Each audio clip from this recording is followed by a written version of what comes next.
You will hear this voice so prominently coming through your speakers every fall.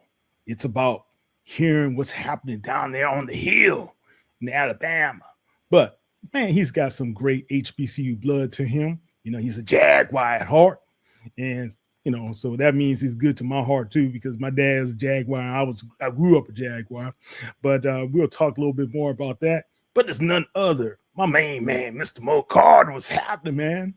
Brother Kyle, I'm doing good, man. Finally glad to be on your show. I know we've been talking about it for like 2 years now. We finally got it going, but that just kind of just shows you that both of us are working a lot, and finally we're able to find the time to make it all happen. Yeah, man. Look, you always grinding, so I'm just trying to follow your footsteps and try to see what's going on. What Mo says, man, guys, look, in HBCU media, there's so much of camaraderie and such appreciation and respect, man. And I appreciate Mo, because Mo be sending me some things. I'm like, man, did that happen?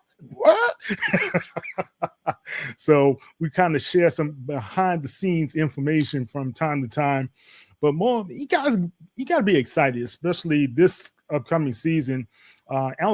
Alabama A&M is having all type of changes. You had Dawn Thornton last year with her record-setting year. You have Ty Floyd that's going to be the play-by-play announcer, but you got great Dante Jackson. You have Sam Shea, which has the best name in all football, in my personal opinion. Sam Shea, I'm thinking about I'm going to get you, sucker. So I got you. But it's some good times that you guys are having there, especially with Dr. Bryant and the PR department with Howard and those guys. They're just doing a phenomenal job. So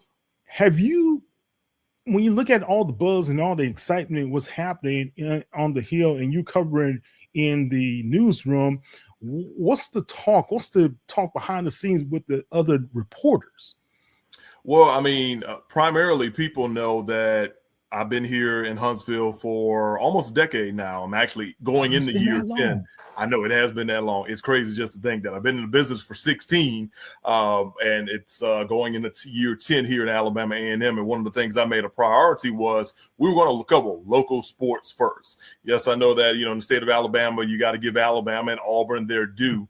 But right. I learned this a long time ago. At the end of the day, when it comes to your big schools, big news things happen. ESPN is going to be all over it. Paul Feinbaum is going to be all over it. Yeah. SEC Network's going to be all over it. But for your local schools, that's where it's your time to shine, to let the local community and alumni know about what's going on and what's happening. That's why I've always put a big influence on making sure local sports matters, especially with Alabama A&M, a little bit with Oakwood when we get some stuff with them, along with Alabama Huntsville, and, of course, University of North Alabama, a.k.a. UNA, out there in the Florence area, which is in our viewing area, even though it's about an hour and some change, to the west of us. But so I've always made that a priority. But like I said, with Alabama A&M literally being 5 minutes down the road, like legitimately, like I get on the Parkway, Memorial Parkway, and boom, I'm at Alabama A&M in about 5 minutes with that. So I've always made sure that, they're in the forefront when it comes to just, coverage and stuff, and anything pops out. Okay, if it's newsworthy, it's definitely going into our sports shows.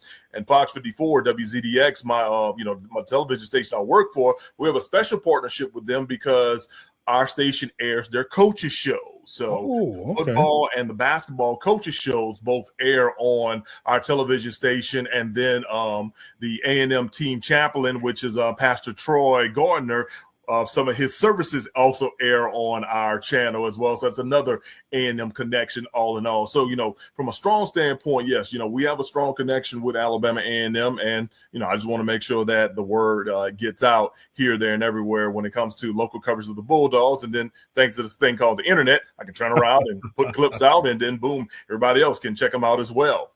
So do you do all the editing of the clips as well, or? Majority of the time, yes, that is the case. You talk about the ever-changing flow of media.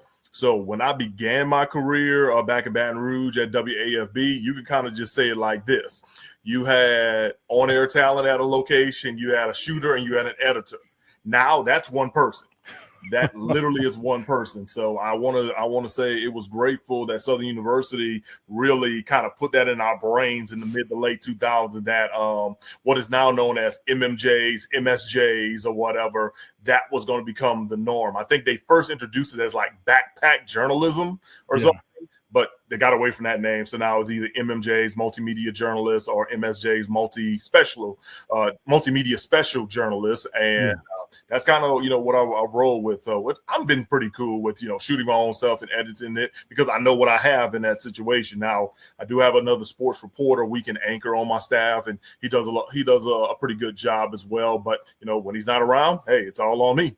Yeah, man. Look, I've been doing that for many, many a year too, back covering the Saints. Oh, bring the camera, it's you doing everything, then going back to hotel, wherever, doing Adobe, splicing it up. There it is. Man, you had to learn so many things on the fly. It's crazy, but it has really helped me out to understand what type of content to be able to push out. So it's a great thing. And I tell those young guys, hey, if you want to be in media, you just can't do one thing. You just can't be sitting behind the camera saying, oh, just give me the microphone. Mm-hmm. No, you got to do a lot more, man. So you got to learn everything. That's what I tell young students all the time, whether in high school or they're in college. When I do speaking tours, I tell them like, hey, the more you know, the better. I'll even be like, hey, who knows how to write? Who knows how to edit? Who knows how to produce? And I'll be like, show me your hands. I'm like, all you that have your hands up, you're beating half the population because of the fact that you have that combination when it comes to skill set. Because there's a lot of folks that go to college and only have a focus in one of those three things. When you have a focus in all three of those things, you kind of beat the rest of the crowd in most cases. And of course, when it comes to competition, look, no matter if you're black, white, Latino, whatever the scenario is, everybody's going for a job. For every 8 reporter jobs in news, there's one sports job. And then you got hundreds of people applying for it. I know this as someone who has applied for these jobs. I've also been on the other side of trying to hire for them. And when they say your news director or potential news director is literally looking at only about a minute's worth of your reel, it's for real because it's so many people. Right. Wow. Very competitive right now. Very. That's why you have so many people who are trying to generate their own content, put it out there, and trying to make some money, right? But when you look at linear television as well as what you guys have been doing on the sports reports, still necessary for our coverage, especially with HBCUs. Over the years, how have you seen the coverage evolve from when your days back in Baton Rouge now over to Alabama? So, clearly there's more coverage beyond television. The main thing, you used to look at is like, okay, what's coming on the news at 6, 9, and 10 most cases. Nowadays, it's not just that. It's more so of, all right, what are we putting on that's the most important on linear television? And then what else can we put on for digital? Whether it's the story that you ran on television moving over to the web, or if it's the 10-minute interview that you had that you only use 30 seconds out of. Nowadays, digital is becoming like such a big thing with streaming, especially in the newsroom. Granted, like majority of news stations are nowhere close when it comes to video streaming along the likes of a Hulu or a Netflix. But because people are cutting the cord, news industries are just looking for ways to just get minutes. If you listen to Dr. McClellan at Swag Media Day, he kept talking about minutes and minutes and minutes. Well, it's the same thing in the news industry. Those minutes all add up. So, the certain amount of minutes that people are watching video on your website, on your YouTube page, or on your streaming app or smart TV stream, those things add up, and that kind of helps when it comes to divvying up certain advertising dollars and revenue and things of that nature. So like now, for example, just like this week, we went to a bunch of high school football media days, and I was approached and just asked, hey, I don't typically do the preview series or whatever, so many teams or whatever days, because we always have to do the college preview. We have an SEC one and a SWAC one that we have to do. But this year I dedicated my time to basically taking those full interviews we had with the high schools, throw them on a timeline, record something, promoting our high school show, and then boom, they've been going to our YouTube page and going to our streaming app. And I'll just say this, I don't know, give or take, if we got like 60 teams, I probably have edited maybe about 40 in the last week and a half, give or take, and then got them 40. Uploaded. Yeah, it's been the real deal with that. But one good thing I can say is that people are loving it. People are sharing it. People are letting the folks know about, hey, my brother was one of your interviews, or my dad is one of the coaches and stuff. I love that. So streaming is like the big thing that's definitely happening. Now, is it a challenge getting a lot of that stuff up? Absolutely, because it takes more time out of your day. Yeah. But for people who may be interested in our field, just understand the importance of what streaming will be, not only in the next year, but really the next 5 years. Streaming is very important. Understanding how to get that content up, like you said, is very important. But I'll notice something that was kind of crucial for you guys is that you have a YouTube channel, right? And that YouTube channel, guys, I'm telling you, it helps these news networks out more than ever these days, because everybody didn't gravitate to a YouTube channel. Now it's important that you do have one. Oh, absolutely. Absolutely. I think whenever they told us we were getting a YouTube channel, I think my second year here, I was like, oh, that's great. You want to know why? Because one, by the time you do a YouTube link, you're going to get a nice picture that pops up or whatever. Every time you put a web link, you weren't guaranteed to get a picture. So some folks might have thought, oh, do I click this? Is this spam? Is this? But now, because, you have that YouTube link. So because of that, it was another way just to draw and gravitate people to your website and to your products. And clearly, news stations have caught on with that. Every once in a while, hey, it picks up. It becomes one of those lottery type things. Like sometimes you hit gold and sometimes you just don't. I mean, SEC Media Days a few weeks ago, Kalen DeBoer, the new Alabama head football coach, we uploaded his stuff. I think in the first 4 hours, we had over 28,000 views, Lane Kiffin had 6,000 views in about 2 or 3 hours. But then you turn around and we posted Arch Manning. He only had a couple hundred views. So it just depends in most cases. But yeah, like I said, it's very, very important that that television stations, do utilize that that YouTube, those YouTube numbers and those YouTube links, because when it comes to digital, all those numbers matter and all those numbers count. All of them matter. All of them count. You do a good job, as well as using social media to leverage some of those stories out there. And you brought some really good breaking news to people coming out of Alabama A&M as well. And thank you for that. Keep doing that grind, man. No problem. Now let's transition over to this season. The SWAC, the digital network, the SWAC TV. You're going to be a part of it. Talk about it. Yeah, well, I'm very excited to be a part of some of the broadcast teams that are bringing you a number of games this year for SWAC TV. It's something that's been in the works for a number of years now.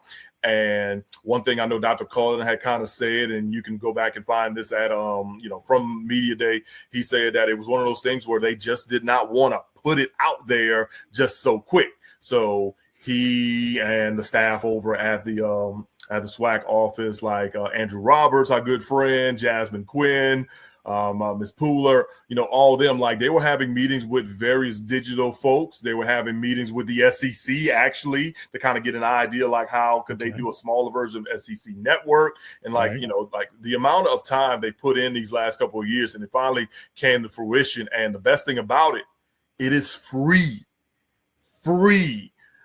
I downloaded it the day they announced it on my phone. And then when I got home later, the TV app was ready to go the next day. I know they said August 1st, but it's been ready for a couple of weeks now. But it's going to be very, very fun. You're going to see some of the familiar faces that you've had with ESPN Plus covering SWAC games in the past couple of years, like myself and Santoria Black, along with Ken Moore from out of the Houston area. And, of course, you'll have Butch Alcedor. There's just a few people just to And name. Will Charles Bishop also be a Yes, part Charles is going to be a part of the mix. Tolly Carr as well.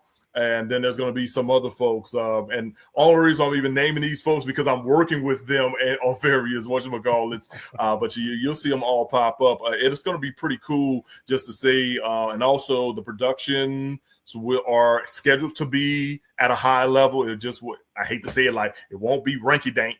It's going to be some high level production things. I know that some of the production companies that are being involved, I've worked with those individuals before, so we're throwing different ideas off of each other right now. And so, are they outsourcing the production, or it's going to be a mix? It's just going to depend on where you are in most cases.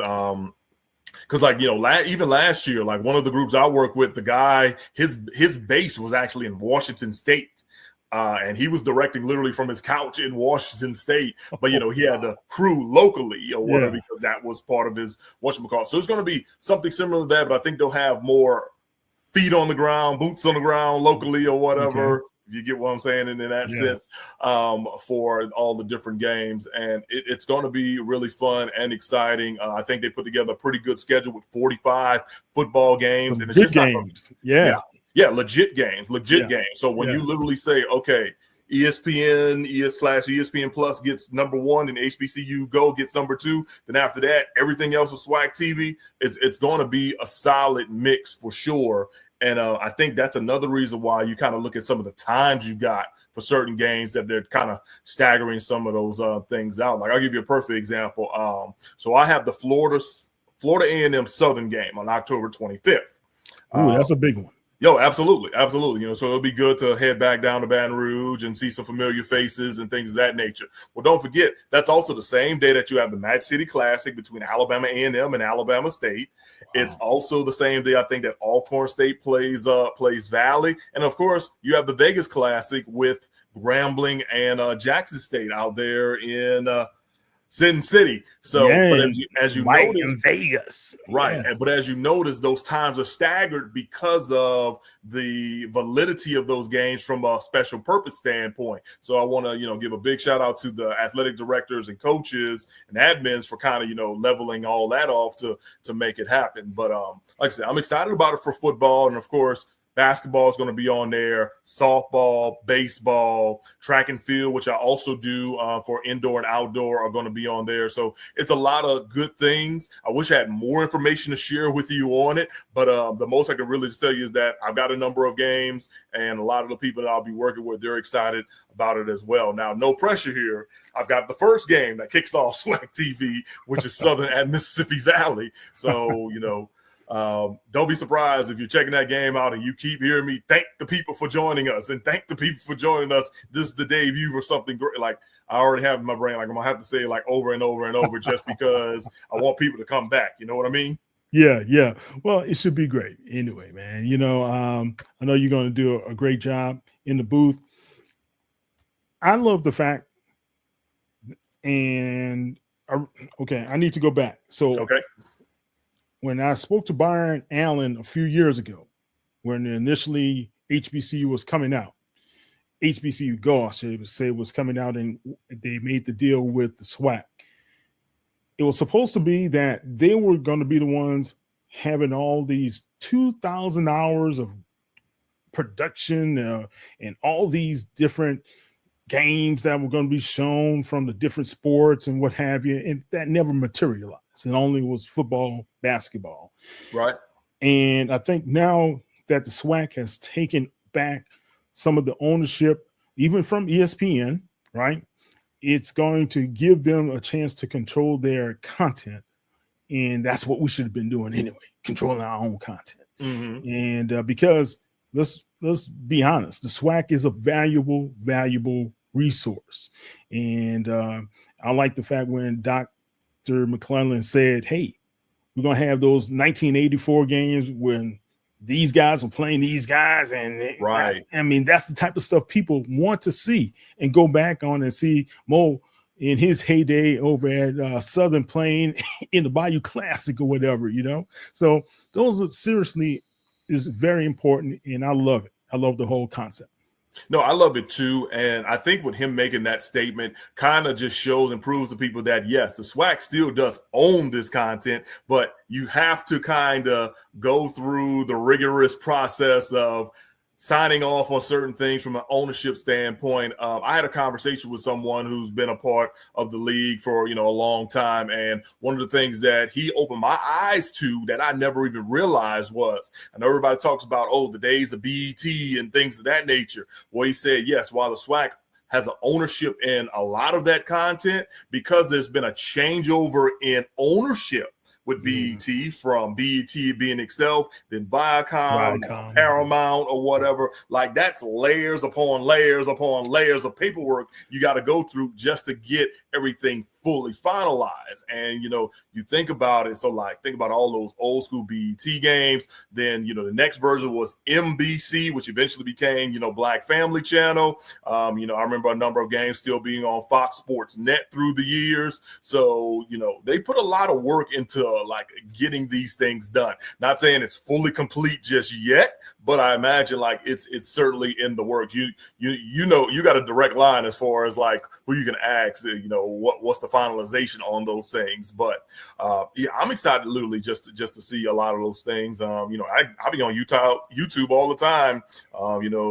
Old school. Yeah, let's see what Steve McNair was doing back in the day. Exactly. And shout out to Alex Willie Hines, who was able to record a lot of that stuff back in the day and now put it on YouTube. I live in heaven when I be seeing some of that stuff, just in general, because not every game was televised. So if you had a televised game, it was something nice. Yeah, definitely.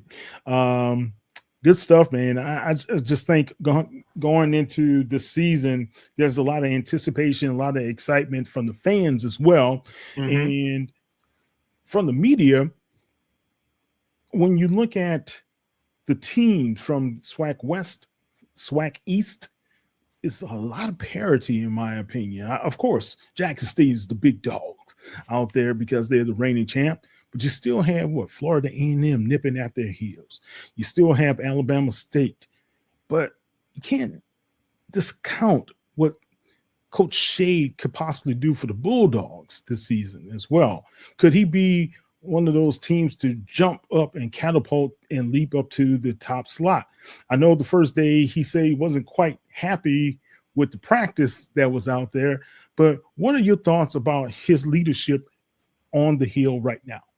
Man, I love Coach Shade. I've been knowing him for a number of years, going back to when he was at Miles College, and I was covering a number of games for him with Black College Sports Network. Matter of fact, the first game I ever covered with him as a coach actually was on ESPN Plus for the SIAC.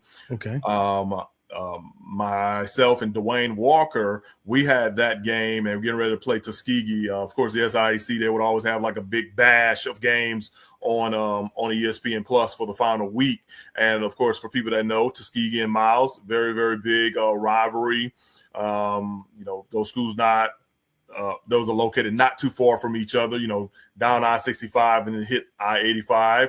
So the most interesting thing, though, that year was, of course, the previous coach. He had left Miles, and he had basically built Miles into whatever it was, and he basically took the entire staff and took the entire roster and whatnot. So Coach Shade and them didn't really have a lot to work with, and he got there late.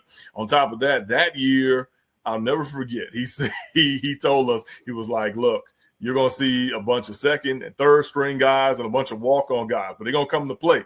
We may be 1-9 on the season, but you got to think we lost this starter, whatever. And it was crazy because Miles played a very, very good game. They forced double overtime to where I'm sitting here like, okay, we're at Tuskegee. It's 4:30.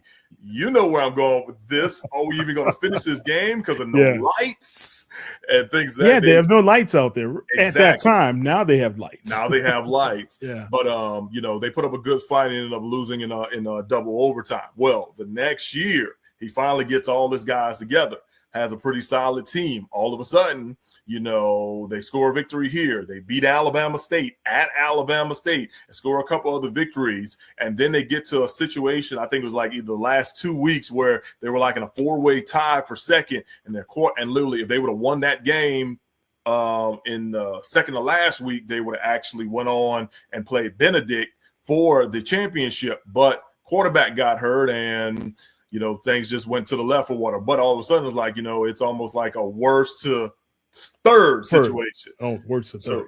Yeah. Worse to that, worse to first, but worse to third. So, which is still good. Well, the next year they just come out and just dominate.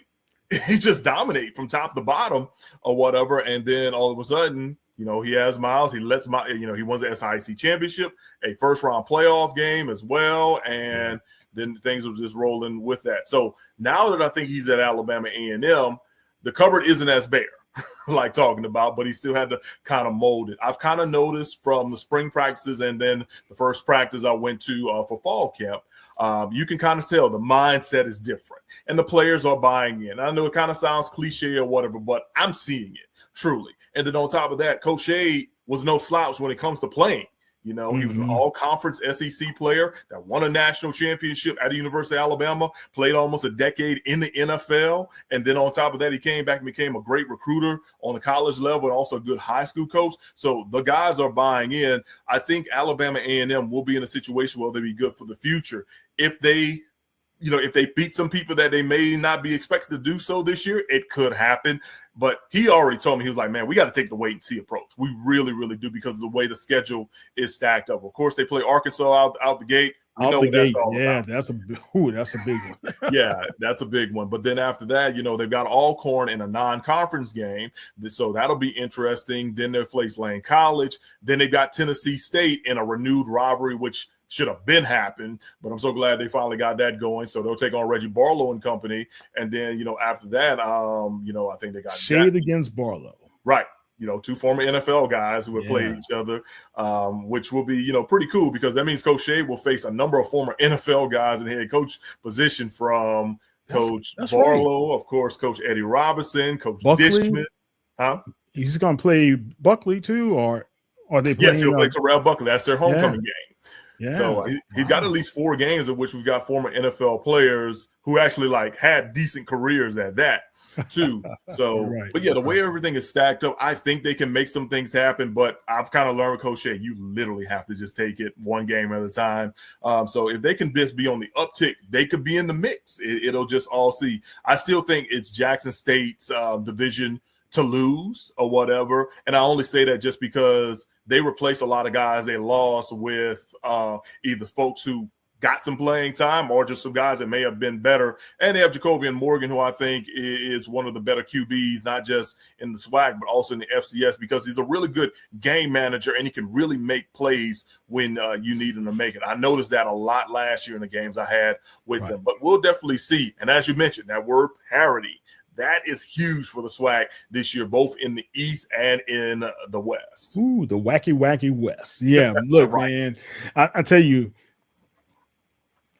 and I was telling a couple of these guys, and I told Wilton Jackson this. Coach Dishman looked awfully confident in this team, and I'll get a chance to see them first time tomorrow morning. But Tremaine Jackson seems awfully confident in his team. Coach Graves seems awfully confident in the Jaguars over there as well. So you look at all of those guys, and Mickey Joseph, they've got, I think the pressure is really on Mickey Joseph this year.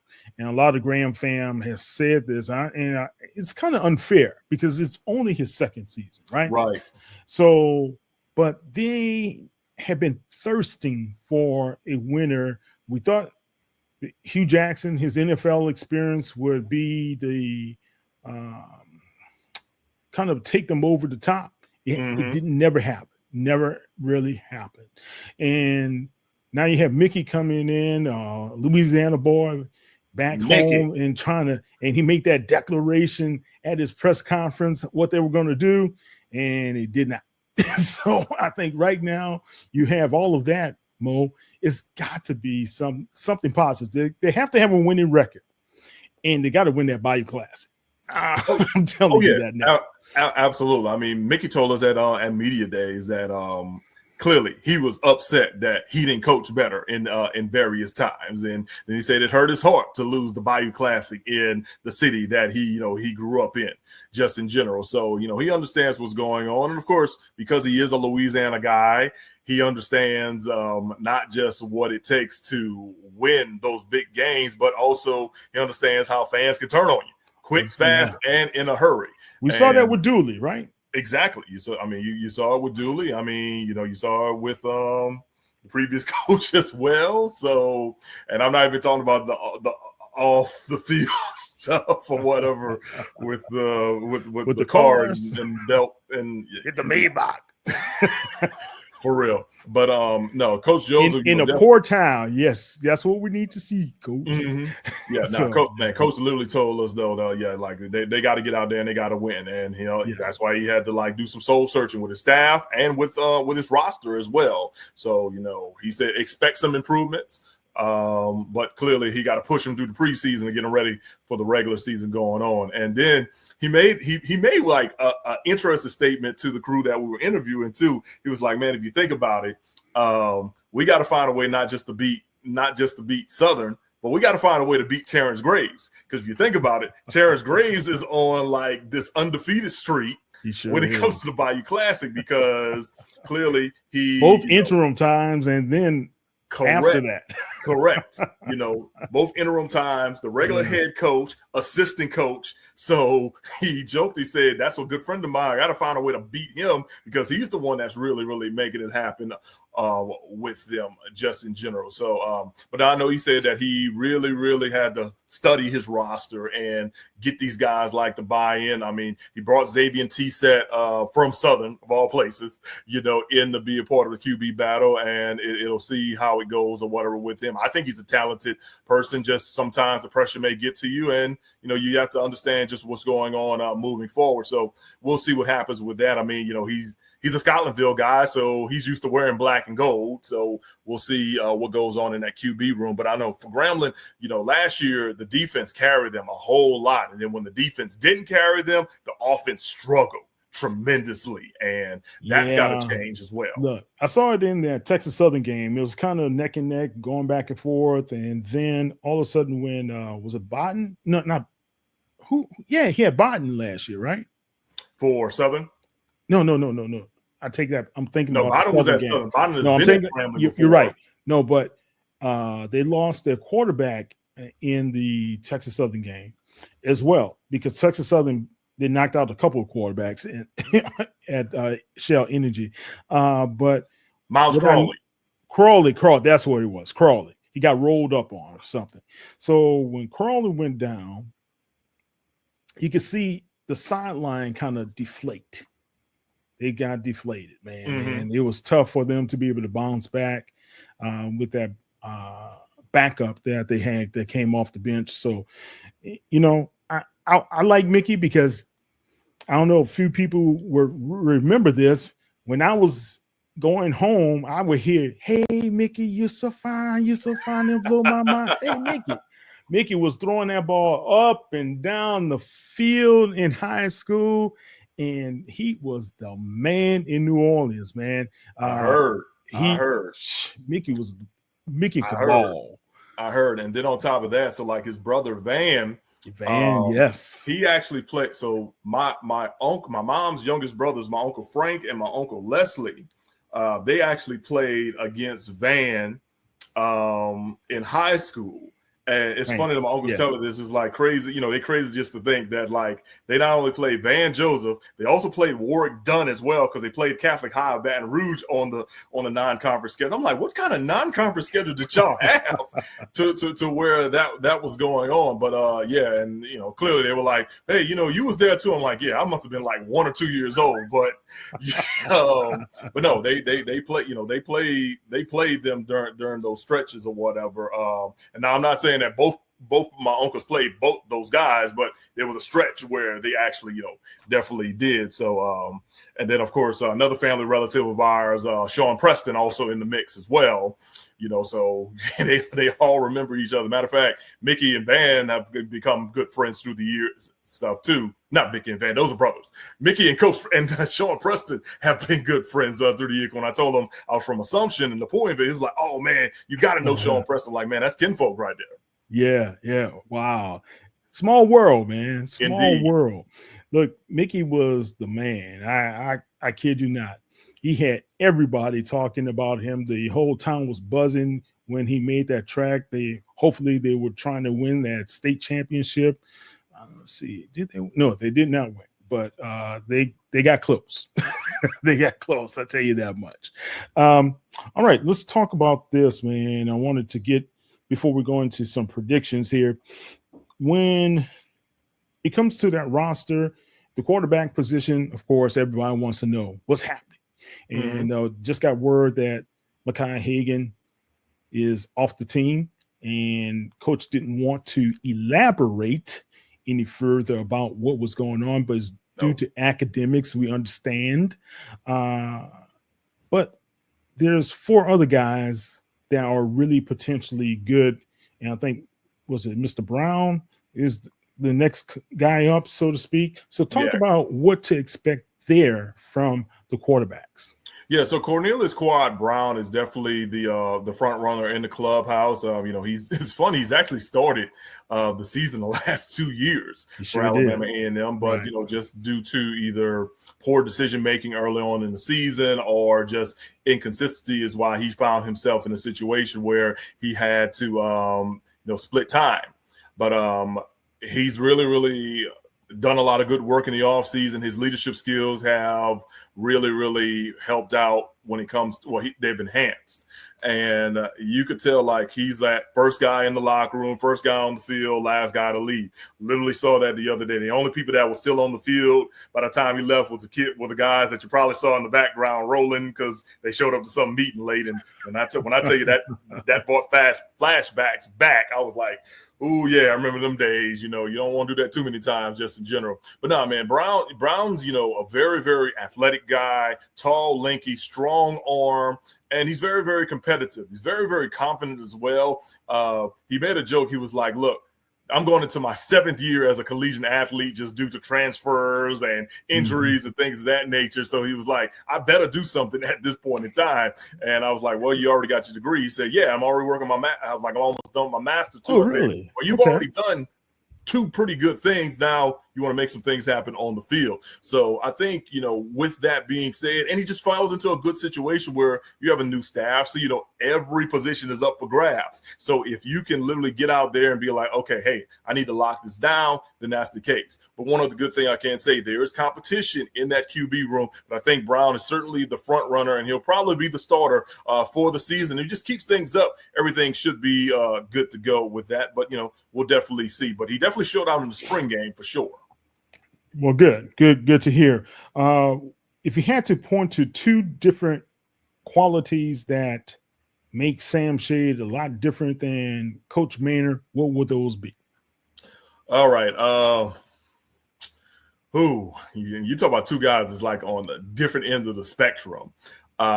So Coach Shade, to really compare him, like Coach Shade's like his approach is like a bulldog. Like he knows, he kind of builds himself up to and be ready to attack when needed. Okay. But also another thing I do like about Coach Shade was, not just the fiery intensity that he has, but he'll give you a whole lot of credit for doing everything 100%. Then he's going to get on your butt for not doing it 110% because that's not how they drew it up.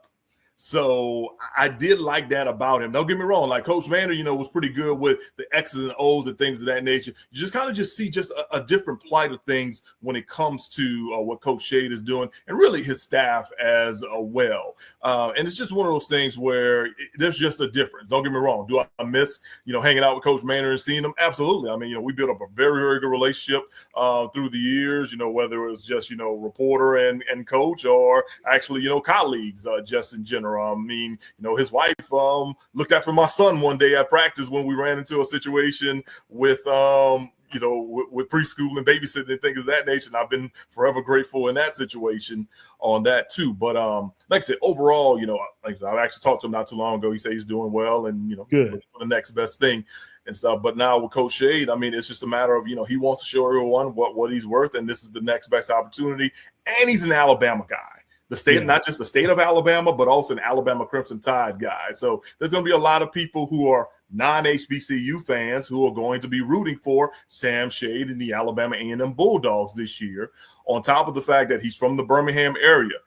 He said he went to every single Magic City Classic until he went to the University of Alabama. So he knows what that game means. And he also said, look, I got to put my friendship against Eddie Robinson on hold for a week. I'm like, not just a couple hours. I'm like, no, I got to do it for a week because that's how, you do it for a week so you can prepare for a year. So I totally get that sense. So he understands the benchmarks he's got to make happen or whatever. And everybody keeps asking about him. He was like, look, I know Magic City Classics at the end of October. Let me get through August. Let me get through September first. His mindset is certainly taking care of what's tomorrow and what's up next before looking at what's down the road. You brought up Eddie Robinson Jr. And I think the fans voted Alabama's state's program as the number 2 program in the SWAC that's under pressure. Great coach. That's my homeboy from New Orleans. They just they've been snake bitten at the quarterback position. Yes. Andrew Body, he's like family here. Love Andrew to death. I've seen him mature from a young freshman all the way to where he is now, right? Yes, sir. Don't know if he's going to be fully ready when it comes to the start of the season. So it looks like Mr. Key will be the one getting most of the reps in preparation for the opening season. Talk about in Alabama what's happening there, especially the buzz from the Hornets faithful. So the main thing is Alabama State fans just want some sort of offense. That's what they want. If they can find some sort of offense, that will be a huge key to success. Because let's be for real. Eddie Robinson Jr. is always going to have a great defense, no matter what the scenario is, no matter what the transfer portal looks like, no matter what it is, guys going in and out and leave. They're always going to have a good defense. It's just a matter of can they get that offense rolling. And big shout out to Kareem Key, who played quarterback in high school, then was a receiver most of his college career, and had to step up and be a 5th string quarterback. And, he won some games for him, but clearly you still saw that at the end of the day, he was still young and he still had to learn some things. So I'm glad that he'll be in the mix once again. Clearly everybody wants Andrew Body to be 100%, but if he can't go, from a health standpoint, at least for sure, you have an experienced QB who's been in the mix, and then they have an ultra competitive quarterback room as well, with some pretty good receivers and some pretty good running backs too. So that's the main thing for the black and gold down in Montgomery. They certainly just need some sort of offense. They get some offense going, then the defense will definitely help them out all in all with that. Because, you think about it like this too, and I called this game last year, the Jackson State, Alabama State game. Alabama State was literally in that game all the way to the late half of the fourth quarter, when they got pinned back and then they got the safety and things of that nature. But they were moving the ball on Jackson State, but it was more of the ground and pound. But when you got in the 3rd and long situations, it wasn't working out the best way it could from a passing standpoint. If Alabama State though wins that game, you change a whole different situation in the SWAC East Division last year, and it becomes now Jackson needs some help scenario. So it's not like Alabama State isn't battle tested. It's just a matter of can they get over the humps or whatever. But of course, injuries are a part of the game, transitions are a part of the game, and we'll just see what happens with that. I know they start off early. They went to camp pretty early too, because they've got UAB out the box early on, so on a Thursday night. So that'll be very interesting. But I think Coach Robinson, man, he's probably just putting pressure on himself because he wants to bring a trophy back to Montgomery. Yeah. He wants to do that. And of course, remember, he is SWAC. Well, at the end of the day, he still has not won a SWAC championship just yet. So because of that, I know that's something that he is certainly has an eye on, and he wants to do it. On top of that, you think about it like this. The men's basketball team just won a SWAC championship with Coach Madlock. Coach Bean continues to dominate on the track and field scene. So now I'm pretty sure people looking at football like, all right, what y'all doing? What's next? Yeah, exactly. What's up, baby? What's next? Yeah. What's next? Well, God, that's a lot to really consider. Yeah, but I still believe, because I've heard both sides, just leave Coach Robinson alone. Y'all gonna be all right, guys. Just leave him alone. All right. We talked about Jackson State, number 1 in the SWAC East. Then would you say Florida A&M would follow those guys, or do you have someone else?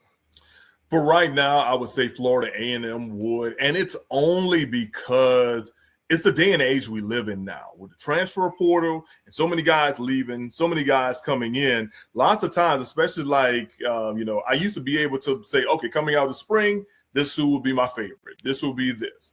I can't really do that anymore because, you still have that spring window, that spring portal window where some guys may not think it went well and then they're out, and then other guys are hopping in and trying to come there, so you try to analyze rosters. So for what it's worth, I'll basically just say because of the returners that Florida A&M has is like really why I have them second. But collectively, that's literally how it is, like across the entire landscape. Now, also, I think that's another program that, clearly they won a championship not long ago, but I think a lot of people were hoping that they were going to go to back-to-back, and it seemed like they were. And then the game at Jackson State happened. Oh my God. That game happened.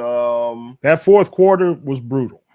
And certainly. Yeah. If you were a Rattler fan, it certainly was. Now, if you were a Tiger fan, you were ecstatic. Yeah. Well, they had them on the heels, man. Exactly. So they had them on the heels, and it looked like the upset was coming, but hey. Defense rules. All right. Yes, what's your opinion just observing what's happening in the SWAC West? So once again, like I just said, because of the transfer portal stuff, I was not surprised that Coach Terrence Graves and the Jaguars were selected to be the preseason favorite. I mean, you do have Kelby Gibbons coming back, a preseason All-American candidate, also SWAC Defensive Player of the Year. From last year, and he's the preseason. Well, he was the defensive player of the year. Then I think he was an All-American. He was the co-defensive player of the year last year, right? Yeah, along with the guy from Grambling, right? Right, exactly. Yeah, and then on top of that, I know he was the box-to-row defensive player of the year as well. So, yes. Yep. So, for sure, their defense is going to be, is going to rally around him or whatever, and it's going to create opportunities where he gets double and triple team. So who else is going to step up? I've noticed that Coach Graves added a lot of folks in the trenches, a lot of big guys on the line and some guys with size, in the linebacker room and, of course, in the running back room as well. And I think also, Woods, the QB who started the last two games, last two games of the regular season, including the Bayou Classic. I think it's his job to lose when it comes to being the starting QB, but that QB room also has competition that we've been talking about. It's funny that, man, almost like 60% of the SWAC will have QB competitions this upcoming year. That's why you didn't see a lot of quarterbacks at SWAC Media Day. Right. Because of that. So I think that's going to be something of interest. But also, you talk about pressure, just little chats I had with Coach Graves. I kind of got like, look, I understand it's time for me to not just get this team to a championship, but win a championship. Let's get to Atlanta.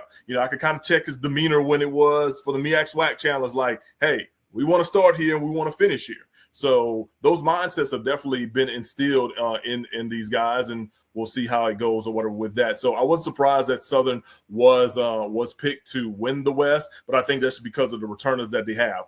Everybody's been talking about PV. I mean, their coach, he did a tremendous job at Valdosta State, and what he's doing right now, building his roster, I kind of almost have to say, what did you expect him to do? Like, you weren't going to expect him to just sit back and do nothing, twiddle his thumbs or whatever. He's got to find some work. But I think it kind of just goes back to, all right, so how does that translate to the playing field? How will that translate when you play Texas Southern in the Labor Day Classic, which, I'll say this, for a long time, I know there was more of a budding rivalry between those schools, but like now that rivalry is really, really coming to life on the fact of it's amped up. taking notice of what's going down with it. Yeah. And I think that's going to be something that folks will have an eye on this upcoming year with that. I think also Texas Southern will be much improved just because of what I think Coach Dishman, he said it best. He was like, they lost X amount of games by this margin. But if you pinpoint this point in the game, it changes the trajectory. So because of those things, I think at the end of the day, they're learning from their mistakes. So yeah, the West will be wild, and the West will be wild. Let's just say it like that, and it'll be fun times though. Yeah, nothing but fun times. But look, I have to say this, guys. The Cardiac Kids, they had 3 games that they came back to win at the end. That win in PV and the win over at Texas Southern brought them back to life and gave them life in representing the SWAC West Division. And remember, Texas Southern had Southern beat. I was right there at the end zone. I'm watching it. I'm thinking, take the safety. Chris Dishman decides, no, let's kick that off right in deep in your end zone. You're still going to give those guys less than 40 yards to even come down anyway to try to win the game. If you take the safety, at least have a chance of pinning them back a little bit further. Correct.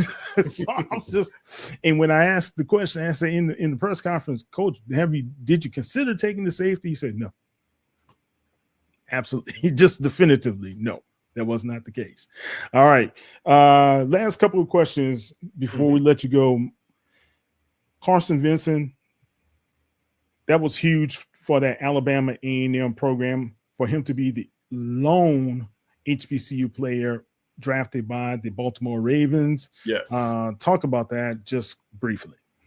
Well, one cool thing about Carson Vincent is that he had an opportunity to go anywhere he wanted to after his junior year. A lot of power conferences. I don't know if we call them Power 4 or Power 5 anymore. Yeah, so I just say power conferences showed him some interest. But because he had an HBCU background with parents who went to and graduated from various HBCUs, he wanted to continue that journey. One good thing, though, when it comes to a guy like Carson Vincent, he still played on a high level, not just in the SWAC, but he played against Vanderbilt. He played against Auburn. So guess what?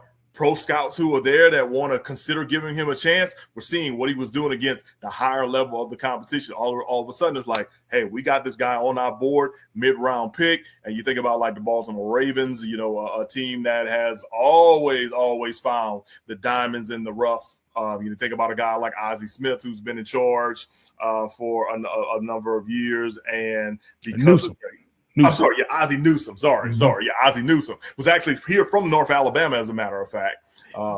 As well as Smith, right? Isn't he from? No, he's from Mississippi, right? I think he's from Mississippi. Yeah. Okay. Yeah. So he knows how to find those diamonds in the rough. I know he's not with the organization from a decision making standpoint anymore, but he still got a little influence juice here and there. He is Shaq. Right. Exactly. So because of that, all of a sudden that. He's being recognized. I was there for the ceremony. We got the Senior Bowl invite, the only HBCU player going to the Senior Bowl. Then he goes to the combine, and it's kind of like, nah, man, we made it. It's just a matter of when is he going to be selected. So to see him get selected, and then also, I've been seeing some camp stuff or whatever. Not sure if he's going to be in a starting rotation yet, but he's going to push some people to be there. He's got good size. He already's got his degree, so he's got a good head on his shoulders, and he listens. That's the best thing Coach Manor said about him. It was like he was never shy about, oh, man, I messed up. All right, I'm about to redo this, re-rack this, and then on top of that, I'm going to do better. Like he understands what it is to make a mistake and then learn from your mistake quick, fast, and in a hurry. So it was very exciting to see Carson Vincent, get drafted, represent HBCUs and represent the SWAC, and now he's with the Baltimore Ravens. Yeah. His old OC, Coach Taylor, told me, say he's just a great person, guy. He is. He's just great. He's one of my favorite kids. So gotta love that. Okay, last question, Mo. How's the family? Family is doing well. My wife and I, we are getting ready to celebrate a wedding anniversary number 11. Oh, look at us just hanging out like we didn't have a kid that weekend, which we did not. He was with grandparents. So no, we're doing well. She and I are getting ready to celebrate wedding anniversary number 11 coming up in November. Congratulations, man. Thank you. I tell people all the time that I owe Southern University 3 things: opportunity to play football, the great education, and that's where I met my wife. And awesome. It's been a wonderful journey. Of course, we have our little one, Morel Carter III. Saying, he continues to be a handful, but in a good way. He's our little blessing for sure. Yeah. And he's getting ready to go to the pre-K circuit, so it'll be some good stuff happening. He's already excited about going to school, which is real cool. And so those things are just working out well or whatever. You see that was College Sunday a few months ago, and of course we all had to represent with the SU Jag sweaters and pullovers and stuff. Yeah, so it was real fun times and good stuff. So like I said, overall family is doing great, and then that's collectively local. Of course, I also have a set of twin daughters who are in the Lafayette area playing varsity volleyball at Como High School. So good luck to them. Got a chance to see them play a lot during the summer with travel ball, and I'll just go ahead and just say this. I used to hear people talk about, oh yeah, it's this and that. Like, until you really travel, you don't understand it just in general, and like how much work and intensity goes with it. But I'm very excited about the young ladies that they're becoming as well, and of course their little brother loves always spending time with them when they get a chance. So kudos to them. They'll be sophomores this upcoming year. With that. So like I said, but I got to go back to my wife real quick. The former Lakeisha Adams from East Feliciana Parish of Louisiana. Certainly, East Feliciana, man. You bringing back some memories with these names. Yeah, she's from the Clinton Jackson area, as a matter of fact. Really? Mm-hmm. Yep. Matter of fact, one of her uncles and aunts went to school with Doug Williams or whatever, back in high school and whatnot. I can't tell you exactly which one because there's a whole lot of them, but somebody did because clearly they're like, oh yeah, I know Doug, and things of that nature. But no, big shout out to her because she's been along with me practically this entire journey of my professional career. And on top of that, she's made some trips, but also, she's been the one to just be the biggest cheerleader and, hype me up when it may seem like during a broadcast or something that I may not seem or whatever be a little down here or there. And I've always appreciated that. I tell you, like, those little text messages that you'll get are always just awesome. Just in general. And of course, she's dealt with me for all these years, so there's always been some good stuff. I've always been appreciative of it.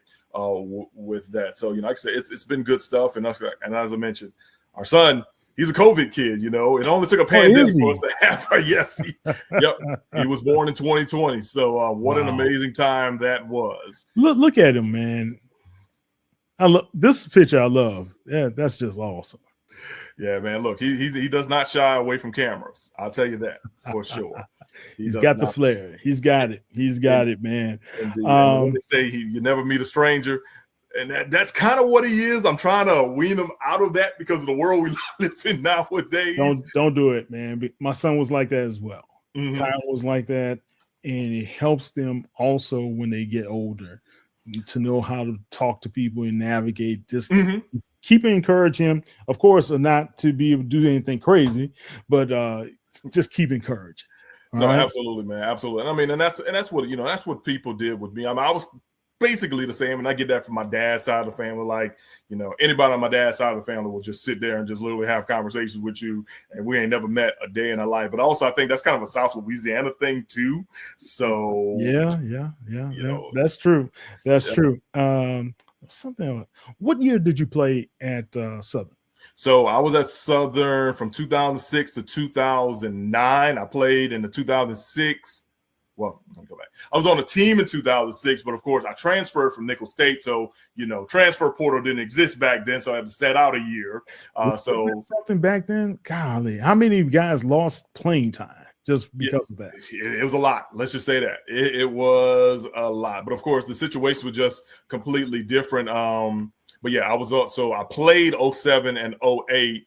Had a chance to play in 2009, but I just wanted to graduate and just build up this career and whatnot. Because don't get me wrong, like as much as I love football, I knew the pro situation wasn't going to be for me. That's why I like really, really went into making sure that I did my work with local radio stations like Q106 and WXOK in Baton Rouge, along with, doing work for Channel 9, WAFB during my senior years. And eventually, once I graduated, I got those jobs. And now I've been in the business for a long, long time. And it's been some good stuff. But, man, just being at Southern during those times, it was an interesting time because, of course, Louisiana universities in general were going through those funding cuts with Bobby Jindal being in the office, but we still made it through, still made a lot of things happen. Man, we had a lot of people who came on campus. I remember Spike Lee being there, Nikki Giovanni, Jackie Reed. All those were like part of the speaker series that the university would have. Of course, you go back to the BET Black College Tour days. I remember them swinging through, and I was a host for one of those years. Okay. With that, had a commercial going on from just me getting the opportunity to do that. And then, of course, playing football, playing in the Chicago Football Classic. That was pretty cool. And, of course, Bayou Classic.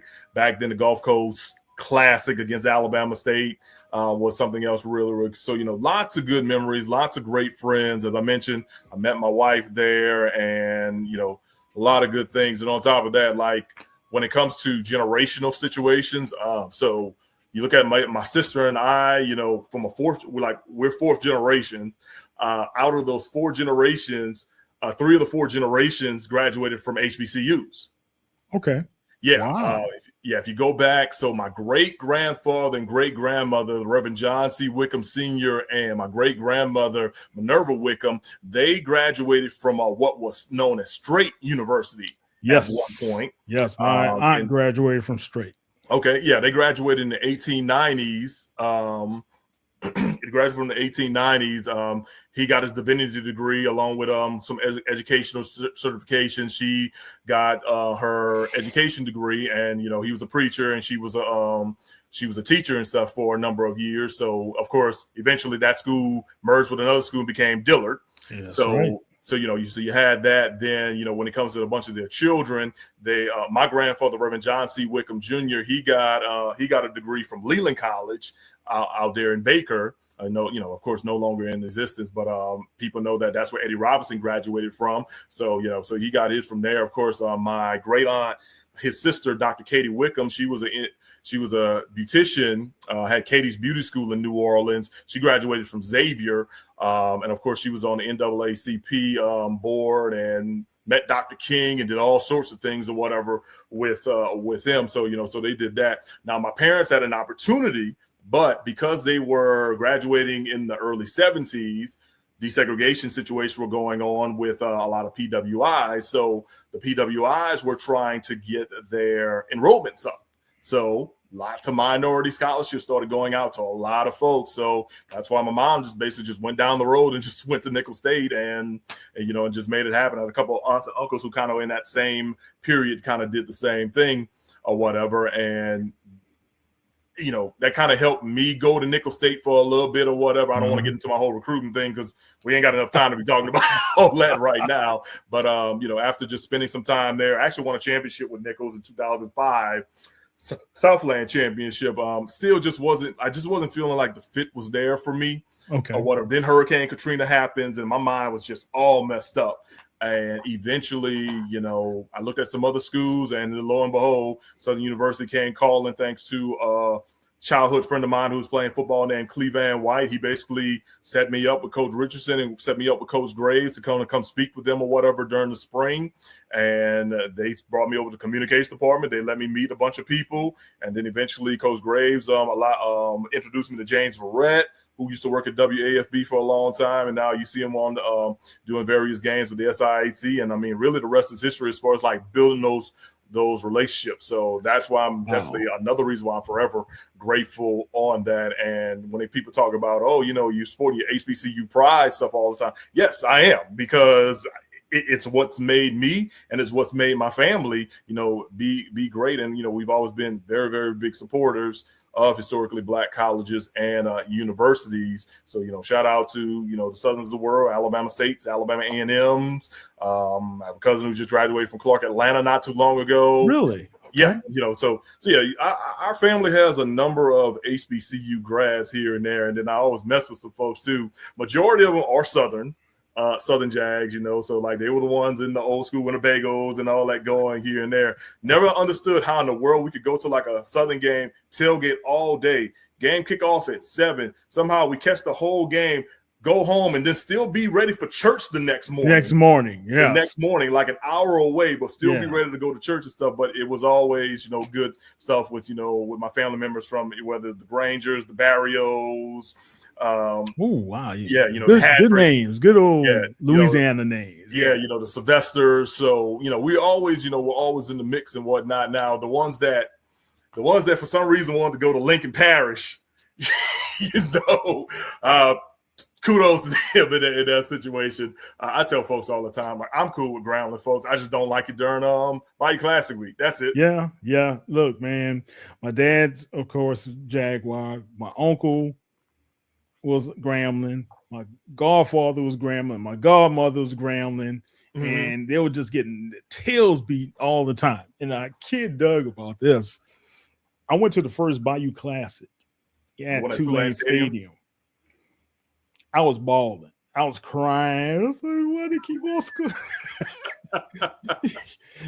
Doug was throwing bombs all over the place. The score was kind of close, but it didn't, as a kid, like 8 years old, it didn't seem like it was that close. Mm-hmm. And then my cousin started dating a guy at Southern.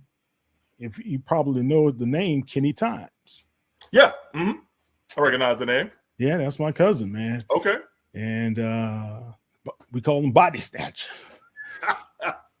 And they were the team that ended it for Eddie Robinson when they put the first win in the Bayou Classic. Yeah, so, and I remember we were supposed to go to the game, but my dad was like, nah, I don't want to go. We're just going to lose again. Let's listen to it. I was like, that was the game we should have been at. They finally won. So I understand. I totally understand. I can add one other thing real quick. So I grew up in Assumption Parish, Napoleonville, Louisiana, went to St. John Baptist Church under Reverend Lewis C. Clark. Well, Reverend Clark has Southern University ties, while his wife, the late Gloria Clark, she was a Grambling grad, and not only was a Grambling grad, she was very close to Eddie Robinson. Like when she was an undergrad, she kind of helped out with educational things and study halls and things of that nature. So like Eddie knew who she was, to where my only time I got a chance to actually meet Coach Rob was because of a Grambling alumni thing, and that brought him down to Thibodeau like in the early 90s. So she was very, very close. Well, clearly whenever Coach Richardson came around and he was doing what he was doing to Eddie, some of those church members that either had those Southern ties or were Southern grads would always get on her. But she would never hold it down. She was respectful. She was respectful. And then of course, it get a little cold in church or whatever. So, instead of her pulling out a blanket, she put on a nice little Grambling jacket. Yep. She put on a Grambling jacket. And back then it was such good fun to go against one another. Look, my dad couldn't hold it down until that finally they got off the snide. But the thing I remember also, when I finally got to Houston back in '89, I met a girl and we started dating. And I met Eddie Robinson at the hotel across the street from what is NRG Stadium now, but it was still the Astrodome back then, right? And they were playing the Black College All-Star game. Gotcha. And he was the coach of it. And when I met him, all I can remember, I was like, I'm meeting Eddie Robinson, right? His hands must have been wrapped around my hand around twice. Yes, he had some big hands, and they were soft. That's what I remember as well.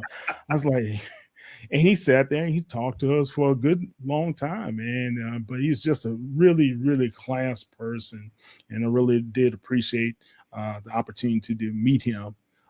Before a few years later, of course, he passed away. So, but anyway, those are good memories, man. Good memories. Oh, without a doubt, man. Without a doubt. That's another reason why, like, as my son gets a little older, I want to make sure that, that he understands, his heritage, understands the backgrounds and the history. I've even told my wife, I'm like, look, we got enough great people in our family, like talking about, for him to literally do his social studies projects on those, one of those great folks, compared to, going doing the typical Dr. Kings and Malcolm X's and things of that nature. As a matter of fact, I actually have so my grandfather's first cousin was a Tuskegee Airman, as a matter of fact. Really? Yeah. Wow. Yep. And then it's so funny because, like, whenever you see, like, the various pictures of Tuskegee Airmen, like, for years I used to be like, I used to see that and I'm like, those guys look cool. And then later you realize, oh wait, that's my relative right there. And so it's pretty cool in that sense. And I'm so that's that's just another thing. But I want to continue to just instill value or whatever with him with that, to understand those situations. Of course, we can go on and on, but of course, the time ain't there in that situation. I'll leave you on this. I did have I'll say a relative, was my grandmother's cousin, Audrey Castine. She was actually Miss Dillard, like in 1958 or 59. Well, she was there around the same time my mom was there. Yeah.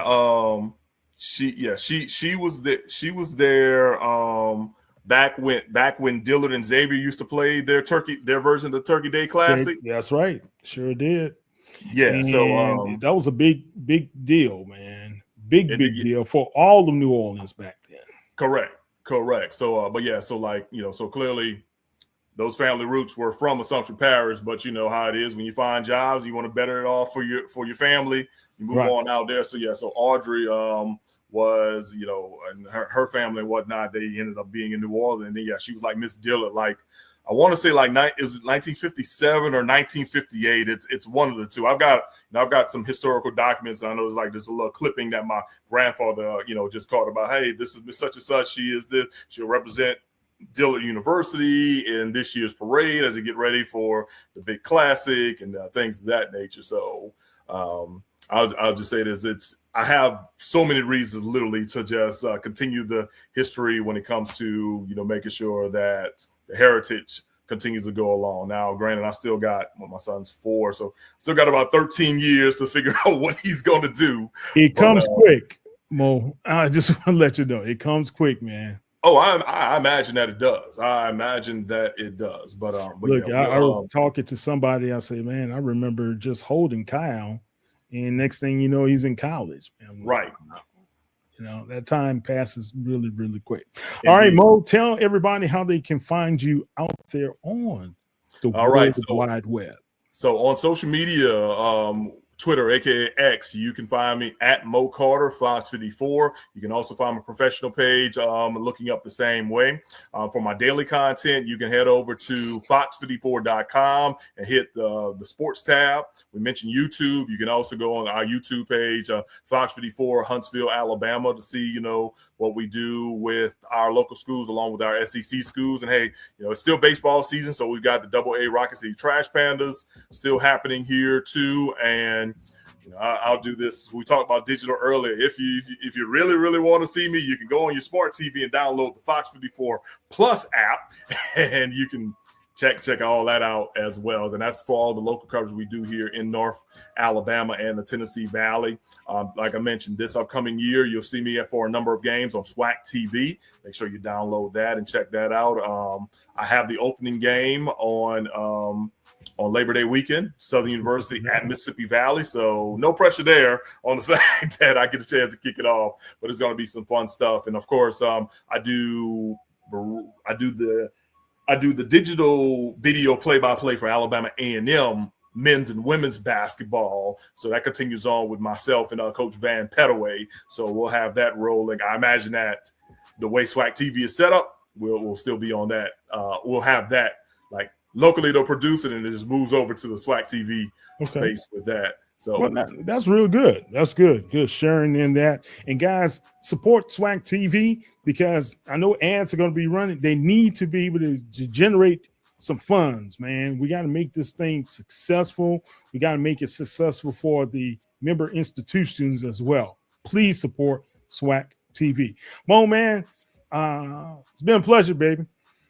Indeed. Yeah, we definitely have to do this again, and chat it up once again, because I'm pretty sure that you being from New Orleans and my hometown being about an hour away, I'm pretty sure we'll be able to cross the line of some folks we know here and there. I had some relatives who went to St. Aug, and grew up in the Saint lower Disgusting. 90s. We call them Saint Disgusting. I'm a McDonald 35 guy. I got you. But yeah, as a relative from St. Aug, I had another cousin who went to Brother Martin, had a few that went to Fort Che. So they all around, here, there. Brother Martin was just listening a mile away from my house, man. Okay. Yeah. So I'm Kyle T. Mosley. That's Mo Carter. You can check HBC Legends out on all social media platforms, as well as me, KTMOZE, on social media as well. Mo, like I tell everybody, we like Bernie Mac. We're family now. You can't get rid of us, no matter what you try. All right? You guys check out Mo. You guys have a great weekend. Be safe out there, you guys, and always be tenacious. Take care.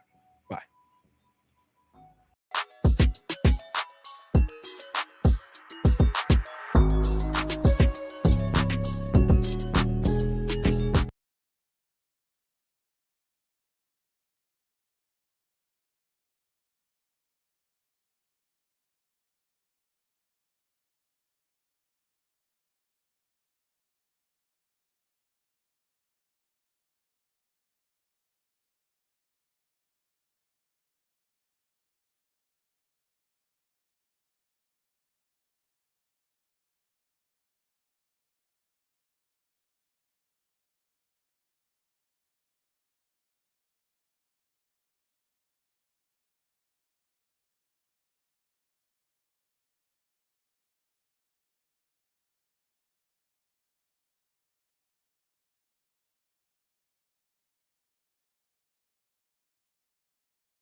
Hi, I'm Kyle T. Mosley of the Black Sports Insiders, as well as HBCU Legends on SI.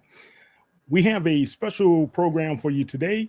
We are talking about media, as well as award-winning media that you guys probably hadn't heard about, but I wanted to bring it to your attention.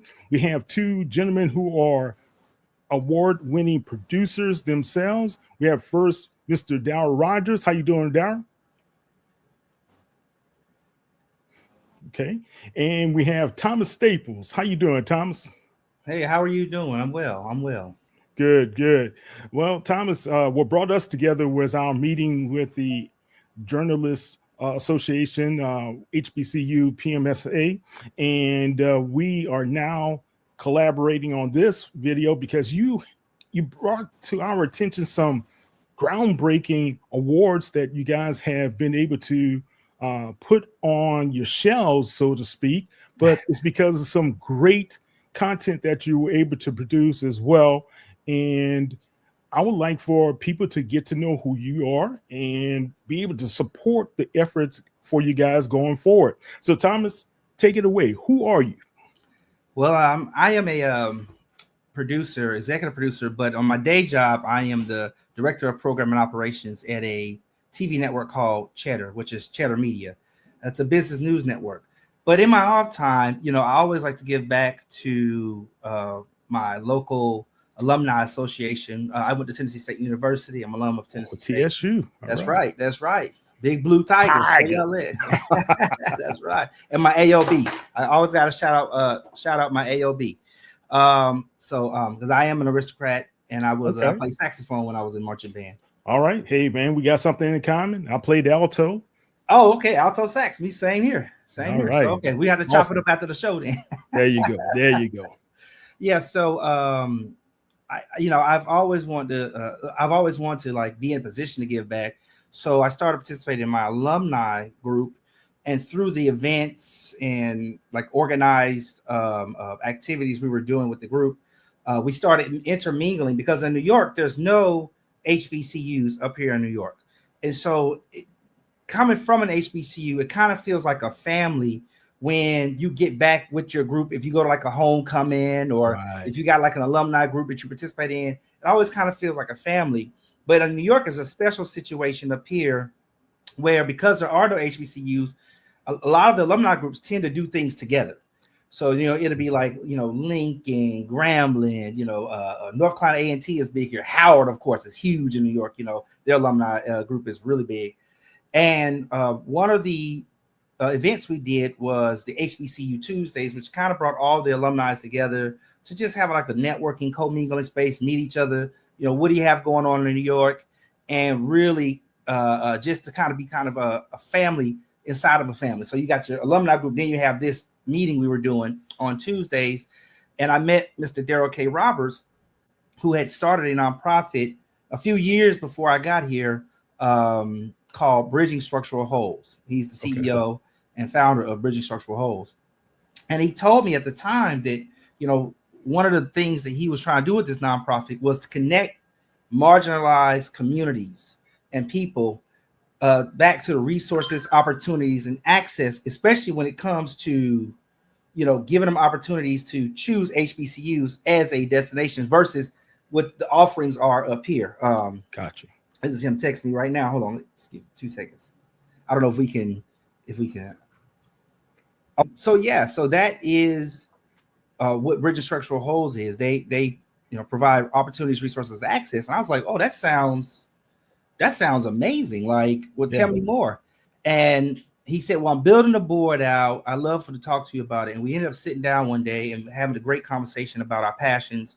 We both are a bit of information people. He's a historian. I always call him a historian because he can spit off numbers and facts about HBCUs like off the dome. And it's really amazing. And me having a broadcast background, I said, well, I would love to at least bring some of what I do to some of these events that you're talking about creating. Right. At that time, it was the Harlem Renaissance Classic that he needed some help on. And I said, well, I'll come in and, we'll see what we can do. And from there, we started working together more. And, I got to meet the board, and then I became a part of the board, and I'm now the board secretary. So I get to participate in all the board meetings and see what they have coming down the pipeline. But that's how we got to where we are today, which is the HBCU All-Star Dream Classic. That's one of the events that Daryl was looking at putting together, a summer exhibition event.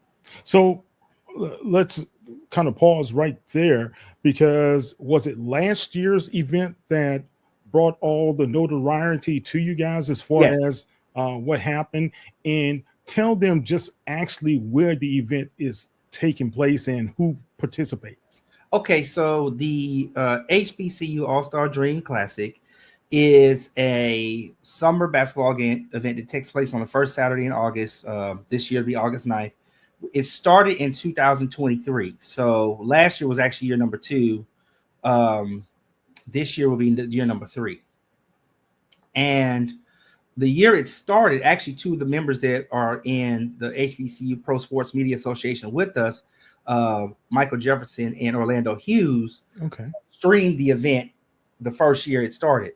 And they worked with Daryl to kind of put together like, play-by-play, they had color, and they did it all live. And we did it to our web portal, which is the name of the event.com.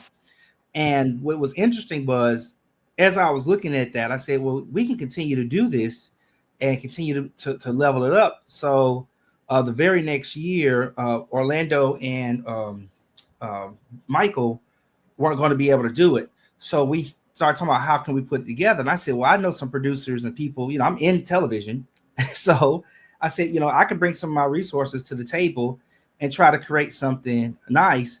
And as we started getting closer and closer to the event, I realized there's a bigger opportunity here. I mean, this event brings 40 players from across the country and different schools and institutions. And, you know, schools like Howard, you know, schools like Morehouse and Florida A&M, excuse me, not Morehouse, Florida A&M and Southern University. We had TSU in last year. We had Fisk University. Okay. Yeah, we had students from all these different schools. And then we have people participating surrounding the event as far as Texas Southern coming up just to help, you know, put the event on. And it attracts a lot of media, a lot of social media. You can find a lot of stuff out there and companies come and cover it.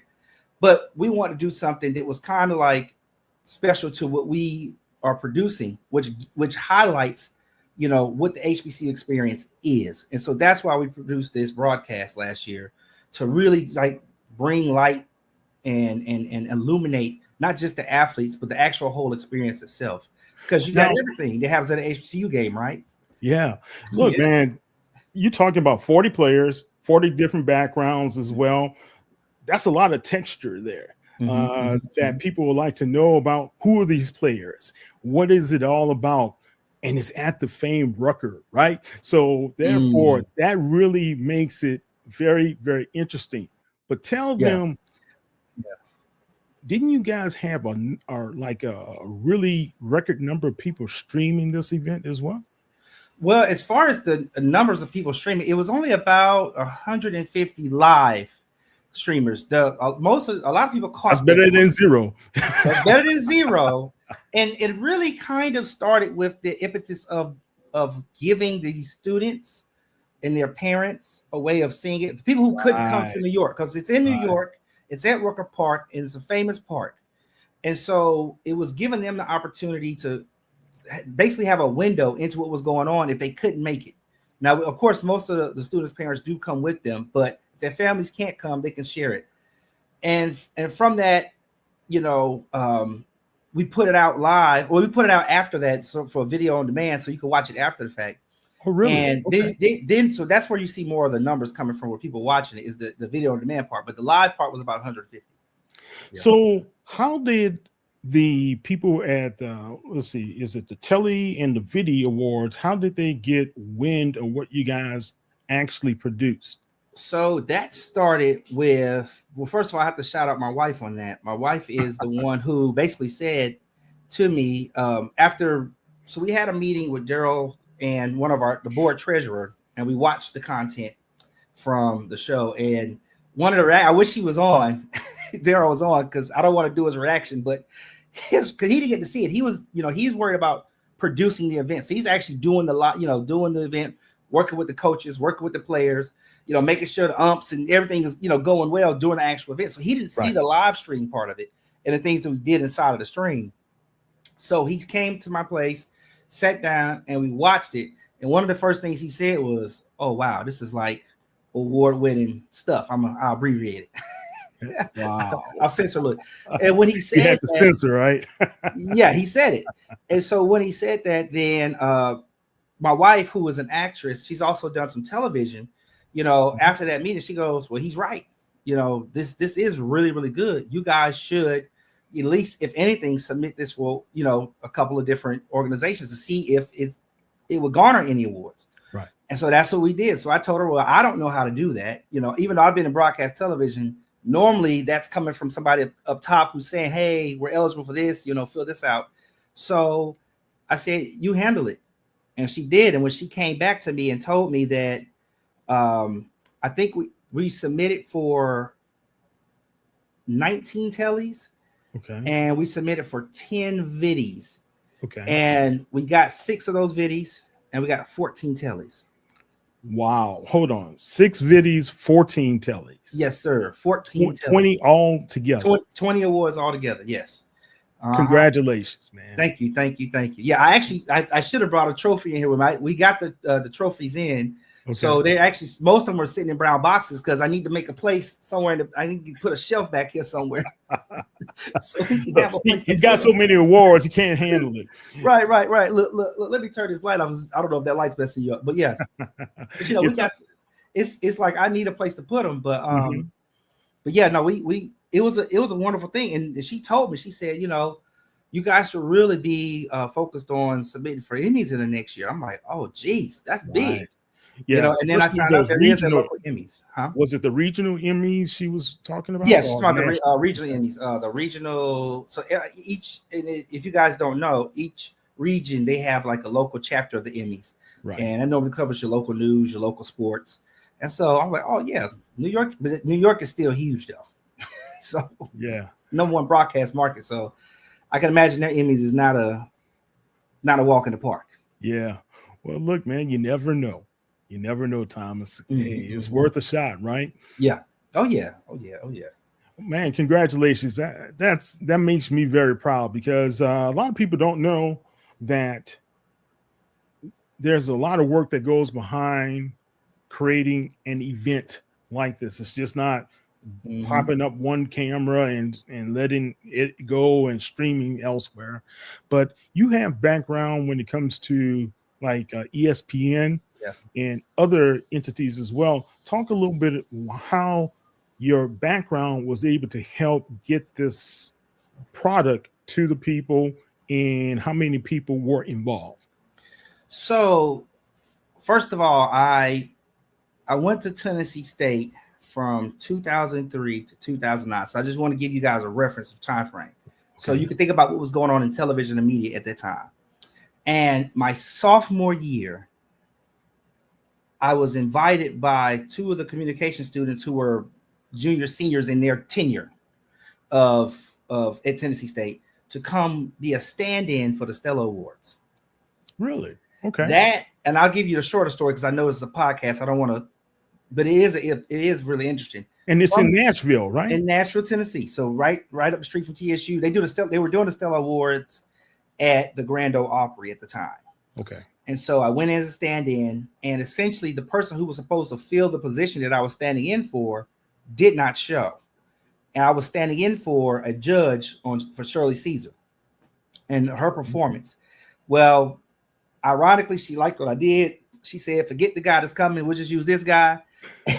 And we did the show, and she grabbed my hand after the show. We took a bow, and she would not let go of my hand. I thought I was going to go stage left, and she was going to go stage right. Yeah. She drugged me with her, introduced me to Don Jackson, Jennifer Jackson, Amy Curry. I mean, all the people behind the scenes, the owner, the financier, the music director, the director, everybody. And Amy, who was the production coordinator at the time, said, you want a job? And that's how I got my first job in television. Wow. So I was working for the Stella Awards sophomore year of college. From that, because Nashville is a smaller city, not today, of course, people go to Nashville. Nashville's trying to be New York. But at that time, that's why I gave you that time frame. At that time, it was a smaller city.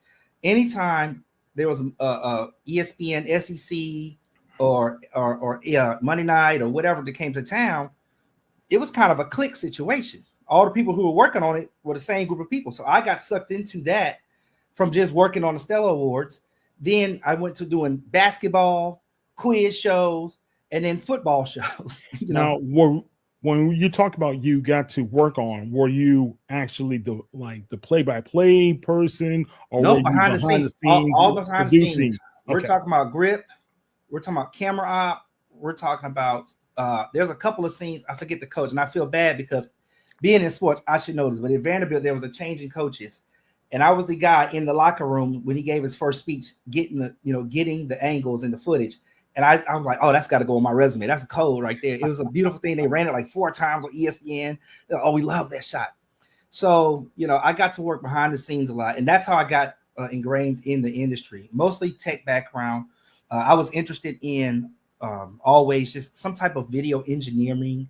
Yeah. And so that's when I came to work for the Stellas, and I kind of expressed that. After the first year, they started putting me with different people and let me literally walk around the positions and learn them, which is like the blessing of that particular, I guess, entry point. Yeah. A lot of young people, they always want to be in front of the camera, right? Mm-hmm. Or if they don't want to be in front of the camera, they want to have that byline. All right.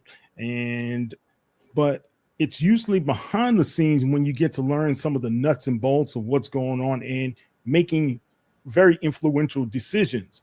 Mm-hmm. How important was that for your career early on to just be behind the scene, also carrying the camera and understanding, like you said, all different angles and everything when it comes to producing a report? For me, so I do have some experience in front of the camera. Let me back up. In college, being a part of Tiger 8 News, the journalism, classes, you had to produce packages. You had to write a story. So I had to learn some of the basics. But I always had a passion of holding the camera and recording, documenting the event. Recording it with the audio. Any type of electronic capturing. And so, for me, I understood early on that there's more than one way to tell a story, right? And the writer can write the story, but maybe the speaker can speak the story, or the cinematographer can record the story, right? The audio guy or the field recorder can record the audio, and you can have an audible story that sounds different with sound effects and a speaker, but may appear different when it's on screen. I knew that early on there was more than one way to be a part of the process, not just being the talent in front of the camera. And so something in me was like, I'm a heavy guy. Maybe it was an insecure thing. I don't know. I thought I was pretty decent looking, but I have a higher pitched voice. I'm a heavy guy. You know what? I'm just going to focus on learning how to help people capture the story and make things better, right? Yeah. But that opened up some space for me because I wasn't in line to be the first person in front of the camera, right? I wasn't in line to hold the mic and read the script. Right. I was the guy recording everybody, and everybody needed a cameraman. So it was like, oh, this became like almost a niche. Even though it's not a niche, it became a niche for me going to an HBCU because everybody wanted to be in front of the camera.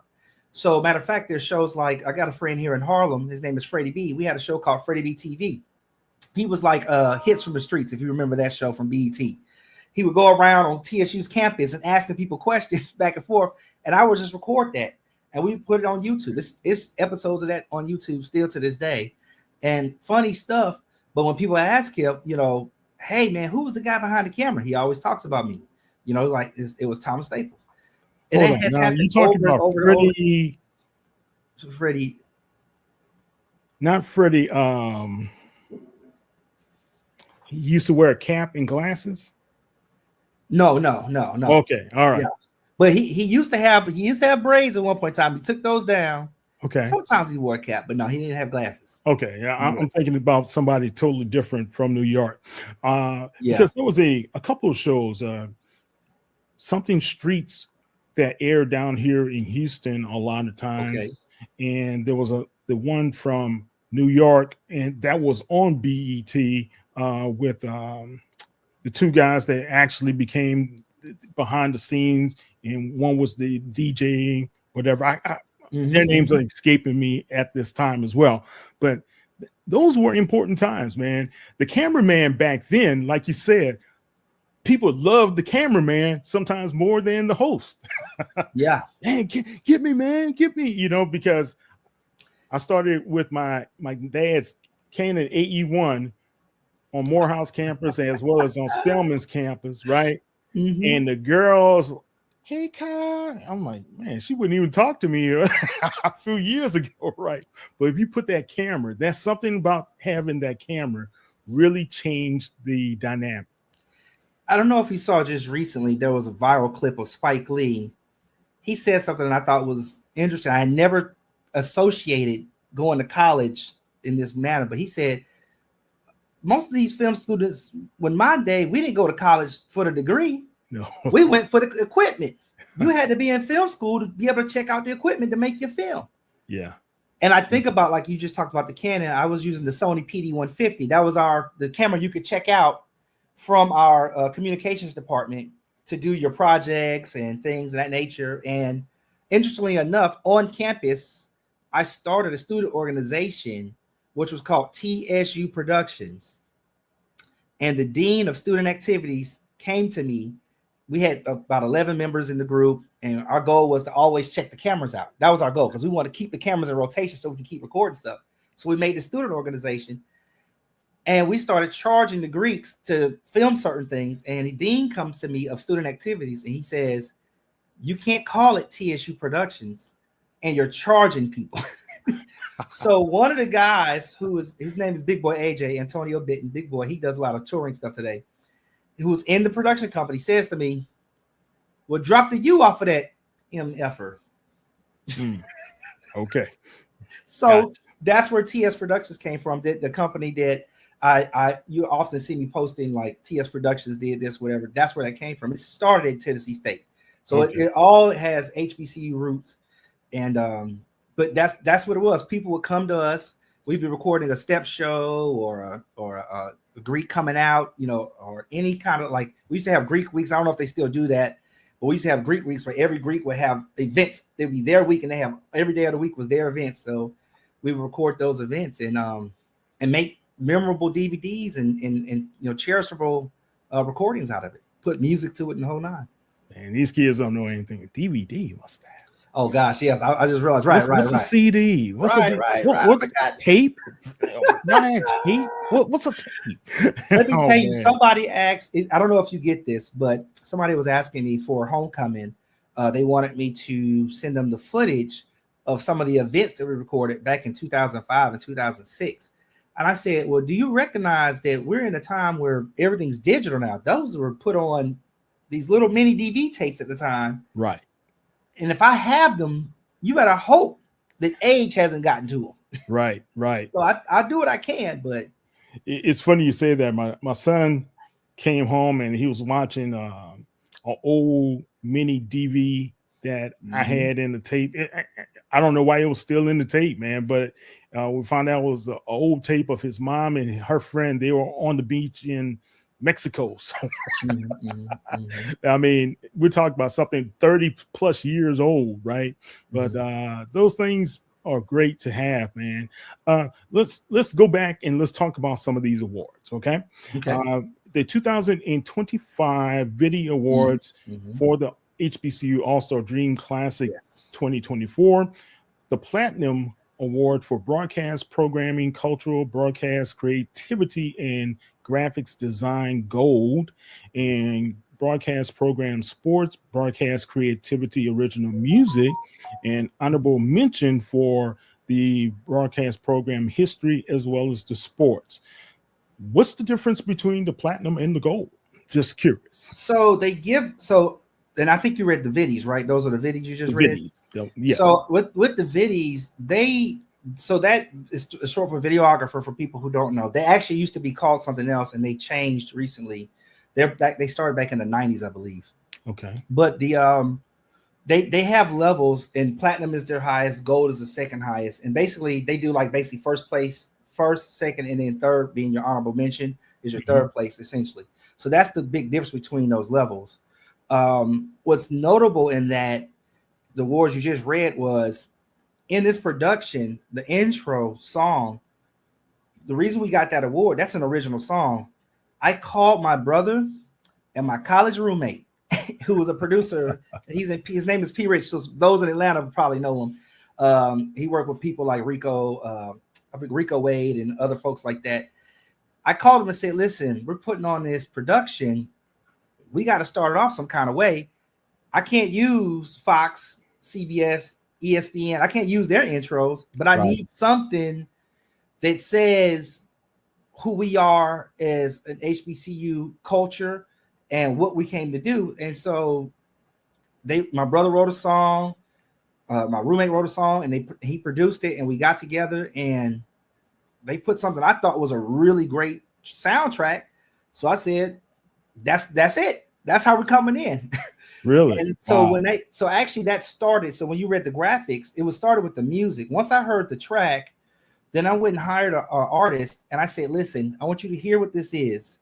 I need to match that energy. Basically, was my note to the artist. They came back with something that was totally terrible. And I said, no. And then I started explaining the HBCU experience. I said, it's like a picnic. Right. You know, it's like getting with your family after a long time. You ain't seen your cousins and you seeing them again. It's like going to a big concert, except imagine all the people at the concert had the same thing in common. Not just we like the artist, Right. but we all understood the essence of the music. And so when I kind of pitched them in that way, that's when they came back with the graphics package that we use for the production, and that's what won the award for the graphics. Man, that's awesome. Let's go over to the Tellies, man. That's where you brought home the boatload of awards, right? Yes, I was surprised. I was like, oh my goodness. Well, she kept, when my wife told me we won, she read like the first like live events and experiences, live streaming or something like that. And then I thought she was going to stop.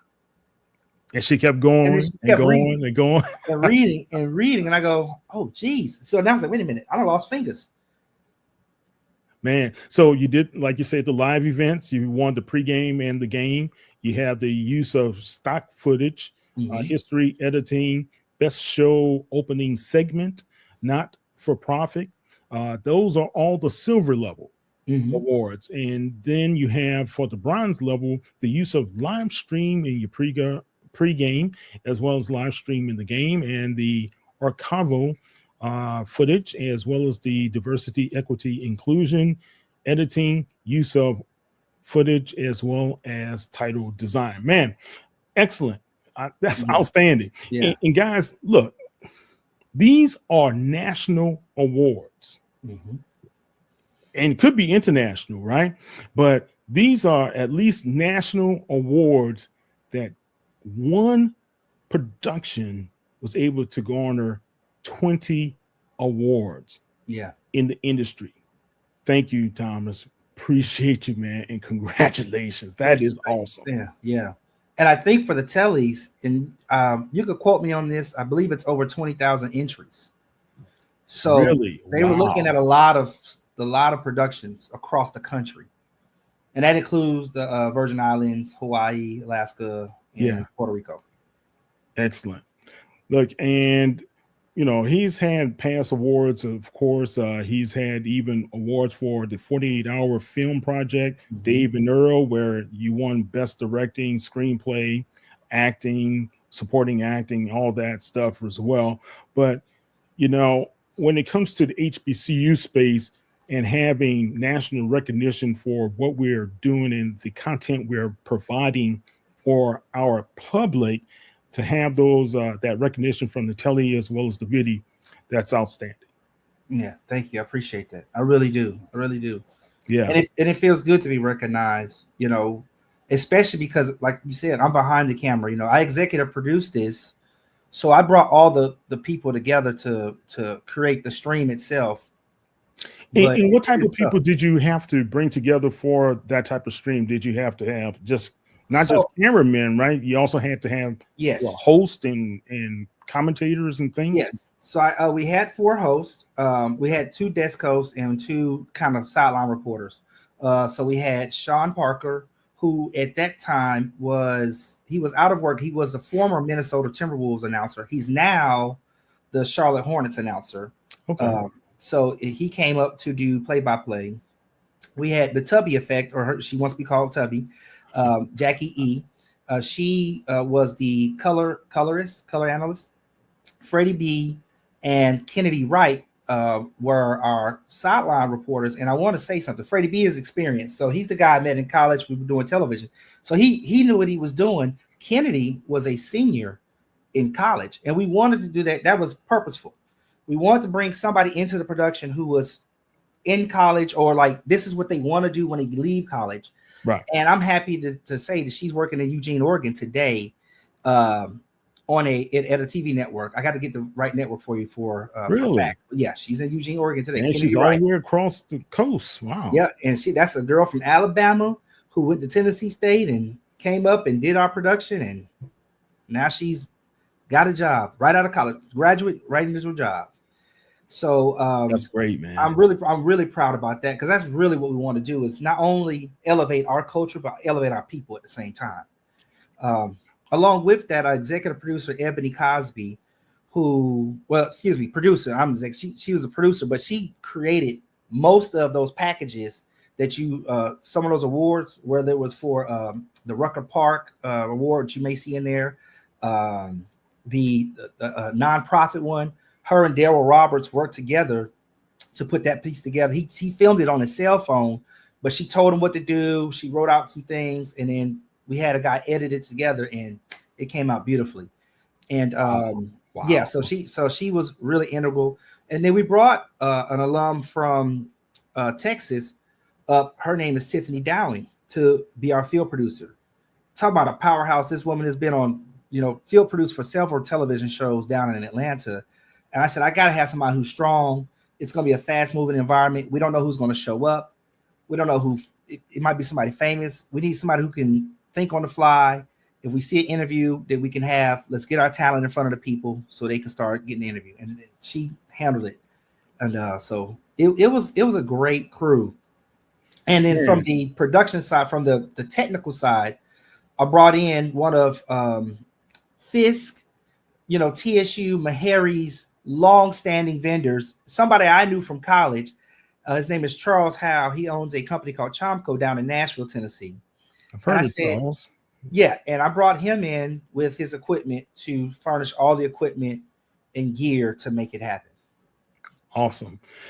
Look, man, that's a great setup and production. Now, a lot of times when I talk to young people and they're trying to get into media and something like this comes along, they always say, well, how much I'm getting paid? I want to know how much I'm paid, With this production, were there payments or was it hey guys, you come in for the experience? No. This production around 5 figures. You don't have to tell us how much. They just want to know if they're gonna get paid. Yeah, we paid everybody but ourselves.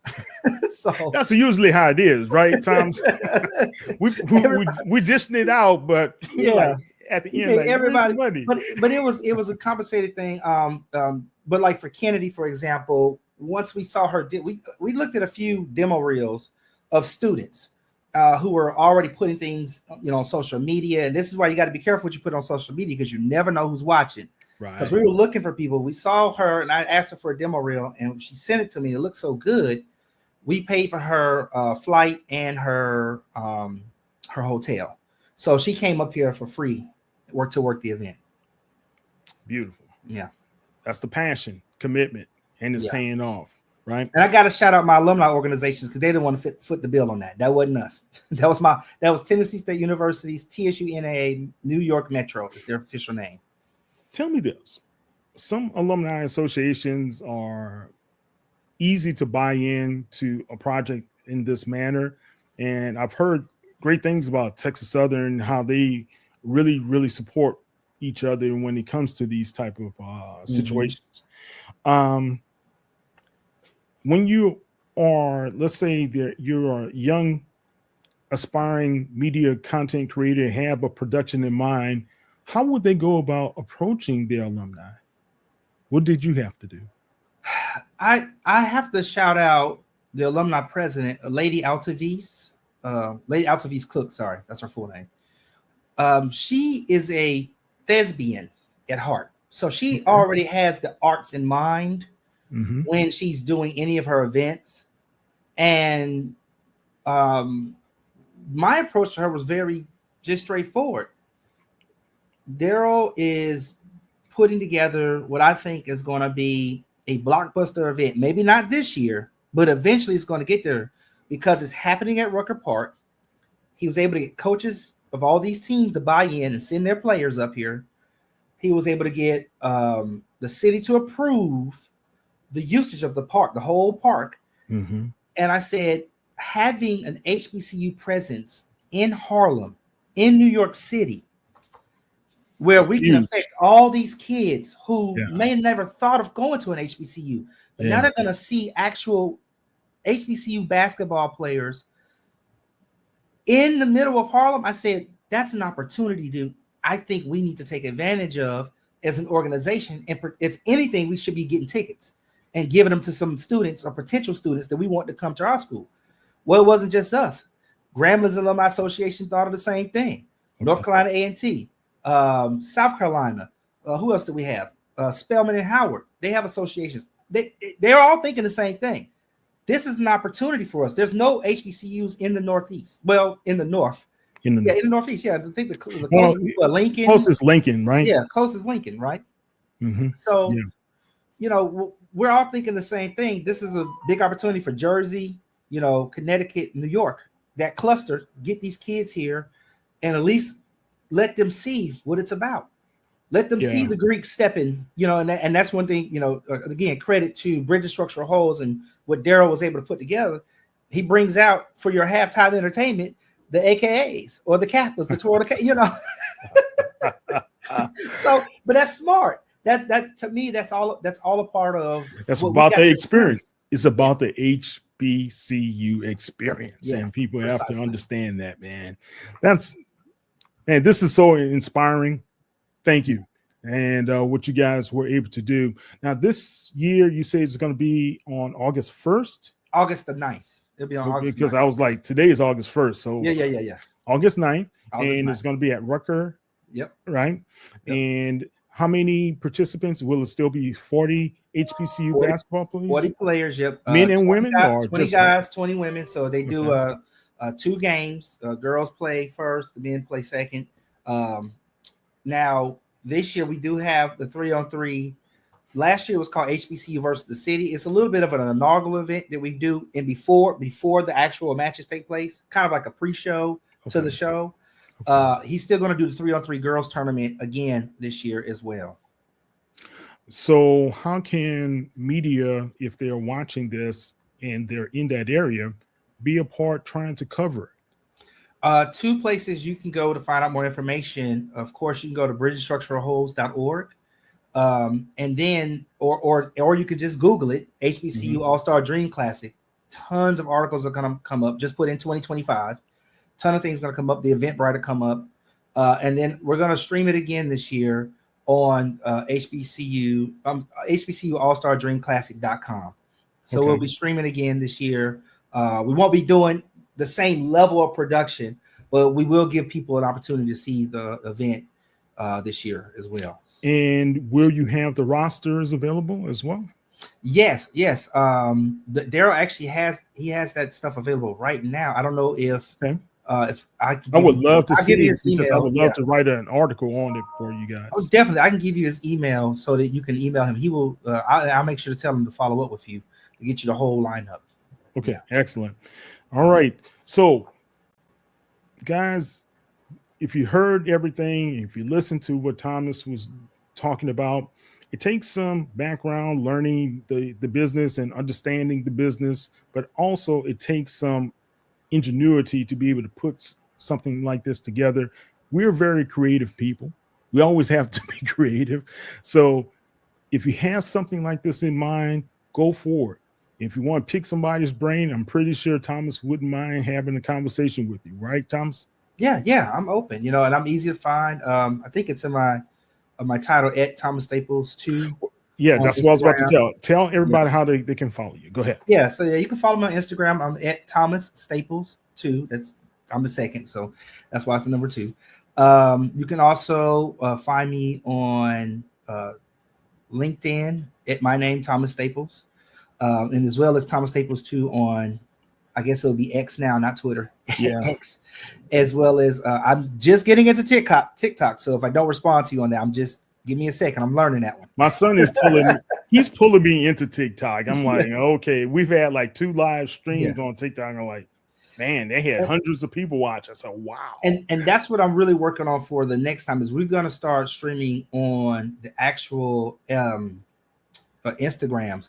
If you want more information about what's going on with Bridges Structural Holes and all the events, you can find those at HBCU Harlem. As a matter of fact, that may be a good resource for this coming up event to see some of the postings and things we've had leading up into this event next week. And it's not the only event we do. We do have one in November as well, which is the Harlem Renaissance Classic, which we can do another. And that's going to be where? The Harlem Renaissance Classic last year was at Manhattan College.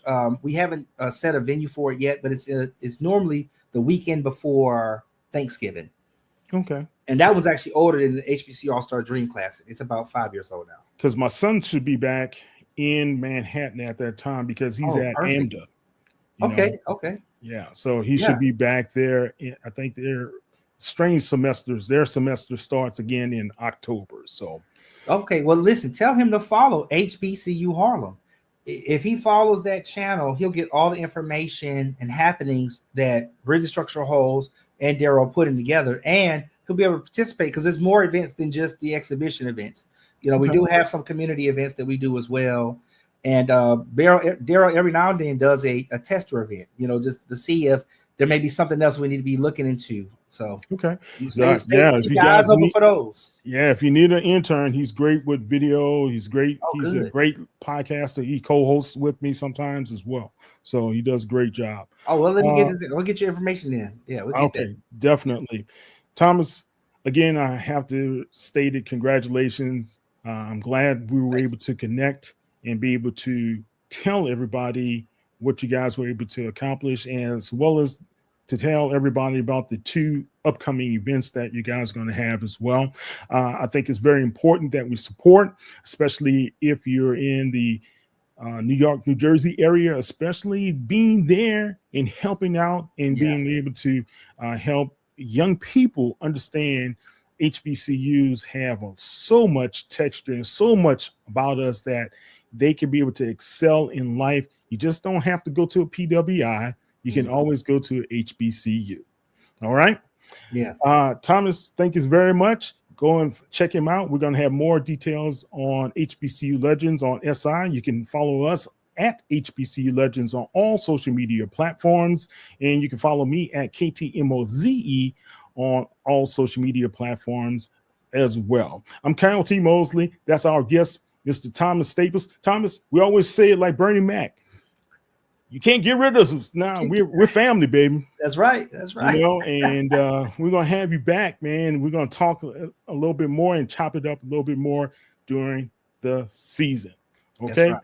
You guys, don't forget, be safe this weekend, but also always be tenacious. Don't ever give up on your dreams, and always believe in yourself. I'm Kyle T. Mosley. Take care. Bye.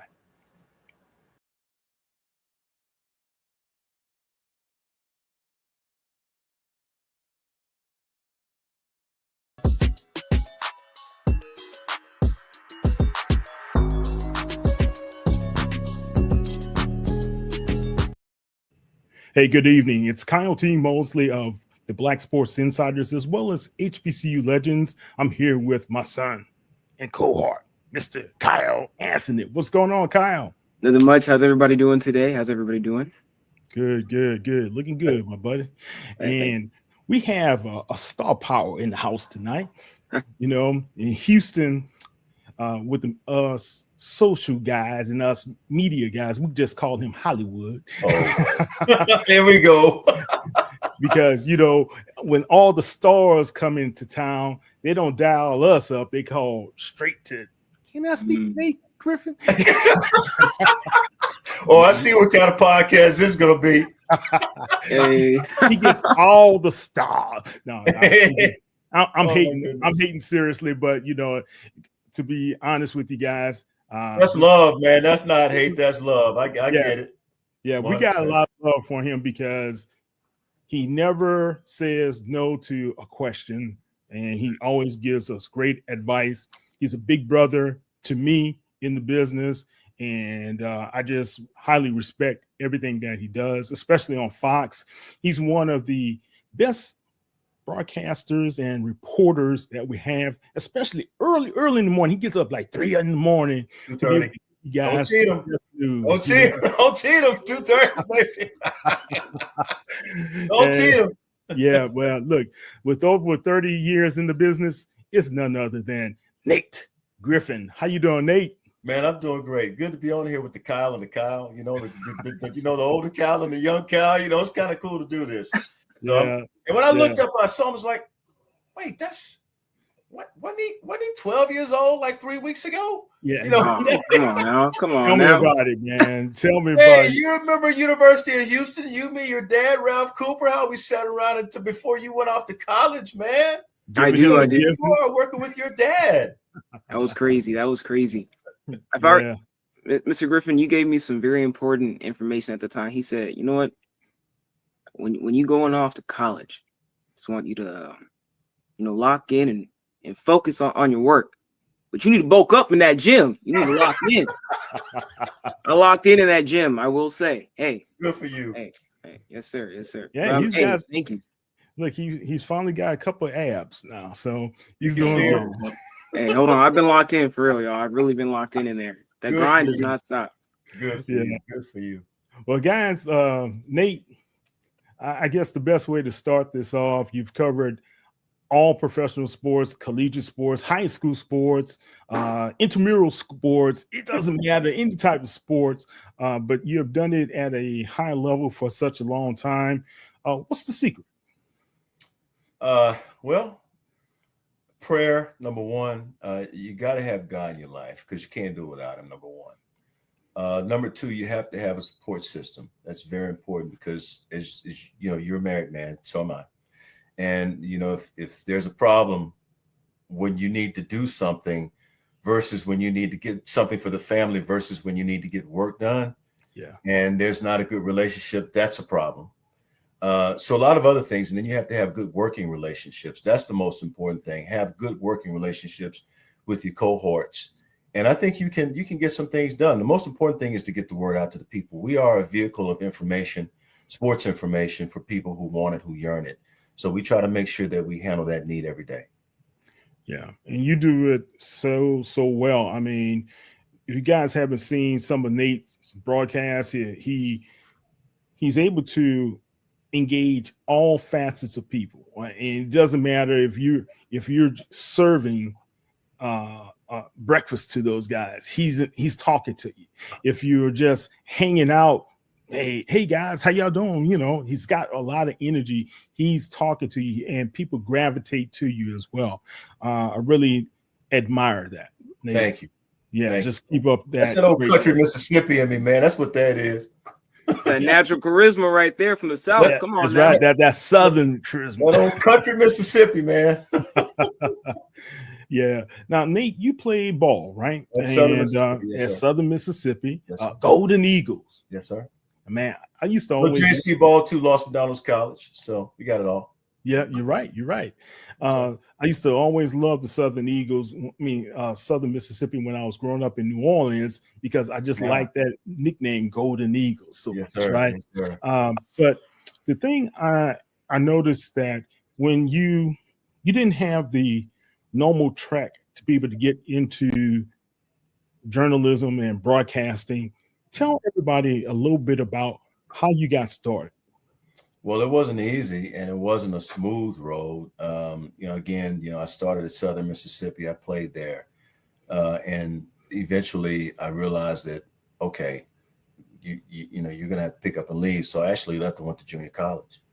And I began to sort of unfold a few things into what I might want to become eventually when I grow up. Initially, I wanted to become an attorney. And really? I want to be a sports attorney. After playing sports, you realize you're not going to play at the pro level, even though you may have had some dreams, but that's not going to happen.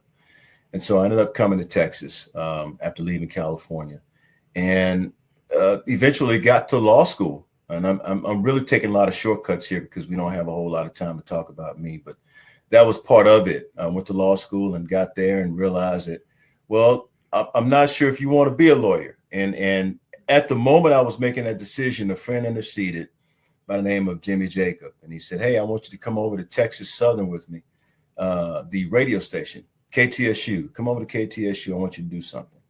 So he gave me an assignment while I was in law school. Gave me an assignment. He said, hey, I want you to read the gospel calendar. I want you to record it. And I want you to have it ready every Sunday. And I looked at him. I said, I haven't ever done this. He said, doesn't matter. You'll get accustomed to it. Just do it. And I was free. I was free, so it was the right price, so eventually that came to pass. I actually interned at KTSU with the great Judith Tillman. She's no longer with us. As you well know, she married the great Fred Hickman. He's no longer with us, who was at CNN. So I interned there, and once again got an opportunity at KPRC Channel 2. They had radio and television there. I went over there and interned with Mike and Anita, Mike Edmonds, Anita Martini, all those people, and Mickey Hobbs was there at the time. So you get to meet a collaboration of people, and then eventually got to KTRH, and that's when things started to really turn around and kind of give me a glimpse into the future. So 740 KTRH at the time, and I'll keep this short.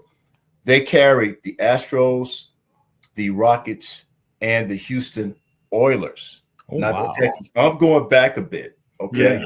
Carried all three sports teams. And this is when Houston was very, very strong in terms of covering sports in the city. You had everybody here, Bob Allen, Mark Berman. You had Ralph Cooper. You got to have Ralph in the mix, Mr. Baseball, Kim. All those people were in the mix, right? And we were very, very prevalent. Butch Alcindor. I mean, you had so many folks there. Jeff McShann. And so, man, you're bringing up some names. Yeah, man. I work with all those people. Joe Gleason who's over 13 now. All those guys. We all go back a lot of years, and so that kind of gives you a glimpse of what happened. But anyway, I ended up doing some national sports broadcasts. I worked for ESPN. I did some work for Comcast Sports Southeast. Did some work for Sports West, which was out west primarily. So a lot of different things have helped to sort of mold me into where I am today. And I eventually got back here, was doing radio, Sports Radio 610. First African-American to actually have a show on Sports Radio 610. Wow.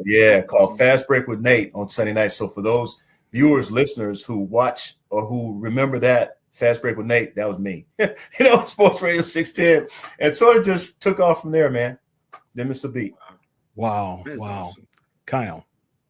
I mean, honestly, Nate, once you name drop the Oilers, I thought you were about to say you flew to Seattle, covered the Supersonics too.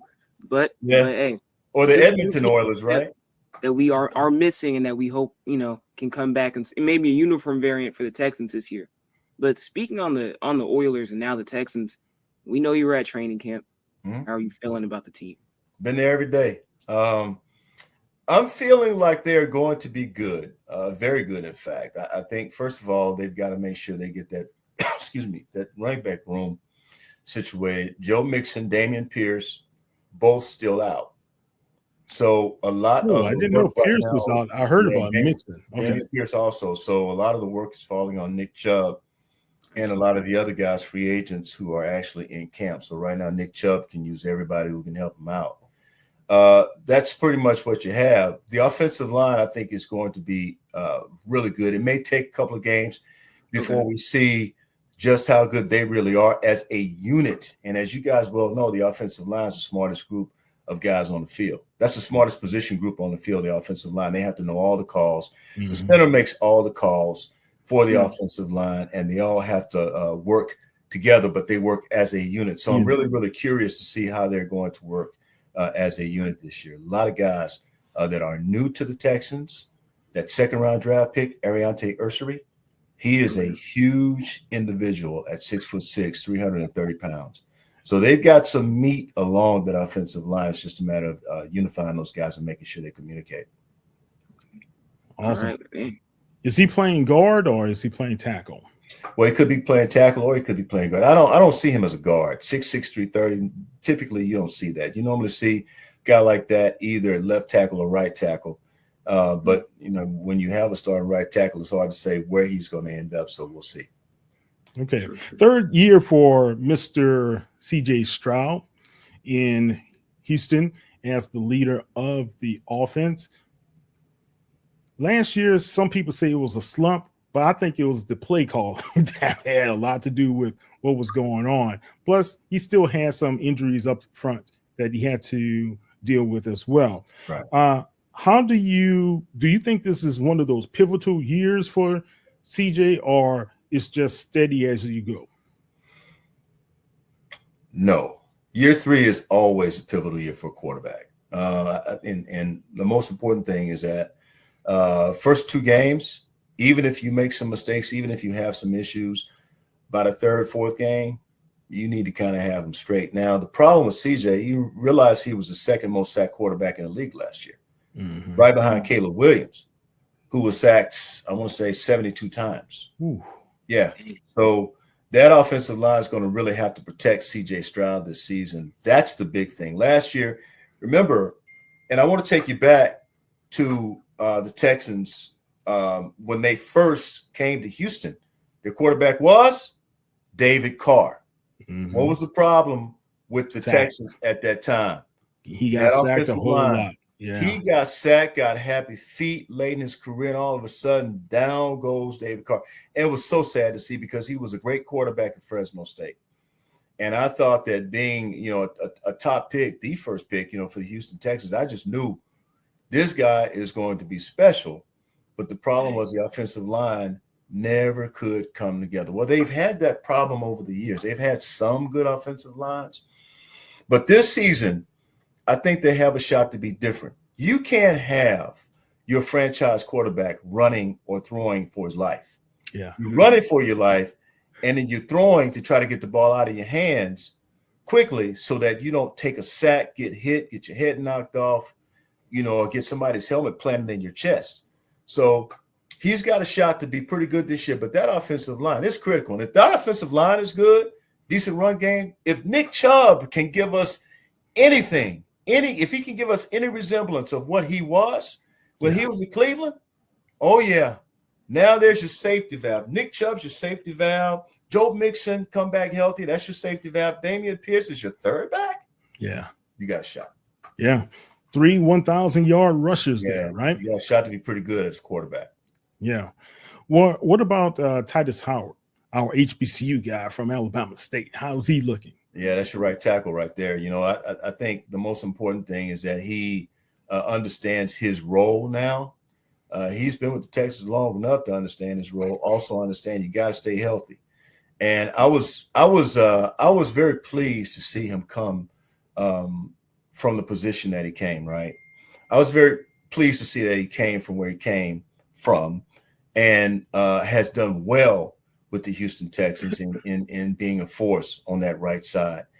That's what he's going to have to do this season because, again, they're probably going to play 8 guys, and Titus Howard has to be one of them.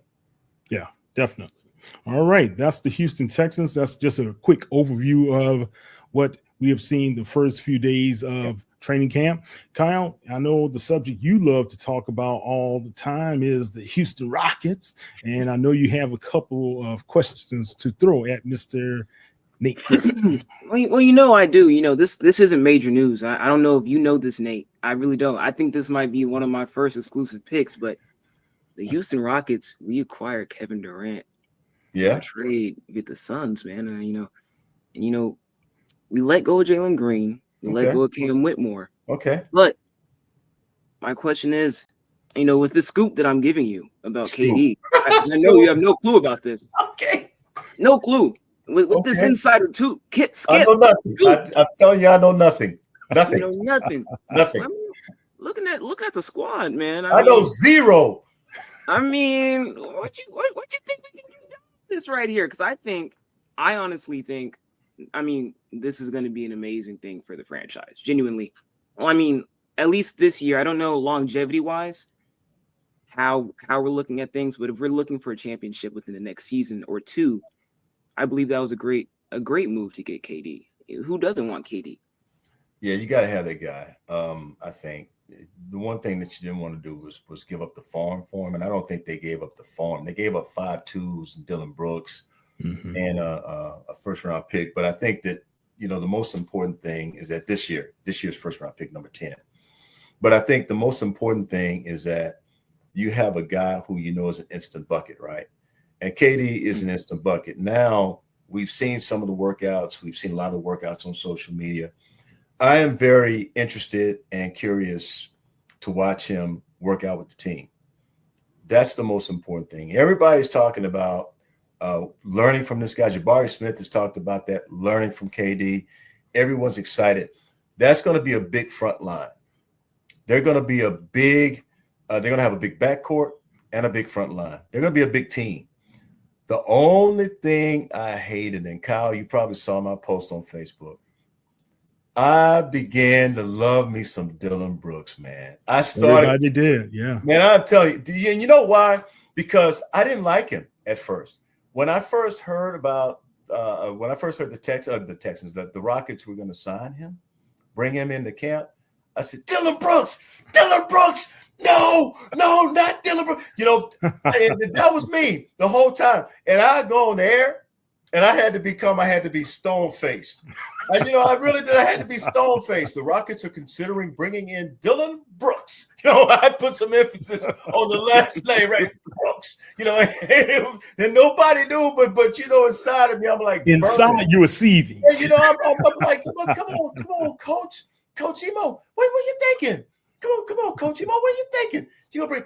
All of a sudden, this guy started to become my favorite villain. Yeah. And I was watching how he was sacrificing his body, how he was actually defending guys and hitting the three.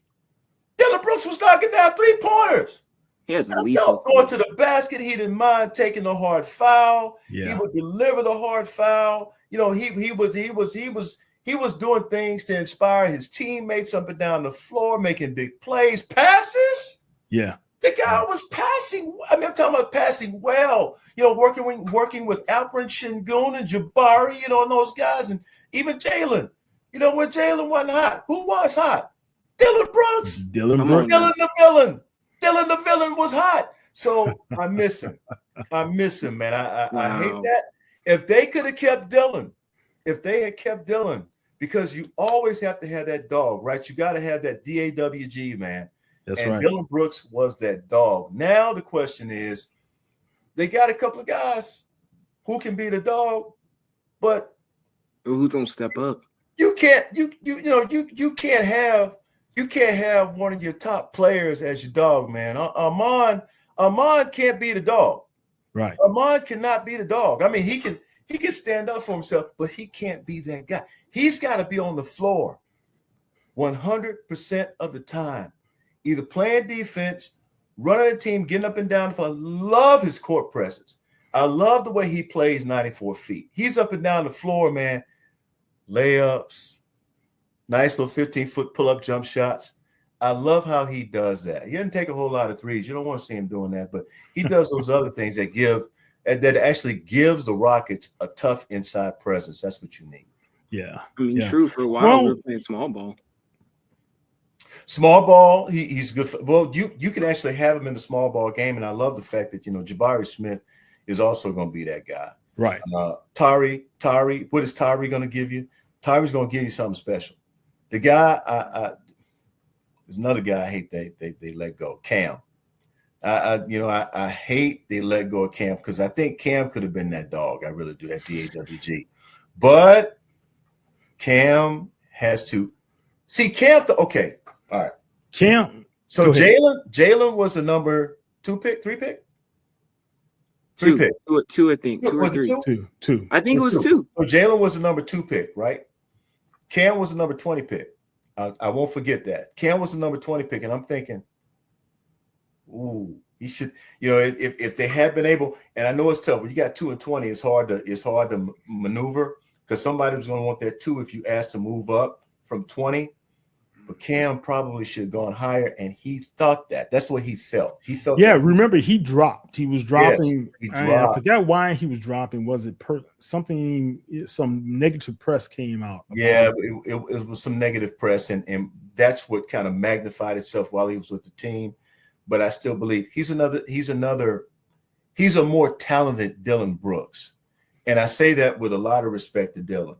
He's a little bit more talented than Dylan Brooks on the scoring end, I do believe, in terms of athleticism. Dylan Brooks, man, he gave you all he had with that body, and I'm going to miss him.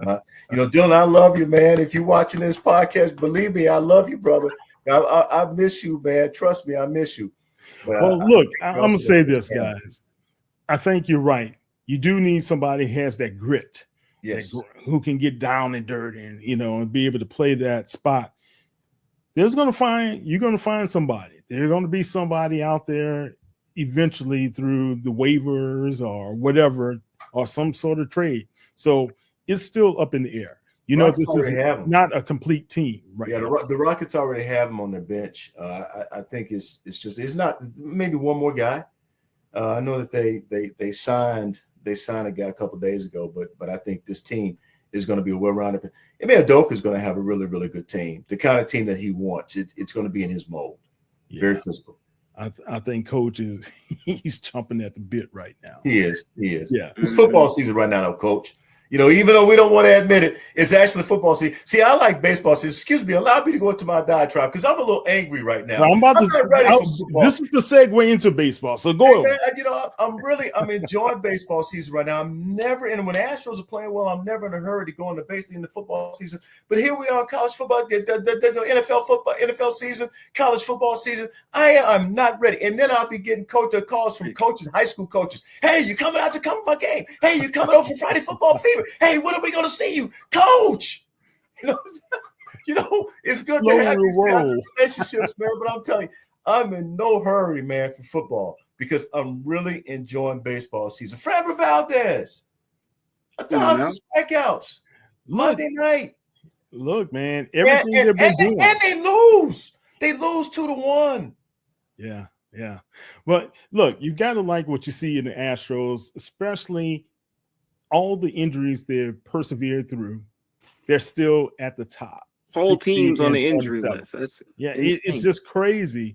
And to have the rookie to call up the rookies, and he hit those 3 home runs in 3 days. I mean, it was really so good to see. I was so proud of him, man. And Houston on. Yes, coming out of Atascocita High School, and I actually went over there and sort of broke the news that he was, signing with the we went on over there. That's why, I proudly, I don't know if you saw the post on I proudly put the post on Facebook and Twitter, on Instagram, the Fox 26 had interviewed him, so it was really, really good to see. Now, on the positive side, Jeremy Pena has been moved to AAA Sugarland. He actually played his first game of rehab last night. Last night being Monday night. So we'll see how that turns out. And then Christian Javier, as you well know, he had a couple of rehab starts with the Sugarland Space Cowboys over the weekend. So hopefully the Astros will be able to get those two guys back. The problem is now Christian Walker, and Isaac Paredes, who's you got about between 15 and 19 guys on the injured list. Yeah, that's a lot of guys. Those are your stars. Yeah. Those are your stars. And you're asking Jose Altuve, to hold up the team and be that guy. And that's tough. It is. It's tough, but he's been hitting those. He's still hitting, right? Well, not last night. Yeah. I mean, he can't hit all the time, guys. Well, the Astros have lost 5 games in a row. You realize they lost 9 out of 10 at home? They were really hot. They were. I mean, but baseball is a game of streaks, right? Boston Red Sox went on an 11-game, win streak. It happens if you look around the league. Baseball is a game of streak. Dodgers won 6 or 7 in a row. All of a sudden, they went back. And you guys know how I feel about the Dodgers, right? Born in Los Angeles. I'm a Mississippi country boy, but born in Los Angeles. And my first game was Chavez Ravine. Really? My first game. Yeah, 6 years old. My dad took me to see the Dodgers when I was 6. So, I'm a Dodgers fan, man. First and foremost, I cover the Astros. So it is what it is. But, my love for those two teams. But, yeah, baseball's a game of streaks. So, you're going to see them go on 10-game win streaks like we saw, and this 5-game losing streak, man, that's 5 games. And you just can't do that. Yeah. Well, hopefully we get the health of the team back, especially the next couple of months headed into that home stretch, right? That's the important. Well, if you really want to speak honestly about that, as of last night, and let me check to be sure, because I want to say as of last night that the Astros are 3 games ahead, right? Or 2.5 games ahead. They are. We're going to give them correct information here, and the Astros right now are 3 games ahead of the Seattle Mariners. And I don't know if you noticed or not, but the Seattle Mariners are playing pretty good baseball right now. And that's what scares me the most. Kyle, I see the angst on your face, man. It's going to be okay. Oh, no, I'm fine. No. Hey, after being an Astros fan is not for the faint of heart. We all know this.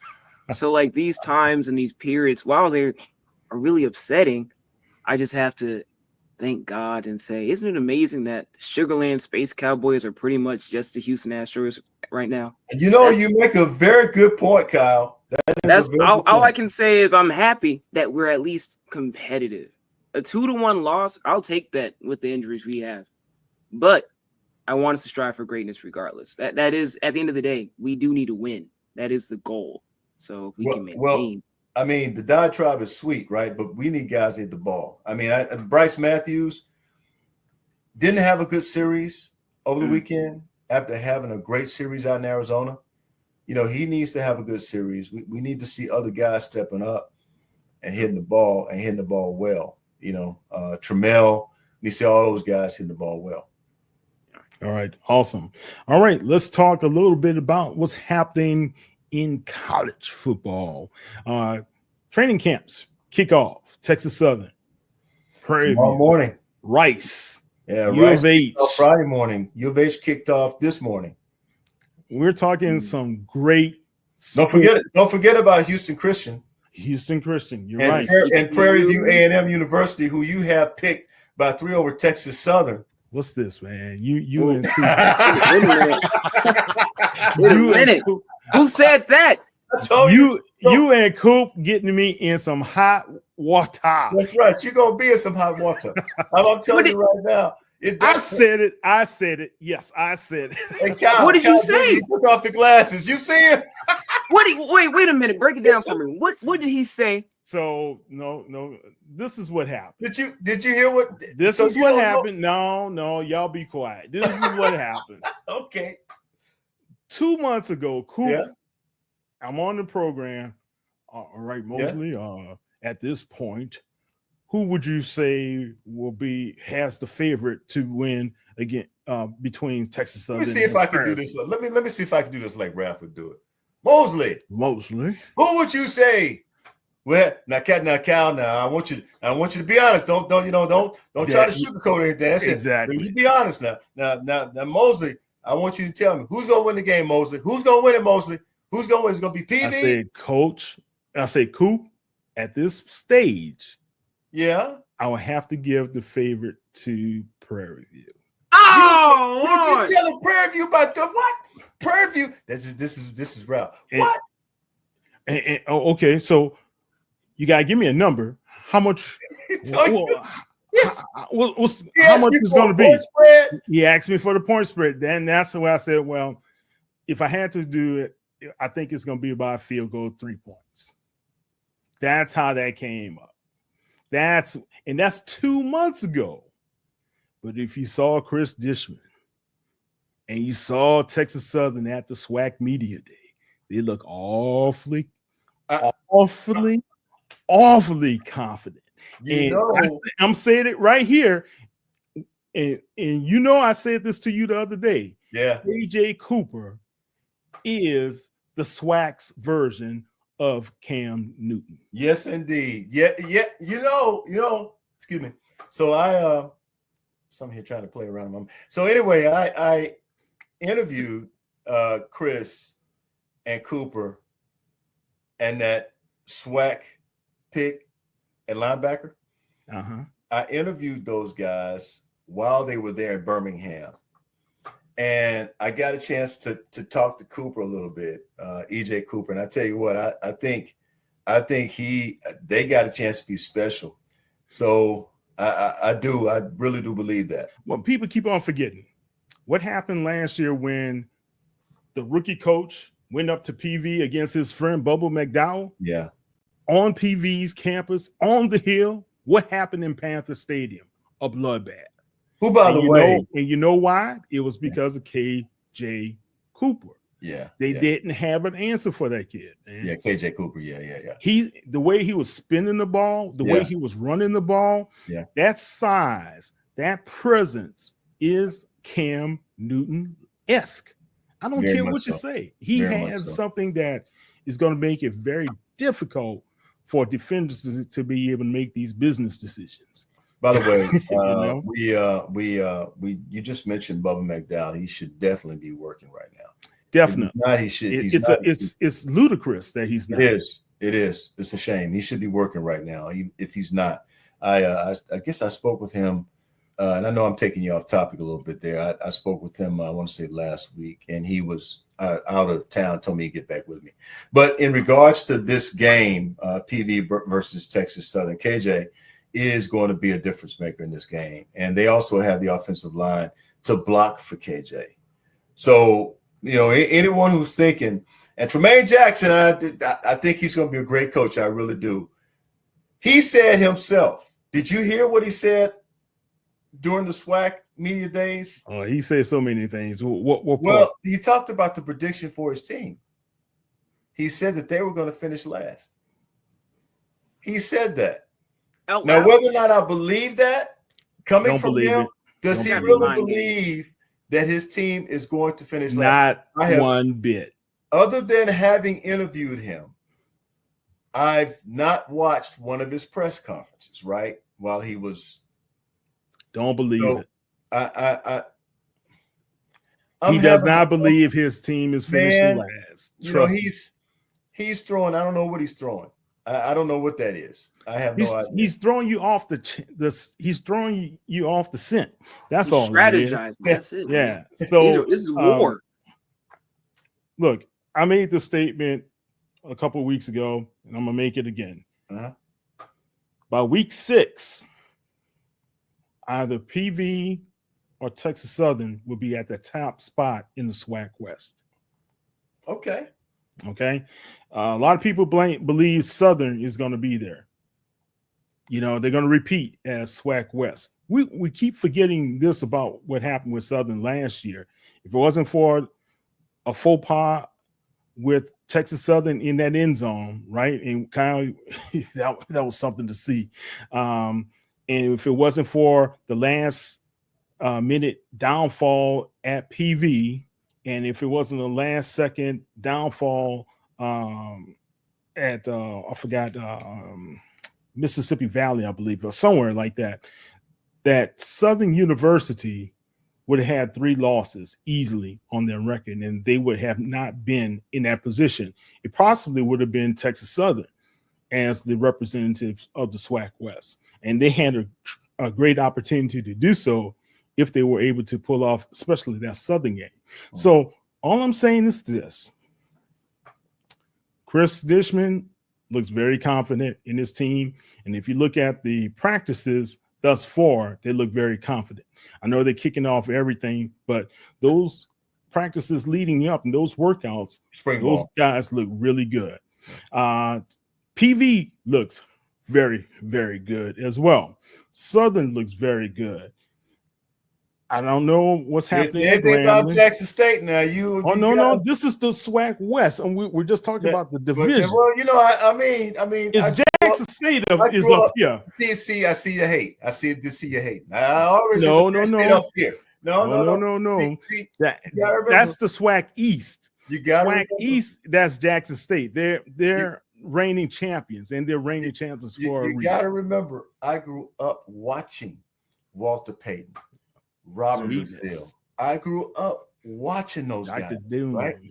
I grew up watching them, and I'm like, man, you think you might want to try to go to Jackson State and play at Jackson State? I said, nope. Instant nope. No, sir. That was a different team back then, man. Well, that was a different time back then because most of your talented players, remember that the black schools and white schools, well, the white schools in particular, had just started integrating black players. What was that, 1972? So you got to remember.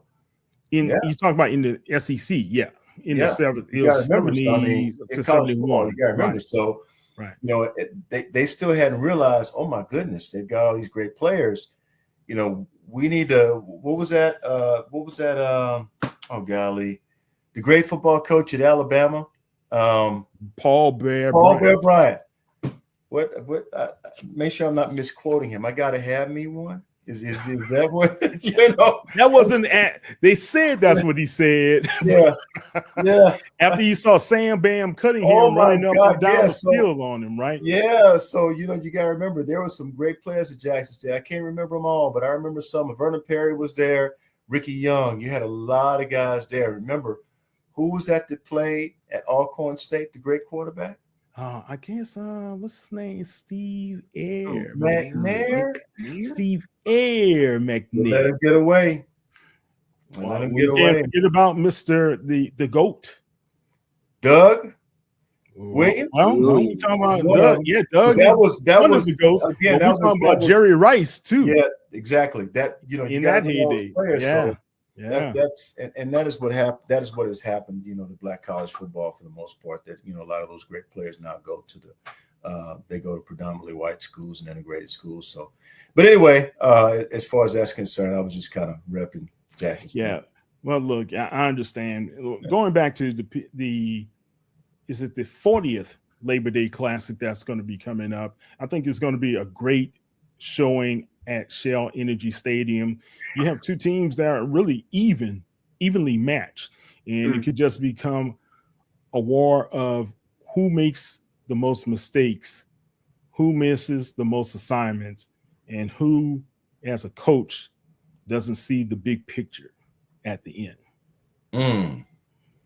Interesting. Well, Tremaine Jackson has played a championship game. He has. Chris Dishman has coached at the highest level in college football when he coached at Baylor. And he coached pros, right? Defensive. Yes, he did, but in regards to college football, that's what he's done, and so he understands winning. And we talked about two staffs too that are very well put together. What Tremaine Jackson was able to do to bring on most of his staff over with him from his last position, and you look at what Chris Dishman has been able to build, and most of those guys stayed with him this season as well. So you have a second-year coaching staff. Most of the players still believe in what they're doing over at Texas Southern, and you have a new passionate coach over at PV. This is what we want to see, and this is what we need to see here, especially in H-Town, to see a battle like this. Yeah, I think the coaching, when you start talking about coaching staffs, you can actually go around, the swag. If you take a look at what Southern did, they brought in Lemuel Stinson, who played his high school ball at Worthing, played his college ball at Texas Tech, and played for the Chicago Bears. All these teams are wanting to bring in former NFL guys because that does have an effect on the young college players. When a coach tells you he played in the NFL, you can't question him. No. It's hard to question a coach who tells you, "Hey, I play in the NFL and I can tell you how to get there if you listen and do the things I ask you to do." So I'm really curious to see. In fact, Shell Energy Stadium should be packed, sold out. I will be there for that. I hope so. They need to. This game should be sold. One more time. What is the date of that game? August 30th.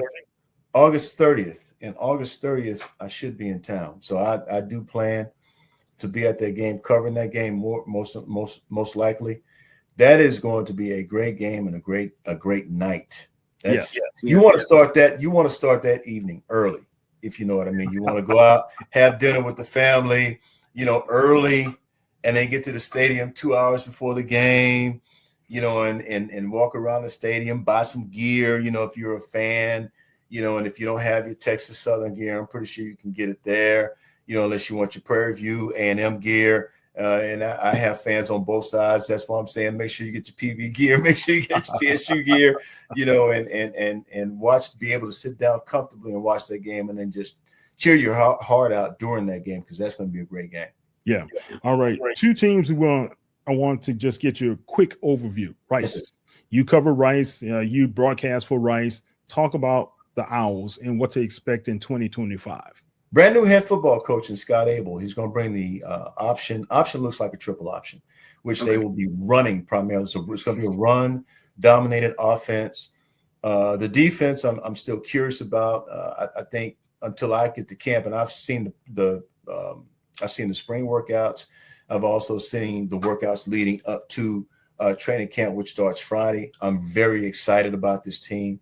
I think I'm going to say in Scott Abel's first year, as he was able to do at Duke before coming and, here, not Duke. I'm sorry. He wasn't Duke. It was, I forgot. He was at Davidson. He was at Davidson. As he did at Davidson, he was able to get that team to its highest ranking ever. And so I assume that he is going to bring that same type of fierceness. And I haven't talked to the man. The man is a 24-hour energy ball. I do believe he's got more energy than me. So he's pretty amazing. He has a really, really good coaching staff. And you might want to take a gander at let's see, let me do something here real quickly. Who his defensive coordinator is? Do you happen to know? Let's see. His football coaches are, let's see here. You don't know who his Rice defensive coordinator? So let me help you out a little bit. John Kay is his defensive coordinator. Do you know who John Kay is? No. John Kay won 4 state championships at North Shore.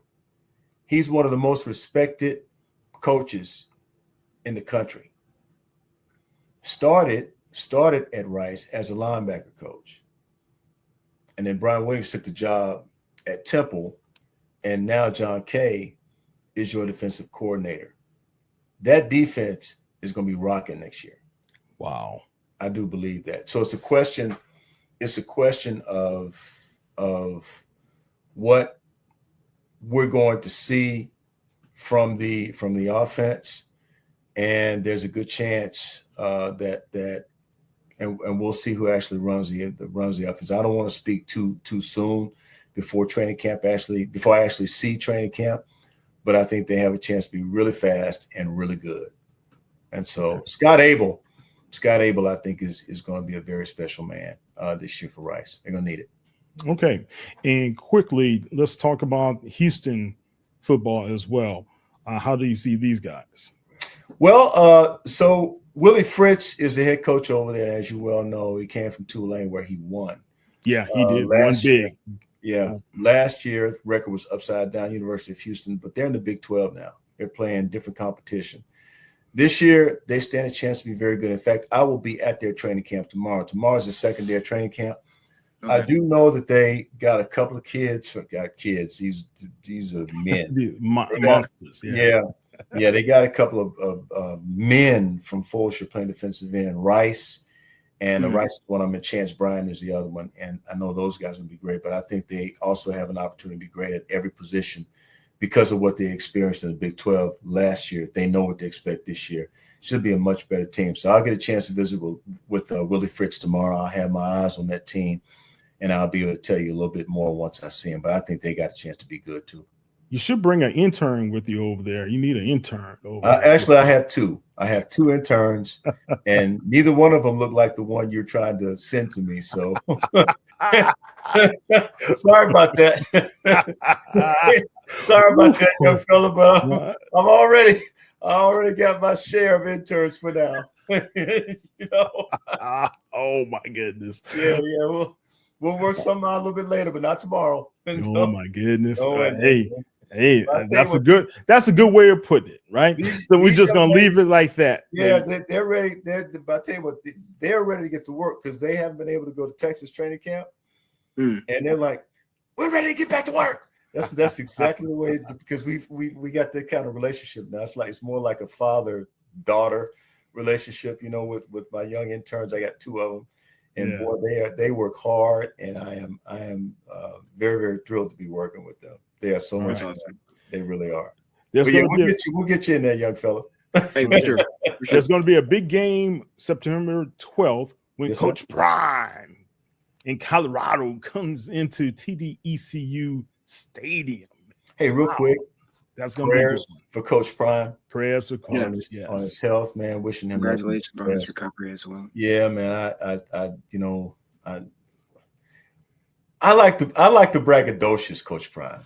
I like that guy, because you gotta remember when God puts a commitment on your heart, you're it, and this guy is, to me, he's special. He played the game. He played like he talked, and I have no issue with that. When you play like you talk, when you play and you can back it up, got no issues with me, man. So I'm praying for his health and his well-being. Hope he comes back strong. Fellow cancer survivor. Yes. Yeah, there you go. You know a little bit about that. Yeah, definitely. What do you think about Shedeur? What's going on with him? Right now, Kenny Pickett is sidelined with a hamstring. Shador is beating everybody in that quarterback room as far as completions as well as touchdown passes through the first 6 days of training camps for the Browns. What's your thoughts? Love Shador. He's showing leadership. He is changing the minds of the naysayers, the people who didn't necessarily like him initially. I think he's changing their minds, and they're starting to see this guy's everything we didn't think he really is. And he's come to Cleveland, shown a very workmanlike attitude, showed it in his play, showed he was ready.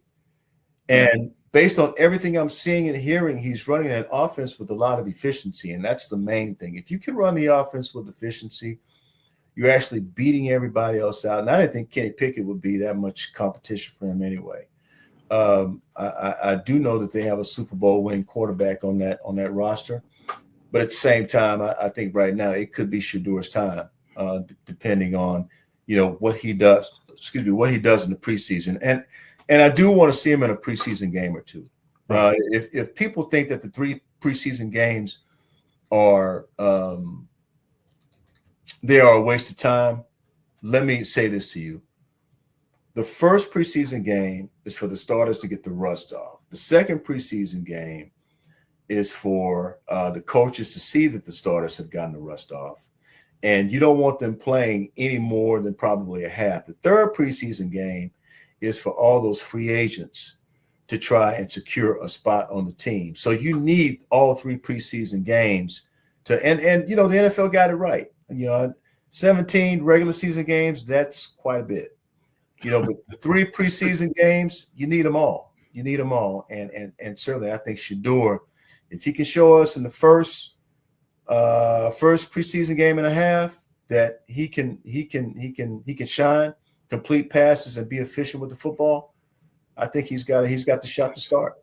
Yeah. I was telling people you cannot discount this young man. He's a 5th round draft pick. Yeah. But all the kids shouldn't have been. Now, Kyle, did you see the video of Shador coming out today? All those kids were ready to be able to dap him up, shake his hand. And one kid he did a high five to. The kid kept his hand up like, oh my God, I just touched Shador Sanders. Well, because I feel like a lot of people, his naysayers, they didn't actually watch him play at Colorado. As somebody who was an avid Colorado watcher, I watched every game when Shador and Travis were there, and I will continue to do so with Julian Lewis, hopefully becoming their quarterback throughout the next 4 years of his college career.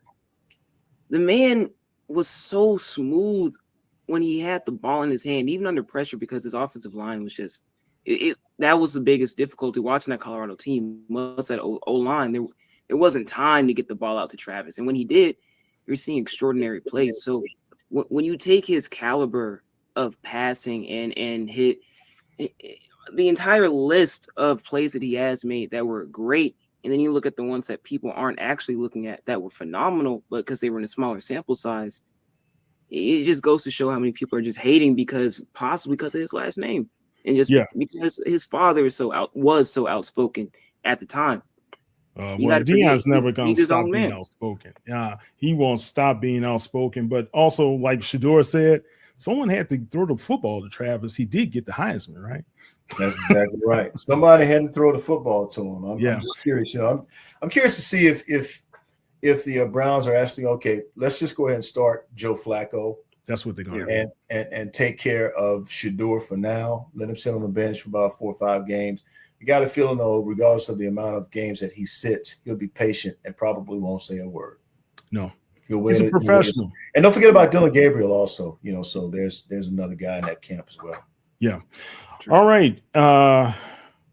Right now, there's plenty of excitement, and you've been through some exciting times in the Houston area when it comes to sports. You've seen championships from the Comets, from the Rockets, from the Astros. How do you feel about what's happening with the Houston sports scene right now as an overview? I like it. I had to stop and pause for a second. I like I like everything I'm seeing. I would like to see the Texans at least get to the AFC Championship game. I think that would sort of turn some things for Houston. Here, a couple of things I like to see also. I don't know if you guys are going to agree with me. I like to see Houston get a WNBA team. I would as well. I couldn't understand why they did not put the Comets in this last go around. So go ahead. Yeah, but possibly because of what happened with the Comets. Okay, and I know there was some issues going back to that, and I covered the Comets at the time, and when they played in what was then the Compact Center, I want to say. I think that's what it was. Mm-hmm. But yeah, I totally get that. But I like to see them get a WNBA franchise and a hockey franchise. Yes. Oh, love hockey. Been to a hockey game? Have you been to a hockey game? Professional hockey game? I've been to a professional. I've been to one. Remember when we had the Houston Arrows? Yeah. Well, I covered the Arrows. I go back to that. Yes, I covered the Arrows. Guess what? So we're sitting next to the couple that invited us to the game, right? Yeah. And we just, we're black people at hockey. We talking. We were having a good time, chatting it up, blah, blah, blah. And all of a sudden, her husband out the mid just hit. And Greg has these long arms, like Professor Fantastic, just reached up in the air and grabbed the hockey puck out of the air. Oh, the puck was coming down? It was coming at us full speed. Did it come over the glass? Or how? Yeah. Well, I don't know how he did it. It wasn't going to hit your mother, Kyle. Oh, wow. He grabbed that thing. Because those games he saw it. Yeah. We didn't see it. I was like, wow. Oh, wow. And I think we had that hockey puck for a while, too. Really? But, yeah, man, that was crazy. That was crazy because we was sitting right in that front row. Yeah, yeah. You get a lot of action along that front row, depending on which side you sat. But you and the fights, those fights were funny, man. A lot of that, yeah, man. The fights are always funny. Those guys are going at it toe to toe. Holding each other's jersey, punching. But it was a lot of fun. I thought the Arrows were a lot of fun. But I love to see Houston have a team like the Dallas Stars. Yeah, that's a fun team, fun venue to actually watch a hockey game, and I love to see Houston do that again and bring a hockey team here and have them play at Toyota. That'd be great, man. I know there'll be you got some complications because you got to deal with the floor. You got to have a hockey, you got to have ice. You got this. It's a lot. It's a lot to it. Yeah. All right, Nate. January 20th, you had Nate Griffin Day here in the Houston area. I did. Yes, sir.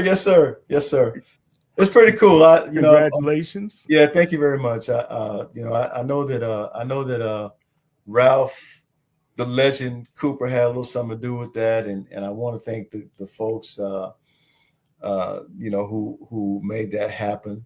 And the mayor also delivered it. In fact, the mayor presented it that day. Wow. But there were a lot of people who were involved in it, and I want to thank them all. They all were so great. The Black Heritage Society was primarily responsible because I was their co-grand marshal of the parade. And so it was a really cool deal. So yeah, I got my day. And is it long overdue that Ralph Cooper should get his honorary doctorate at Texas Southern, PV, somewhere? He should. I think you and I might have talked about that. He definitely should have an honorary something from somewhere. Yeah. Where it comes from, and I'm not sure if he has a preference. How Ralph is. Ralph, he'll talk a lot of smack, and then all of a sudden you just give him the award and he's done. I don't know if it should be Prairie View, or if it should be Texas Southern, or if it should be Southern, or if it should be Grambling, where it should be from. Jackson State, I have no idea. But yeah, 56 years, man. Yeah, he definitely would want an honorary degree from somewhere. Rice, U of H, he won it from somewhere, and I think he deserves it, especially with the amount of coverage that he's given and allowed people to really enjoy over the years. Heck, he's been covering sports since 1865. So I mean, I don't know why, Yeah. Come on now. Yeah, man.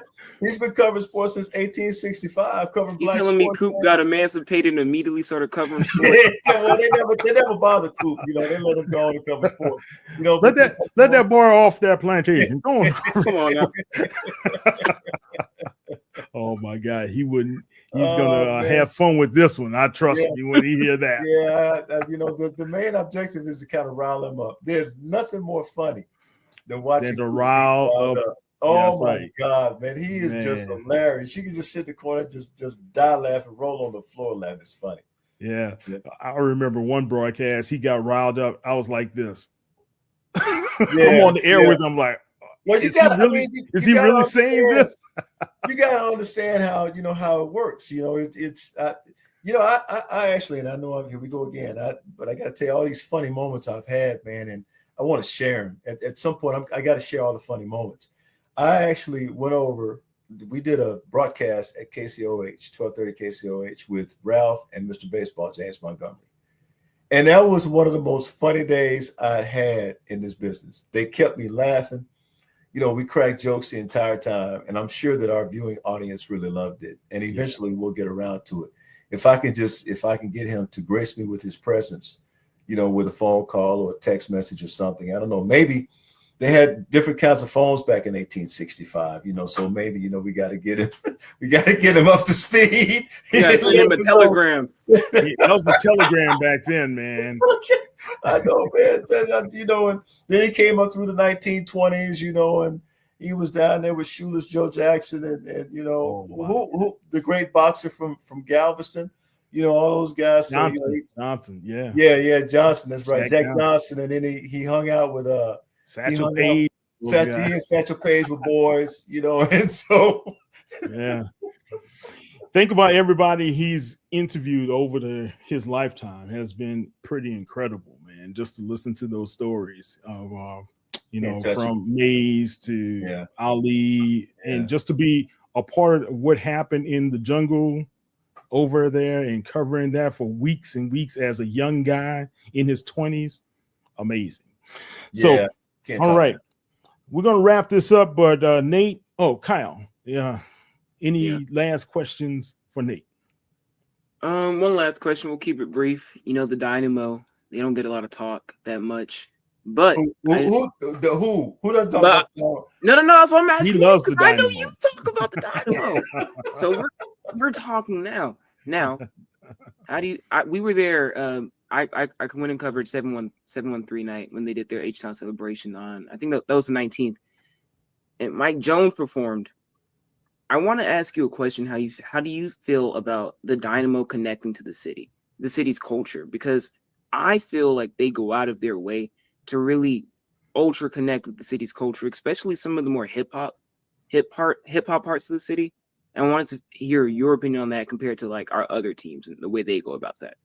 So let me get your viewing audience up to date. You know, Leagues Cup starts tonight, and they play Tigres tonight. So it'll be Dynamo hosting Tigres at Shell Energy Stadium tonight. I'll have those results in the morning, but it may have some tonight that I'll tweet out. But I think that the most important part is that they are trying to connect with every aspect of the city. That's what they're trying to do. Now, what I do notice with the Dynamo and Dash games, seemingly you have a more international audience when they bring the bigger matches to Houston.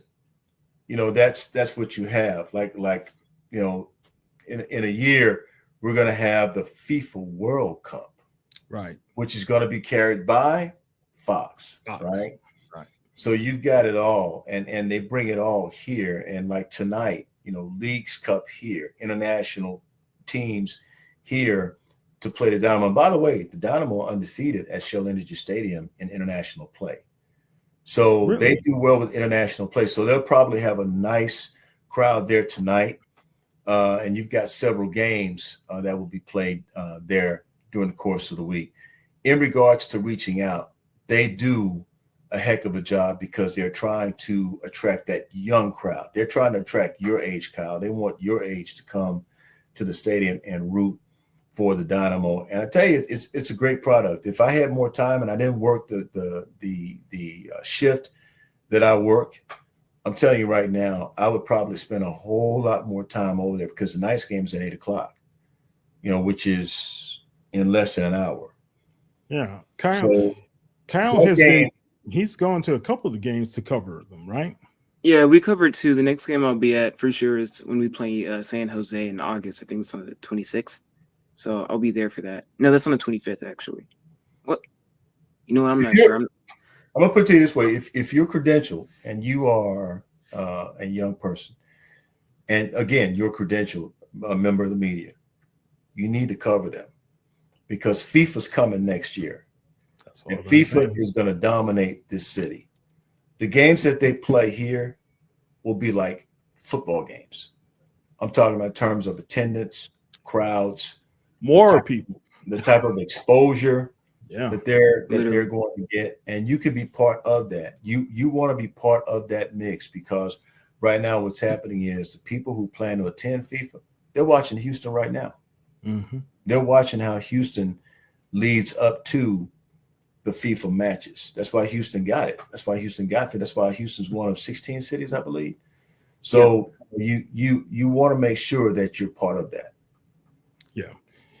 Look, Nate, he's covering them so much he doesn't even ask his dad to help him out. So, well, I sort of understand why.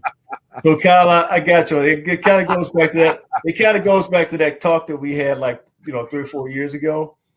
Kyle, I don't blame you one bit. I wouldn't invite him either. I just go, because I mean, a lot of entertainment spots, Kyle. When you get done covering the game, you do your post game, stuff. I go straight home for everybody watching. I go straight to the crib. We're writing and we're editing once we get back home, y'all. Yeah. Okay. We haven't seen one.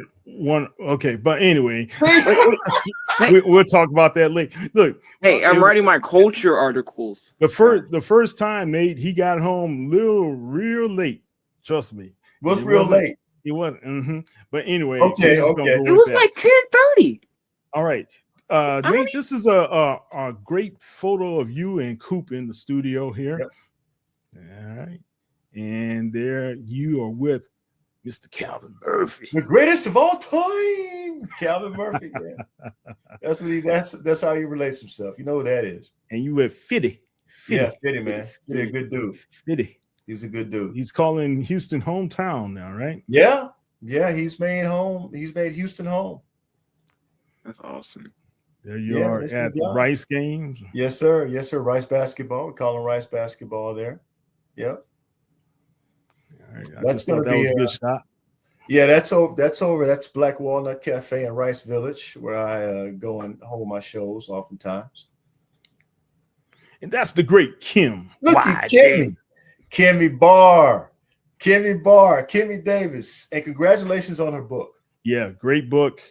Kyle stole my book, and he's reading it right now. I asked politely for a copy. I was met with, you borrow mine. Resistance. Bring it back when I'm not done yet. Give me time. Well, youngster, I think I'll never see that book again, so I'm gonna have to try to get another one from Kim. So whatever you're paying him, Kyle, you need to. Hey, Kyle Jr., you need to go and purchase a book from Miss Davis, man. Purchase one from her. Have y'all had a Kim part yet? He and Kim, she'll do anything for Kyle. I'm just saying that she'll do anything. Oh, I got a ball to pick with Kim. She'll do anything with Kim, but anything for him. I need her to do some more stuff for me. I need more Kimmy. Have y'all had a Kimmy bar? Well, yeah, we had her on last month. We did an interview with her. She only have you had one of her Kimmy bars? Oh, no. We have. Oh, dude. I'm telling you right now, you gotta have a Kimmy bar. Really? Okay. Yes. Okay. Oh, she says she'll cook for us. She can make some serious Kimmy bars, man. Really? Kimmy bar, they are great. Yes. I heard her gumbo is the bomb as well. So she can flat out cook, but her Kimmy bars, man, I almost ate one on the air. We were on the air since I almost ate it. We was here doing live shot. She gave it to me. I kept looking at it. I'm thinking about eating that thing right now. All right. And there he is. Man, as far as you and your family, Nate, we've got to extend our condolences to your sister after losing Jose Grignon, your brother-in-law, as well as your colleague at Fox for all those many years as well. Yeah. Kyle met him when you were 7 or 8? Yeah, I was doing the Martin Luther King Jr. oratory. I was on for, I think he was like a guest. 7:30 segment. I was up super early. I was like, man, why are we up? But the thing is, that was fun though. We grew up watching him on the TV every day. So I was like, wow, that's really Jose Grignon in the flesh. That's crazy. But yeah, it was an honor to meet him, and I'm truly sorry for your loss. Sincerely. Thank you, man. Yeah, I miss him a lot. We miss him at the station, and we've got something special planned for Thursday morning. You might want to tune in for that. Okay. Excellent. Yes, sir. All right, Nate Hollywood Griffin. Nate, tell everybody how they can be able to find you on the World Wide Web. Yeah, get up in the morning, wake up. We call it wake up, and we call it wake up for a reason because we start the show at 4:00. So you can actually check me out at 4:15. I'm usually with Sally or Lena. Could be Heather, could be Denise, with Nate's Greats. That's how we open it. We open a 4:15 segment with Nate's Greats.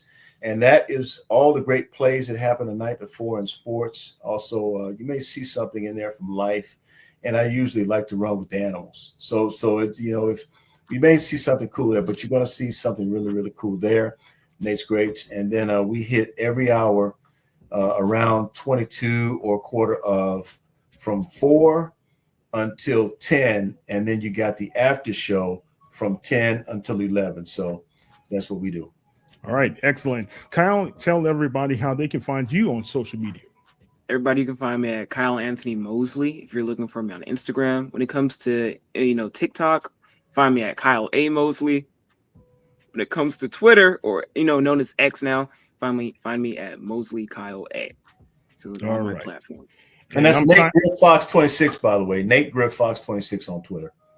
And I'm Kyle Trevor Mosley. You can check me out on HBCU Legends on all social media platforms at HBCU Legends. And you can check me out at KT Moze, that's KTMOZE, on all social media platforms as well. Guys, thank you, Nate. Thank you, Kyle. Great show. We're going to be following up with Big Brother Nate throughout the season, and check him out. You're going to get to know more about him as well as what he does for Houston sports. Thanks for having me, guys. Have a great one. Take care. We out. Hey.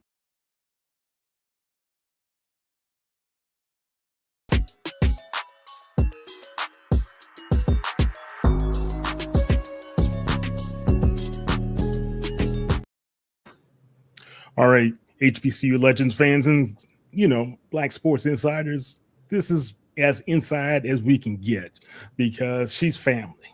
And sometimes it takes a lot to get old Kyle T worked up and choked up. But I was so very proud when the announcement came out. She kind of leaked it a couple of weeks ago. But anyway, when she came out and it was announced by Alabama A&M that she's going to be the full-time play-by-play announcer for the school, it's historic. It's historic in the SWAC, historic in HBCU legacy as well. But this is something that she has wanted for such a long time. And she put it into plan and put it into motion. And I told her be patient years ago. And she was, and it has come true. So it's none other than Ty Floyd. How you doing, Ty? Oh, after that introduction, I'm a little emotional. But yeah, I'm doing great. We go back way, way back. Yeah, look, I remember when we were able to run into one another at the Battle of the Bands. I was like, oh my God, I was so happy to see you.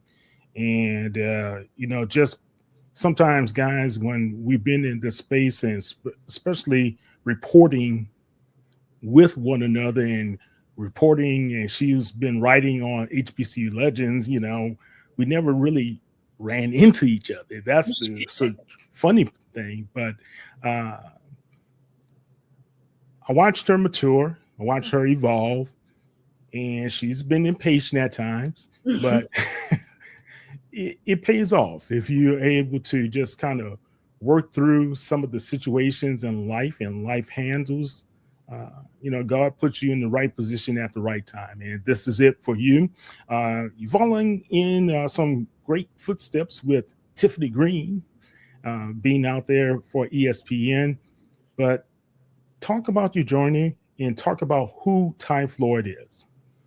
Oh my gosh. Well, to start with who I am, that was a question that I couldn't define until a couple years ago. I mean, I would sit here and run down my list of accomplishments and thought that defined me. But I think what defines me is just being an awesome person, being someone who will always reach back and help others.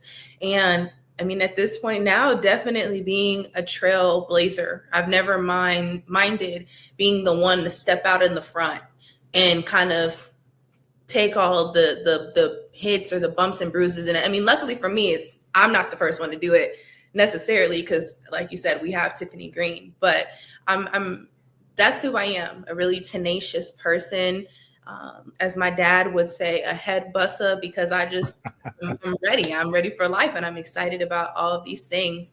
And in terms of my journey, I grew up around the game. I love football so bad. I joke all the time that if I was a guy, I'd be in the NFL right now, probably Pro Bowler sitting on millions. But I have such a love for the game and all that it's done, not just for me, but for my family. And so to be in this position, to be able to be in the game in this capacity is so exciting. And so I'm really, really grateful and ready.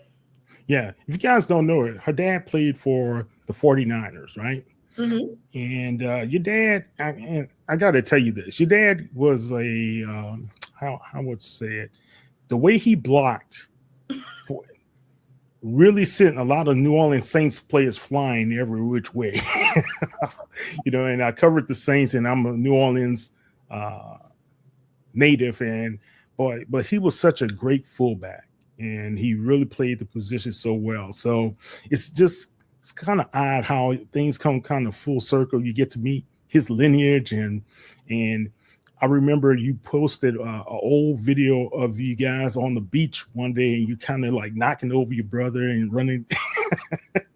You got some wheels on you as well, but so it's just good to kind of put everything together. But Ty, to be honest with you, you've been on this journey from FAMU. You have your journalism degree, and this is not. A lot of people, if they're looking outside in, they would think, oh, this is just immediate. No, this is something that you really took some time, crafted your journey, crafted where you were going to be in the different spots. And I like the fact that you took the chance going to the graduate program at A&M, and it has really opened up a lot of doors for you. Talk about that move. I prayed and prayed and prayed to go to graduate school. Money was always an obstacle for me. Just how I was going to do it was always the obstacle. And I also, coming out of school, applied to Florida State, which is where my dad went and is a Hall of Famer at the school. Didn't get into the school. Really? I didn't know. Wow. I applied to the Cronkite School. Didn't get in, unfortunately. GRE was a thing for me, and just taking the test. That's something I've never told anyone, but that is kind of where my journey was. I didn't get into a lot of the school, so I was like, wow, is this even for me? Is this for me? Should I do this? And in one conversation, I was just joking, and I said, hey, Coach Mai, the quarterbacks coach, he's now the DFO and senior offensive analyst. I said, Coach Mai, if you ever want to add a woman to the staff to diversify the staff, then just let me know. And he was like, okay. A week later, they're like, yeah, they said that you can come up here and do X, Y, and Z. And I'm like, oh, wow. And I sat on this for months. I sat on it for months until I came home one day. Now, people who may not follow me that don't know my journey, I worked in a fitness center. So I would wake up at 3:00 in the morning to clock in at 4:30, leave that job at noon, take a break in my car, like clock out at like 12. take a break in my car, drive to the other side of town to go work in an ice cream shop, standing on the corner in an inflatable suit, and would do it all over again until maybe Thursday, when I would either be traveling or take a break to travel to cover a game or something like that. And so that was the grind for me. And I came home one day and I was just so irritated. And I was like, God, please allow me to move out and move away from here. Please allow me to be in my career every day. And literally later that night, I got a call from Coach Maya, and he was like, hey, have you thought any more about this? And I was like, oh, God already gave me the opportunity. Yeah, that's right. And God, hey, he knocked on your door twice. You're fortunate. Yeah. I'm hearing your prayer. I answered it for you.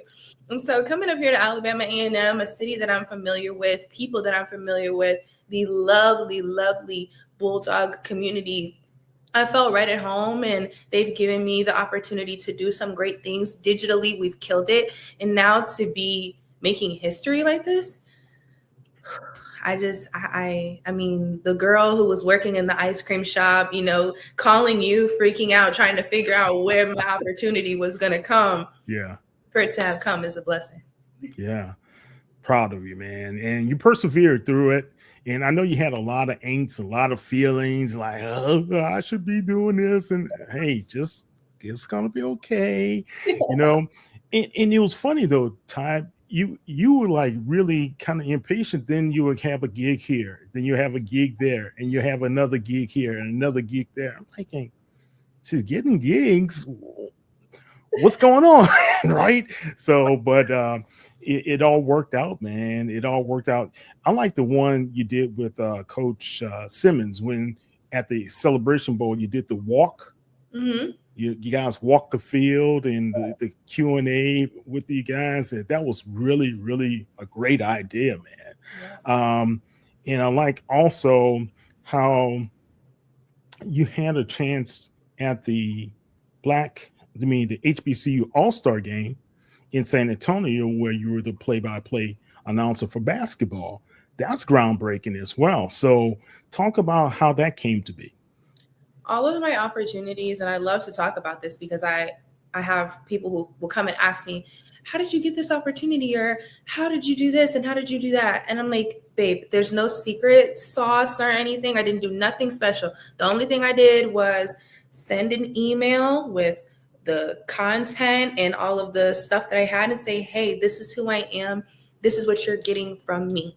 And as I started to get more and more gigs, like you said, it was kind of building up as like a proven track record of what I could do, the scope of my capabilities. And so when it came to the HBCU All-Star game, it's hilarious because I don't know if they even remember or recognize this, but back when the men's game was implemented, I was the one online talking the biggest mess about how they needed to have a women's game.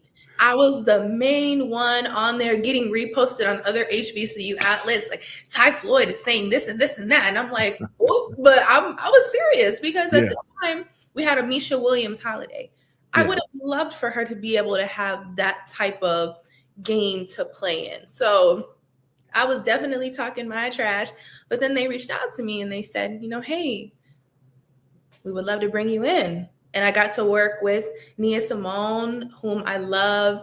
Her father also played in the NFL. And so we have that connection. And then Simone Stanley, who I've been running this race with for as long as I could remember. And so to see her today, Simone Stanley today, and just to look at how far we come was something that made me very emotional. But I always tell people, send that email. I would sit at my job at the fitness center and I printed it out. I printed out a list of all the conferences I felt like I could maybe get a opportunity with. Right. I emailed around like 50 people. I emailed so many people, and I maybe have gotten, some no's, some yeses, some maybes, but that's all that I've done that was special to get my opportunities. What's so funny you said that. I remember when you sent me the message asking, Mr. Mosley, is there any opportunities for you to write? Yes, please, yes. And I was like, yeah, that was so great. I felt honored that you wanted to write with HBCU Legends. So yeah, that was, guys, if you heard it from Ty, put it into action. And she went into action. That's the thing that people don't get right there.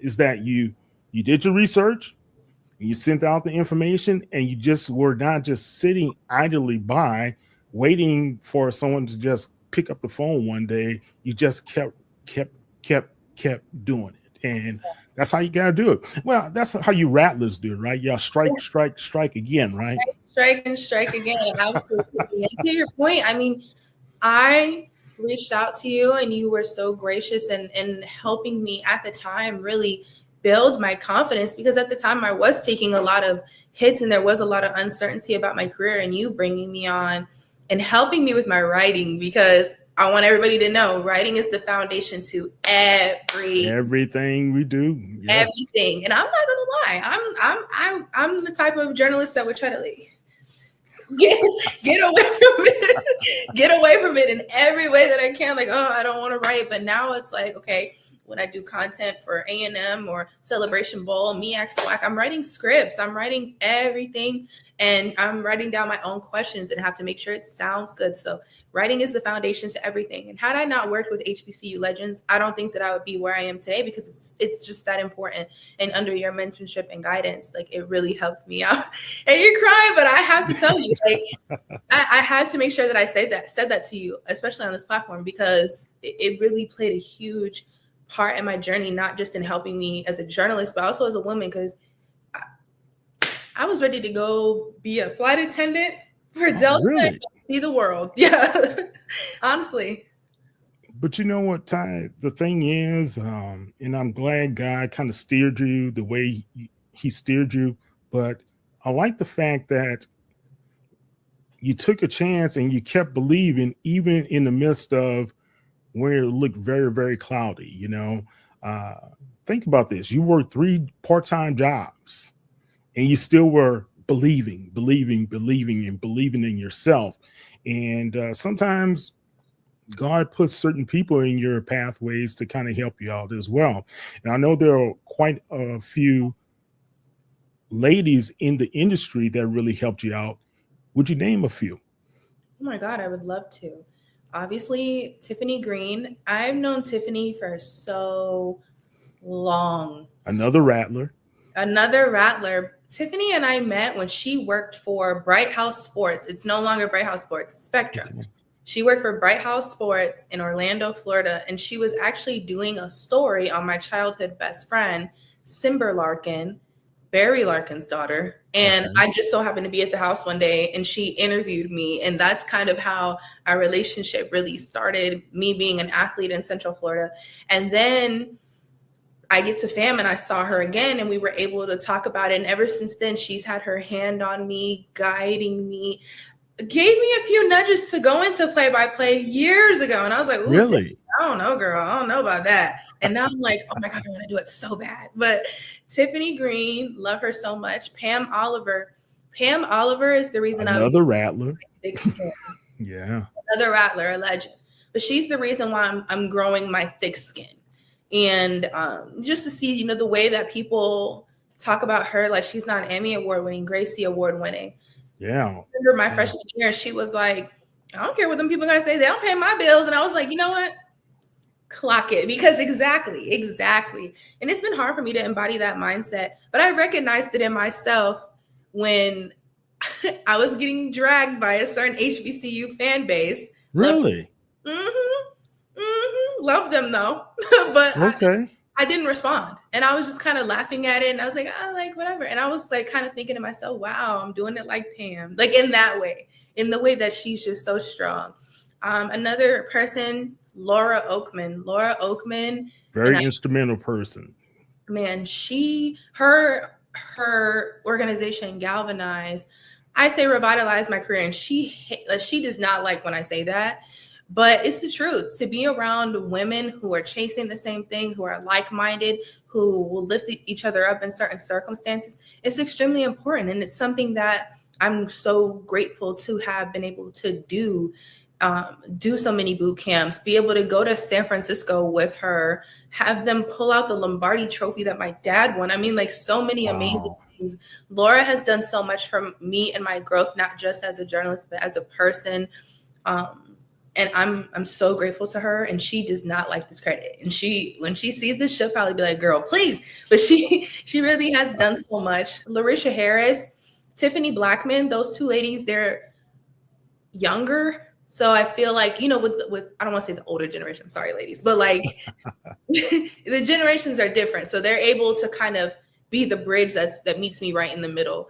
And I love having them around. And Larisha Harris told me the last time I saw her, just last year, when I was telling her how I wanted to do play-by-play and I wanted to do all these things. And she said, just be patient. Your time is coming. It happens gradually, then all of a sudden. And I wish I would have really listened, because it really does happen gradually and all of a sudden. Because I'm at my all of a sudden and I'm like,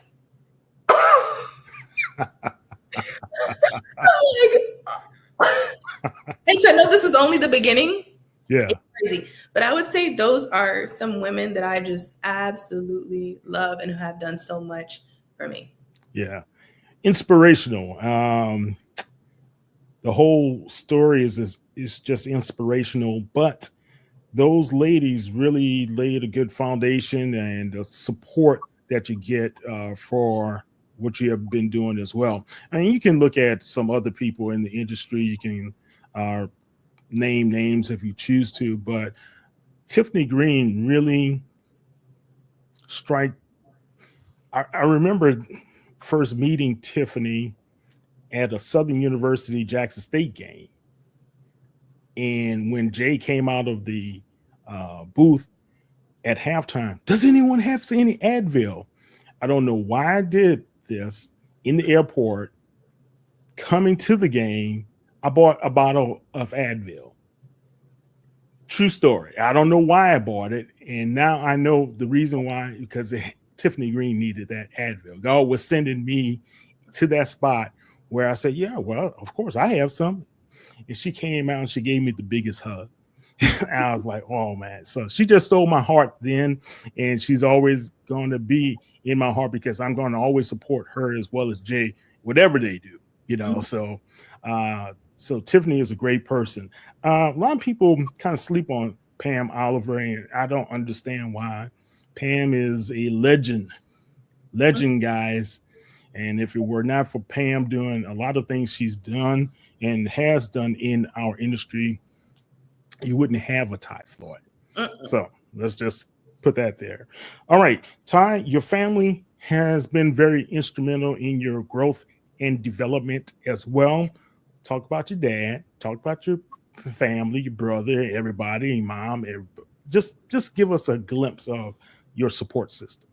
Absolutely. I want to start out with the two matriarchs, Sue Timmons and Sylvia Floyd, my two grandmothers. My grandma Sue, she came from Thailand as a young woman. Is that how you got your name, Ty? It is, yes. Okay. All right. My granddad was in Vietnam, and he was like, "Hey, I'm around the way. I'm leaving here with something." And he got him a wife. So I respect it. She's so beautiful. She is so beautiful. Yeah. She's amazing, and I think that I have the strength of both of my grandmothers, because my grandma, for her to immigrate from her home country to come to America and start a family and do all the things that she did is so amazing. And then my grandmother Sylvia, she's also a trailblazer. She was one of the first Black RNs in like her region of Florida, like in North Florida. So it's the strength of both of them. I feel like I have in my heart and carry with me all day, every day. I love those women. And then my dad, of course, just being born to the game. Honestly, I'm definitely born to the game, born in California, the only kid that wasn't born in Florida. My dad had to leave training camp to come see me be born. So it's, wow. I've been in the game for a very, very long time. And after his retirement, he worked on TV and in radio. He still works for Florida State Radio. We practice together. Really? Yeah, we do. We practice together. And he has been teaching me the game and just trying to get me prepared for this role, not just in an aspect of learning football and like knowing broadcast and how to do it, but also in making sure I'm tough, making sure I'm strong, making sure I don't listen to any of the noise and just do me. And so by his example, I've always known how to grind. I've always known how to get it. I've also always known how to hustle. And I really appreciate my upbringing and how unique it is and how I'm able to apply it to this journey. And the fact that I've done a lot of it on merit and not, I don't really know how to word this, but just not relying on the not fact nepotism, but just on your merit. Yeah, I get, and it's great because people know the quality of work you've been able to put out wherever you've gone, from the sideline interviews to the play-by-play at the All-Star game to just being Ty Floyd. They know you, and you're not shy about being the genuine you that you are. So, and that's really good. Your dad helping you with play-by-play, but you also had a couple of people at Alabama A&M helping you as well. Who were those people kind of going over how to diagnose plays and things to that nature? I've been stuck to these coaches like glue the entire summer. I sit in their meetings. I will go and ask them personal questions. Like after the meeting, I'm like, what does this mean? And what does this mean? And what is that? And what is that? My dad has told me it's not really at this point for me about schemes and like all of these different things, not to stress myself out about all of the nuances and intricacies of the game. That's not me though. I know that in order for me to be great, be the best, I'm going to have to know it in depth. So that's why I'm going this route. But the game is so broad. The game is so unique. There's so many things to digest. I've been a casual viewer for a long time. Now I have to be able to give the information to the casual viewer. So I want to make sure that I'm doing my very best. But I would sit and talk to the coaches. I have books I've been reading and studying and really just doing all that I can do. But all of our coaches, our new coaching staff, Coach Shade, Coach Mai, who I talk to all the time, Coach Alexander, Coach Fobbs, Coach Latson, Coach Coleman, who gave me his login to go be able to watch all of the different plays, formations, schemes, zones. I mean, all of that stuff. And then our players. I love my guys. My players, they're so supportive of me, and they will answer questions for me. They will sit here and they do their own thing, their own studies. They'll go to the field and throw. I'm so excited because the way that I'm going to really, really learn the route tree is by going out to run with the wide receivers. So this is going to be this is going to be great. But those are the people who have been helping me, and I greatly appreciate how much they see my passion and how serious I am about it. And they embrace it. They love telling people. These coaches love telling people about their niece. These players love telling people about their big sis / auntie. That's right. And they have helped me tremendously. Yeah. I'm right there with them. So yeah, I understand. Man, that's really great. Who's going to be in the booth with you? I don't know the answer. Okay. No, you don't know your color analyst yet. Okay. Yes, but I do know that they have. Actually, I do know who it is. I don't want to butcher his name, but he does have an extensive amount of experience at this role. And so I'm excited to work alongside him. He works and does so many sports at A&M.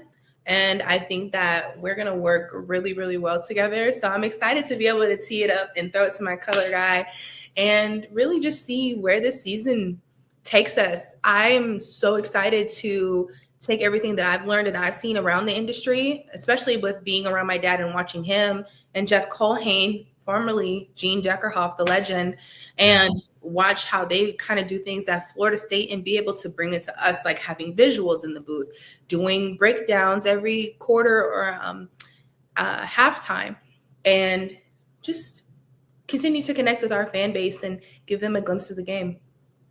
Awesome. Beautiful. Let's take a quick look here. Now that's at the Celebration Bowl with Coach Chinsberry. Oh, yeah. Yes. You know, and he's like, you know, Mosley, oh, we got to do it like this. I'm like, okay, coach, I got you. I'm so excited to see him next week. Yeah, love him, man. And then I remember this one. Hey, This was like 3 or 4 years ago, right? 2022, yeah. Yeah. And I remember the live feed watching you doing this. So crazy story. That just brings back memories there. I was just an intern for the SWAC, and I went to Birmingham. It was my first sporting event post-COVID. I get there, and I was just going to be doing digital and social media the whole time. This is what I'm thinking.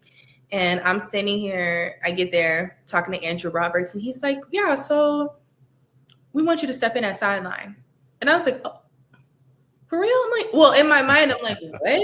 But to him, I'm like, oh my God, yeah, let's do it. I'm ready. Let's go. Oh my gosh, I wish you would have told me so I could have packed some TV outfits. Like, you know, just playing it cool in front of him. And I think I went to the bathroom and let out an audible scream for so many reasons. Like, number one, oh my gosh, am I ready? Holy crap. Number two, what? Yeah, girl, stay ready. So you don't have to get ready. You're here. And you're doing it.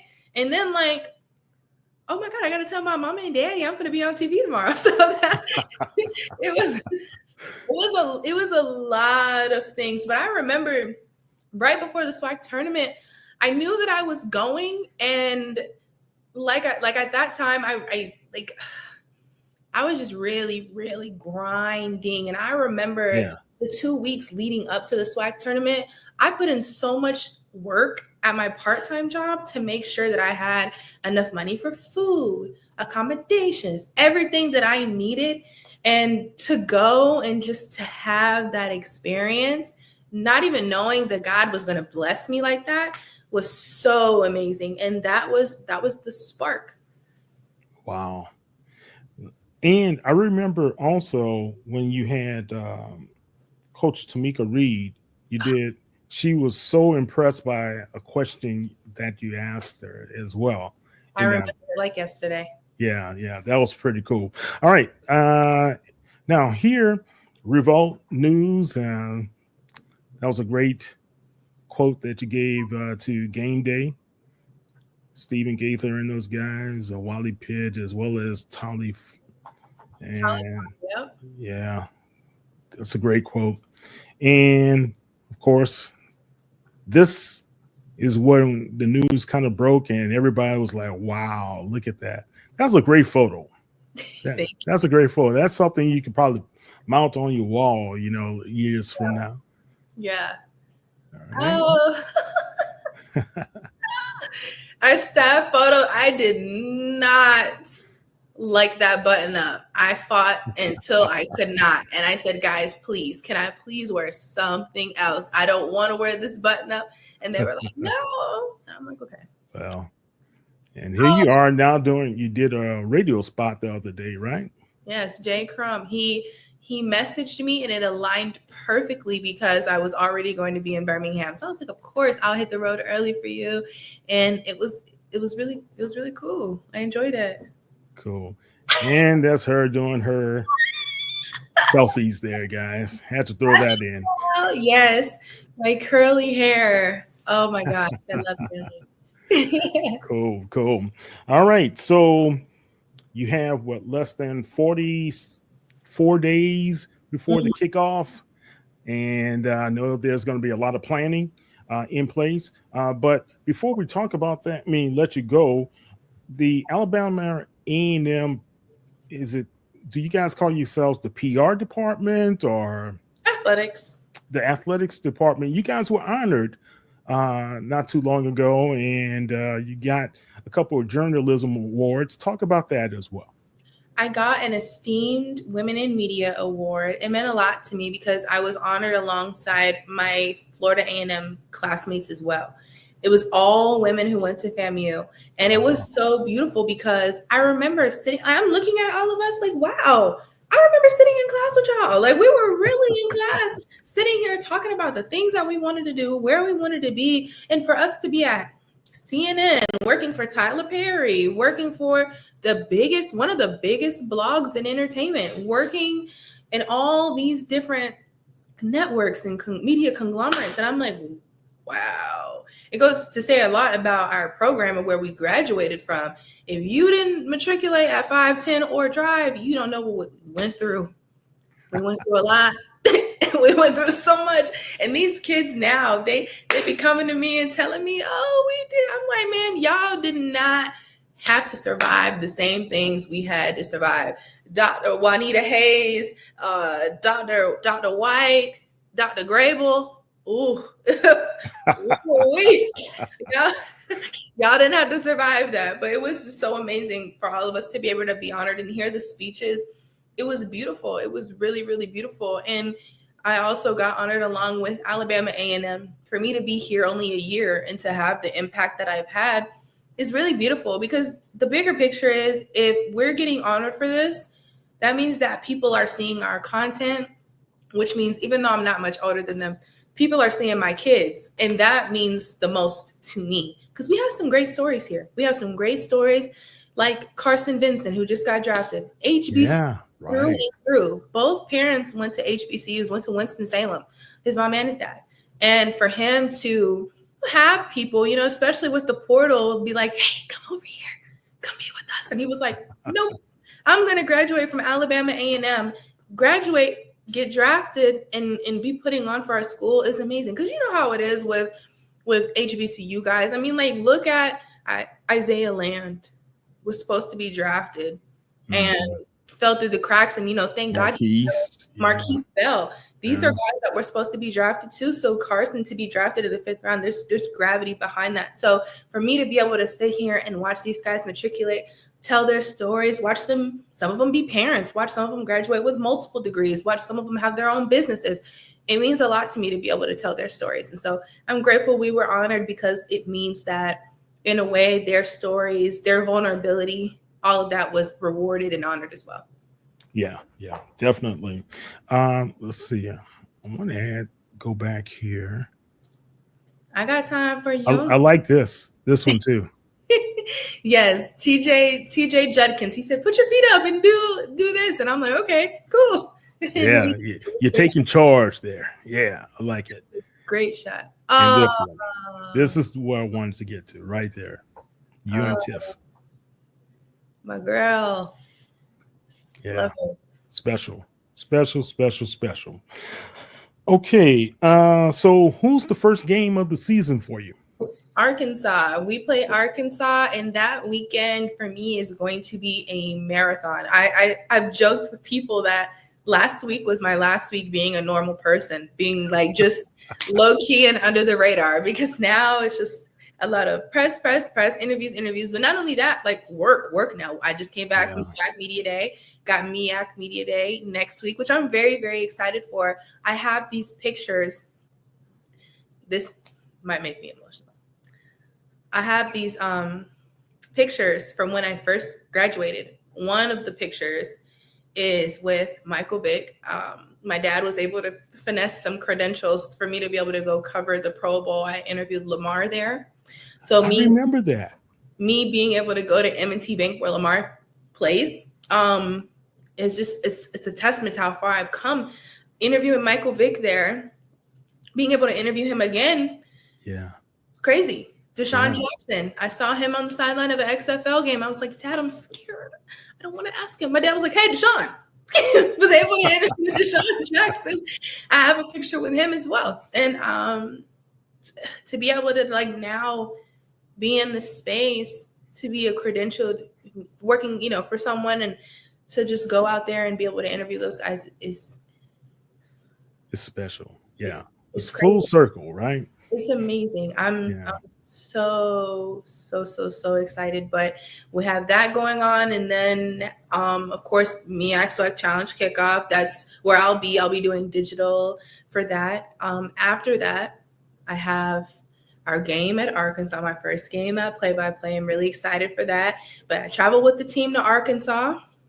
I come back, fly back to Huntsville, hit the road to Birmingham to catch a flight to Canton to do the Black College Hall of Fame game at Sideline. Oh, awesome.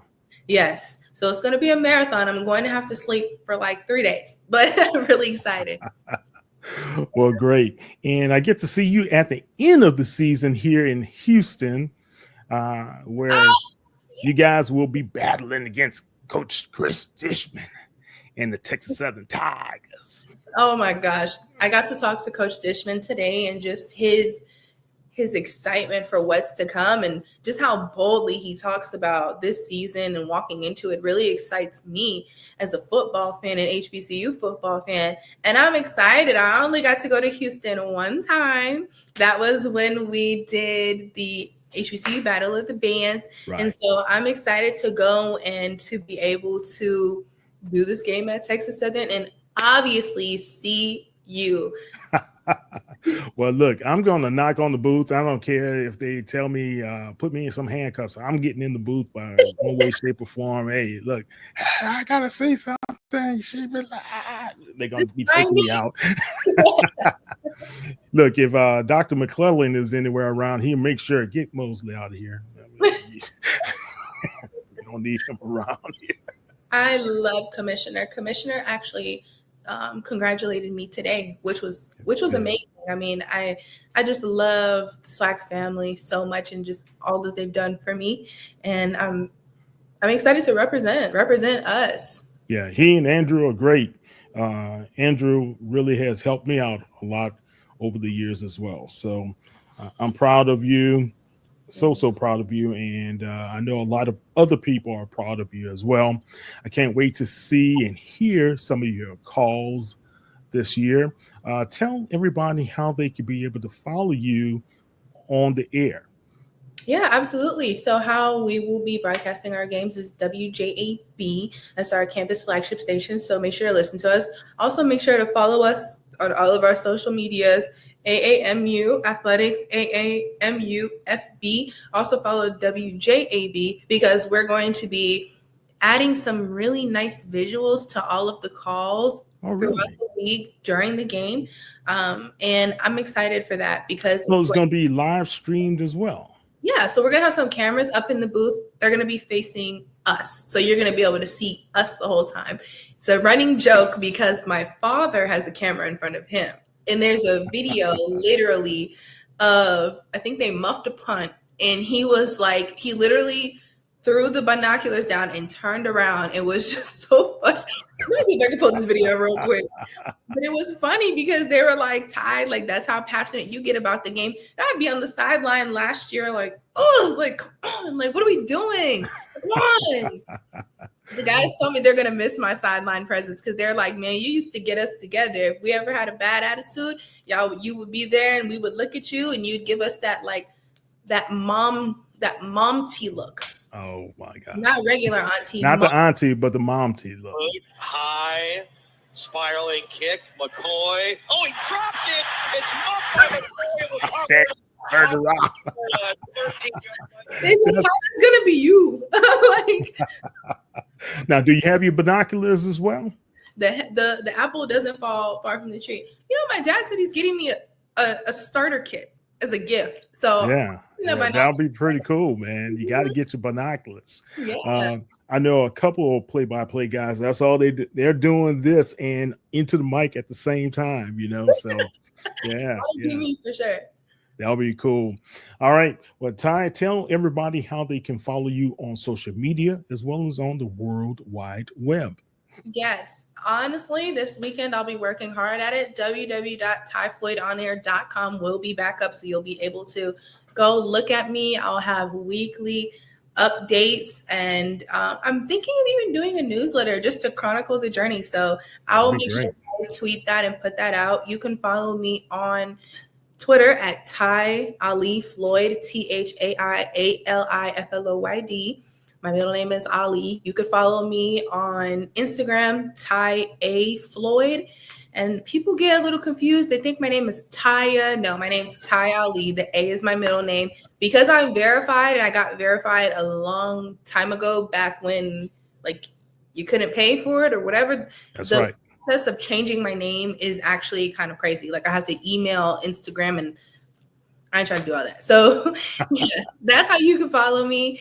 And You can add me on Facebook, but my mom gets she asks a lot of questions when people comment. Like, who is that? Where do you know them from? Who do you know? Blah, blah. Just being protective. That's all. Yes, she don't play. I wouldn't mess with Mama Floyd. Don't mess with Mama. Don't mess with Mama. Well, Ty, look, we're going to be here. We're going to be there. And we're going to be in the seats listening and paying attention to everything that you're doing. Have some memorable calls. Have fun doing it. Enjoy yourself. But also make sure you get the audience engaged with you. Absolutely. That's the most important thing, right? Absolutely. I can't wait to call some great games and hopefully say a lot. Touchdown Bulldogs. Yeah. Well, look, Sam Shade, those guys going to bring it. You know, he's a great coach, and I think it will be a great year. And I think all around, thinking about, and I mentioned this to Coach Thornton. You have Coach Thornton, you have Coach Shade, you have Coach Jackson now. Man, that's just a great lineup, and you guys are going to be doing some great things on the Hill. That we are. I'm excited. Our 150th year this year, and we are going to do some awesome, awesome things. All right. I'm Kyle T. Mosley. That's Ty Floyd. You can follow HBCU Legends at HBCU Legends on all social media platforms. And you can follow me at KTMOZE on X. I want to say Twitter, but on X as well as on all the other social media platforms as well. Ty, thank you so much. Love you. And, you know, if you ever need me, I know you're big time now. She won't give me an autograph. I'm going to call you. Please. I'll be praying for you, and I know you will have many, many blessings ahead. Okay? Thank you. All right. For everything. You guys take care and have a great day.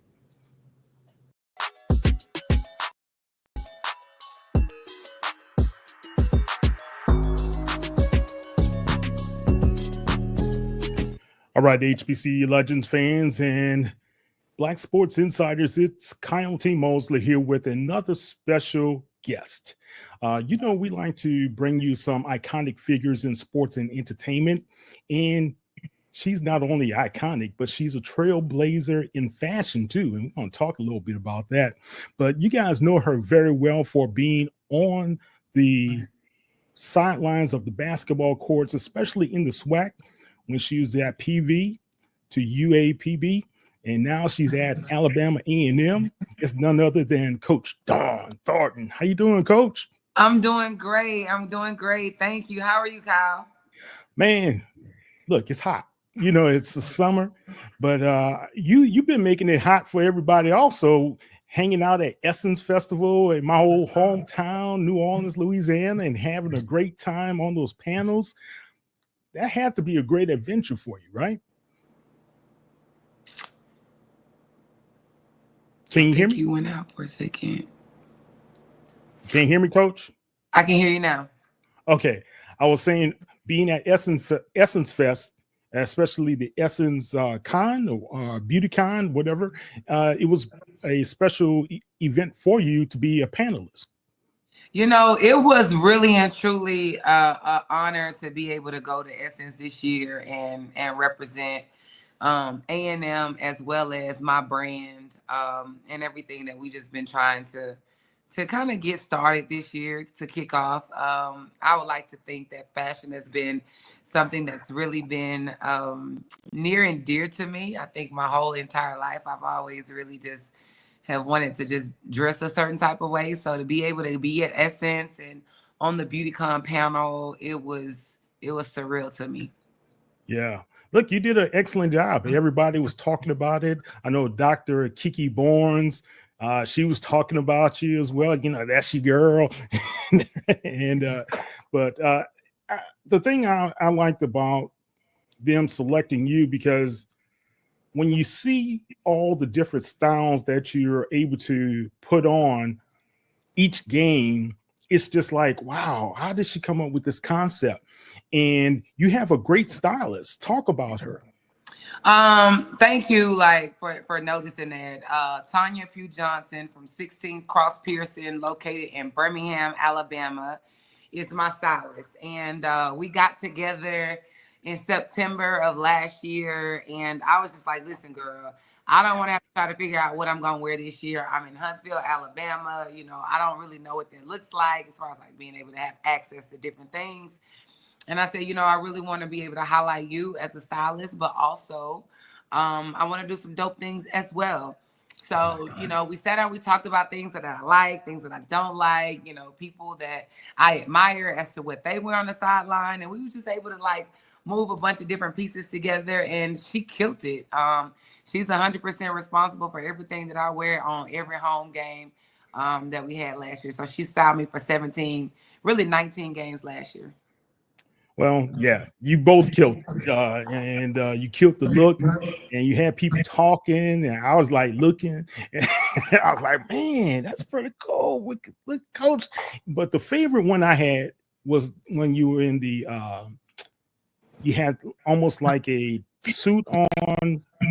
It was burgundy, and you had pinstripes.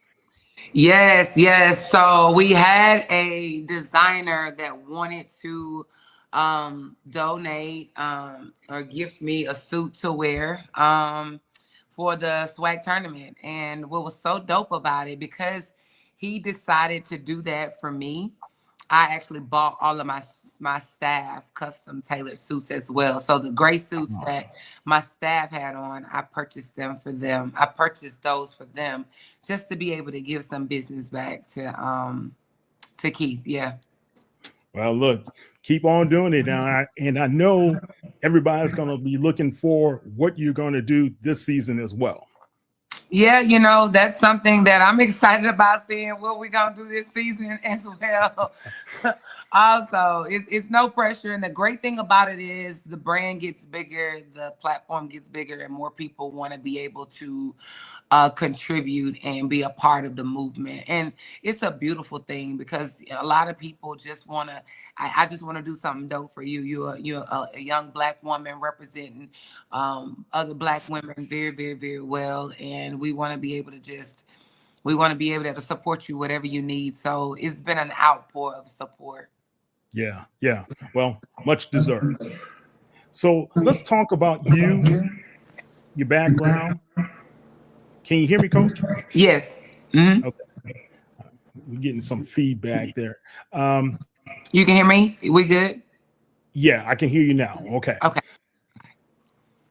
When I was doing some research on your background, I'm trying to understand what's in the water over there in Jackson, Mississippi, that's having all you sports legends come out of Jackson. You know, that's a good question, but I would honestly say growing up in Jackson was something in the 90s, you know, in the early 2000s. It was different. And it was different because anywhere you go at that age, as you are young and growing up and trying to really figure out life, understanding who you are, for me, I always wanted to be able to represent my city with class. I wanted to be the one to make it out. I want to be the one that comes back and gives back to Jackson, and look out for my parents, my church. You know, I was rooted in so many different things, and Girl Scouts, children's choir, seemed like everything. So just having an opportunity to understand what that looks like, and everybody doesn't appreciate or respects Mississippi like you would in Atlanta, or Houston, or Chicago. So, you know, we just built different. We come in that thing and we like, you know what? You know, yeah, we from Mississippi. That's right. And who got a problem with it? Look, man, you guys are doing it well. And I was like, man, she's a native of Jackson. Let me ask you this. I was looking at the timeline, and maybe I'm a little off, but were you playing basketball in high school at the same time Tamika Reed was? Mm-hmm. Yes, we played against each other when she was you at did. Callaway. Yes. Man, that should have been some iconic clashes between the two of you ladies. You know, Tamika and I knew of each other in high school, but the bigger picture was the rivalries from Callaway, from Murrah. So there was like big rivalries from each school. It really didn't. It really never was an individual thing because we all pretty much played on the same AAU program. So in the summer we played together, but during the year it was the beef was from school to school, Lanier, Provine, Callaway, Murrah. So that was just an underlying thing. All right. Well, that's good, man. I'm just proud to see both of you young ladies come from Jackson, Mississippi, and be able to put your stamp on basketball, especially in the SWAC. You know, when I remember when you were up at PB, how you just had those championships and you were going to the tournament and everything. But most of all, people keep on forgetting you were beating some top schools out there as well. Talk about that and how you brought that. I know at Pine Bluff, you guys did the same thing with Zay Green. You guys were able to defeat a top school as well. Talk about how that was so motivating and inspirational for your players. You know, I felt like my whole life I've been an underdog. I felt like I've had to prove myself. I felt like I had to go into rooms where, where I haven't always been the favorite. Honestly, if we want to be honest about it, I've always felt that way. And so I coach my players the same way. I think that was embedded in me early because I played in the HBCU. And so I remember my coach talking to us about what that looks like when we played the Notre Dame, when we played Baylor's. Back when I was at Jackson State, we played the Florida States and all of those schools. So I've always had this underdog. I got little man syndrome. I'm not trying to offend nobody. I promise. Okay. I got little man syndrome. So, the things that I want to be able to do with basketball is every year I want to be able to do something special because I think that in an HBCU, it's not just about winning a championship.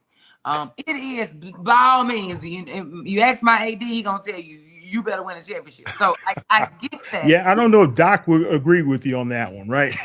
Yeah, I get that, but there are so many other ways to celebrate young women, to celebrate your programs. There are also other things that take away alongside with a championship because at the end of the day, you got to stay healthy to win a championship. You got to keep the team together to win a championship. But there are other markers that you can, other goals that you can accomplish along the way. And we set those goals. We make them very, very clear. And we just prepare the young women to be able to obtain those goals.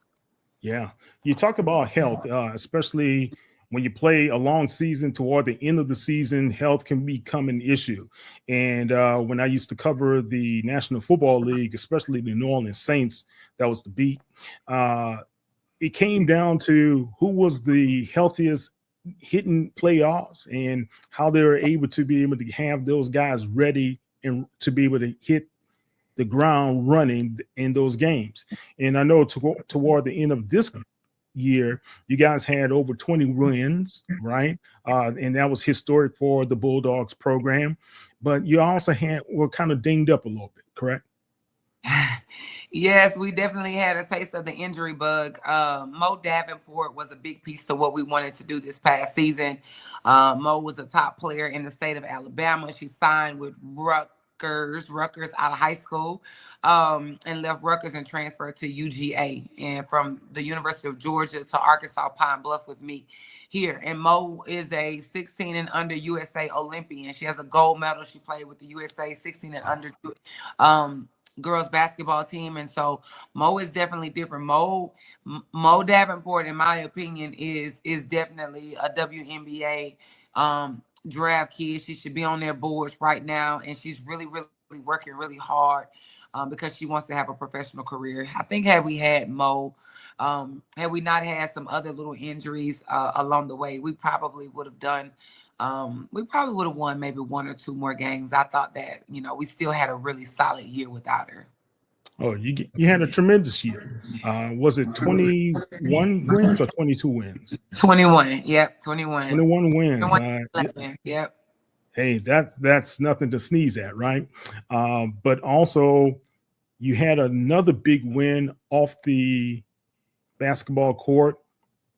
One of your babies, Zay Green, she was able to be drafted by a WNBA team. How did that make you feel to see her have that opportunity with the Mystics? You know, a lot of people have asked me about Zay, and I think just being able to process everything now with her journey and her having an opportunity now to go over and play overseas.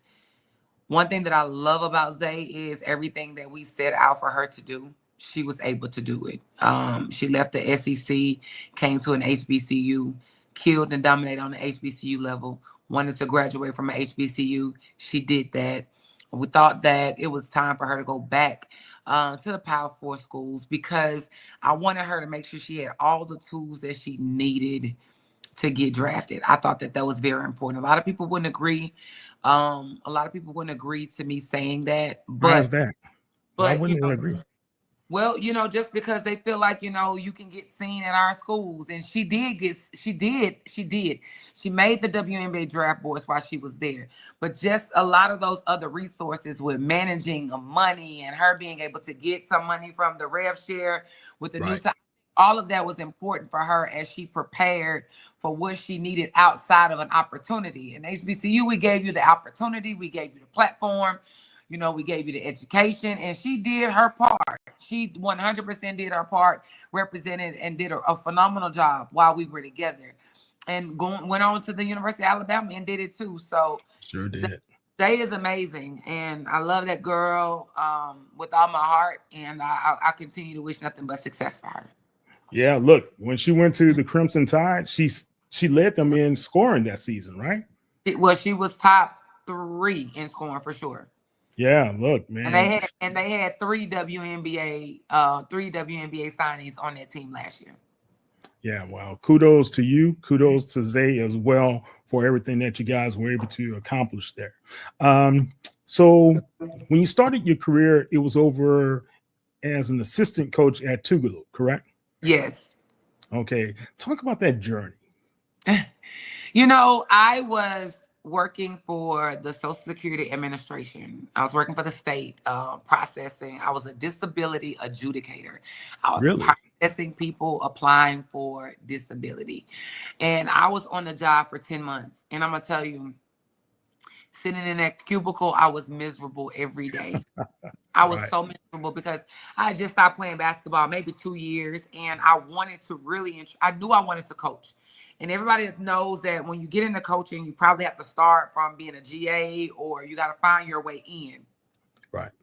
I couldn't find my way in. I was coaching AAU and a middle school AAU team, which was like the 6th and 7th grade, and working in the Social Security office. And I got a call. Well, let me back. I stopped coaching AAU when I started working for the Social Security office. And I got a call from one of my players' dads. He was the AD at Tougaloo. And he was like, look, we got an assistant position open. It ain't paying a lot of money, but if you want it, it's yours. I was making at the time $45,000 a year. I went from making 45 that just bought me a brand new Nissan Altima from Deuce McAllister Nissan. From Deuce? All right. From Deuce McAllister Nissan. I bought me a brand new Nissan Maxima. I bought a Maxima. And I ran my car note and everything. And I said, listen, and they called me from Tougaloo. They was like, we're going to offer you $28,000. Oh. And I said to myself, this is the time that I have to do something for me. Right. And if I got to go get a part-time job and wait on tables at Logan's Roadhouse, I'm going to be an assistant women's basketball coach and go get me a part-time job at Logan's Roadhouse. And that was the best decision that I could have ever made in my life. Sometimes you have to have those dreams deferred financially because you got to see the bigger picture, right? Absolutely. Absolutely. I kind of had a similar story. I'm not going to talk about it, but my mom told my mom, I said, hey, look, I'm going to leave from being a chemist to taking this job as a recruiter. She said, well, you always wanted to know what it would be like to start your own business. So now you have a chance. And didn't look back 33 years later, still doing it. So well, congratulations to you too. Absolutely. yeah, thank you. Yeah, I think that was the spirit moving, making sure you knew this was going to be a good opportunity for you in the long run. When you're uneasy about something, yeah, something's saying something else is calling me somewhere, right? I knew that God opened that door for me, and whatever it took for me to do, I was going to do it. So I wasn't going to complain about it. I was going to, whatever that job entailed, I was going to make sure that I did it to the best of my ability. All right, and you did. Look, we can talk on and on and on about your story, especially from PV. And I know you saw the opportunity over at Pine Bluff, but it seems like everywhere you have gone, you have built a program when it was kind of, I wouldn't say in shambles, but kind of teetering, right? And now you have built in one season on the hill, you built that Bulldogs program up. What's next for you guys coming this season? To win 22 games. 22 games in the championship. That's all we talking about. We want to win 22 or more in the championship. But I got a wonderful group of young women. They come from great families. I have a wonderful staff that I enjoy working with alongside every single day. They have definitely held it down for me while I seem like I've been on tour.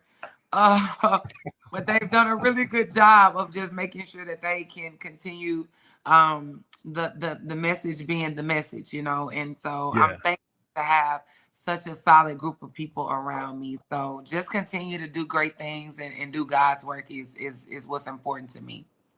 A coaching staff is very important, especially a lot of times the coaching staff lays the foundation for success in a program, having the right pieces around you. Talk about some of your key coaches that assist you on a day-to-day basis. I would think like this is close to me and a mentor to me. Coach Yo from Ole Miss is really like a sister to me. You know, anytime that I'm going to make that's a good person to have, right? Anytime I'm going to make a big decision, or anytime that I'm kind of like just on the fence about some things, some ideas, I always talk to her. I always talk to her about any way of how to elevate the program and things that we could do on an HBCU level to really and truly separate us from doing some things. But also, you know, also talking to her about some dope things with my foundation that I've just started this past season. So it's a lot of great things that's going to be happening that you all will see in the fall that we're really excited about. But just having that type of support system, I trust Yolette with my life. So, you know, she's going to always, you know, tell me what I think she's going to always tell me what's best and does not care about how I feel about it at all. You got to have those people in your life, man. Yeah, you do. Gonna make it. All right. Talk about your foundation. Let's hear a little bit about the foundation and what's the purpose of the foundation. Well, you know, we're going to do like a big launch real soon that I'm excited about. No, you got to break it here. You got to break it here on the HBCU Legends. You know, I'm still waiting on my copyright stuff to all go through because the idea really and truly is so dope. It really is. I just don't want to be in a situation where somebody like take my idea and run with it. You know how things are, but you should see some things on social media, and you can invite me back within the next, 6 weeks or so, and we can definitely talk about it because it's gonna do some great things in the community to evolve, elevate young women, young girls from the ages of 13 to 55. We're gonna coach. If I can give you anything, we're gonna coach young women, young girls to be a better version of themselves in a male-dominant world. So stay tuned. All right. Well, look, I'm like Bernie Mac. Once we invite you in, you always family. You can't get rid of us. Thank you. I appreciate that. All right. Okay. Last couple of quick questions I do have for you. The SWAC has been growing, very competitive. And this past year, we had 2 teams in the WNIT, yourself, as well as Texas Southern. Do you see more of this opportunity as far as more teams being able to challenge in those type of roles in the playoffs or beyond just the tournament? I think in order for, I'm sorry, my allergies are killing me. I'm No sorry. problem. No I'm problem. human. I'm a human That's being. right. That's right. You hear me. No, but I honestly think that in order for us to continue to get those type of invitations, we got to continue to compete. We got to win. We got to win in the preseason. We got to make noise. And we got to dominate in conference. And I think that those are the only factors that go into play when you're considering to give an HBCU an opportunity to represent on those type of stages and platforms. So you got to take care of business in the preseason in order to be able to have some type of postseason play. So I think we can continue to start, so we can continue to see it. Hopefully we can continue that momentum, because the bigger problem that, you really didn't even ask me, but the bigger problem is how are we going to keep our kids at our HBCUs? At one point, those kids weren't getting paid at P4 schools like they're getting paid now. They just wanted to come to a HBCU to play. So it was easier for us to compete against those Power 4 schools because the kids didn't want to be there. But now the kids sit there, they'll try to transfer out your team going there because they want the bag. So this thing with basketball is going to always be a continuing. It's going to be a transitional thing, I think, for these next 3 to 5 years for sure, until they can kind of get everything laid out. Do you agree with Coach Deion Sanders and Coach Prime was talking about having limits for NILs? Only reason why I'm gonna say that doesn't really even apply to us, because you got these schools that are managing $1 million budgets. And so maybe they want to have a limit. For us, we want the max of everything that you can give us. So that really doesn't apply to HBCUs, in my opinion, because we won't ever see those type of dollars. Gotcha. We won't see those type of dollars, and I don't think even that would even apply to, from certain Power 4 schools to the next either. I don't know. Okay, no problem. I just wanted, guys, look at the fashion. Even in sneakers, she's looking good here, guys. Look at Coach. And this is my special one. I was like, this suit was the bomb. Yeah, I appreciate it. I think we definitely we had an idea of what we wanted that suit to look like. My inspiration was from Kelly Rowland. She had a maroon pinstripe. She had a gray pinstripe suit on with the white accents going down it, and we recreated that flawlessly. Oh, looking good. And here, that outfit that you had on as the panelist for Essence, who was a part of that creation as well? That's my girl India. India is in Atlanta, Georgia, and she's at. Let me tell you, because I want to get her flowers. So I definitely would love to share her Instagram with you all. I am Style Junkies Closet. Style Junkies Closet with a K. She designed that. We had an idea, a concept for that suit. India hand painted it, and she just flat out killed it. And I love it. It was so beautiful. So beautiful. Yeah, very well done. Very well done. And this is you with the whole panel over at Essence Festival of Culture in New Orleans, Louisiana. All right. Well, Coach, let me get this out of here. So have you guys already begun your summer training? Summer training is wrapping up. Next week will be our last week of actual training. We've been at it since May. The end. Really? Okay. Yeah, our kids came. We started summer school in May, so our kids have been back.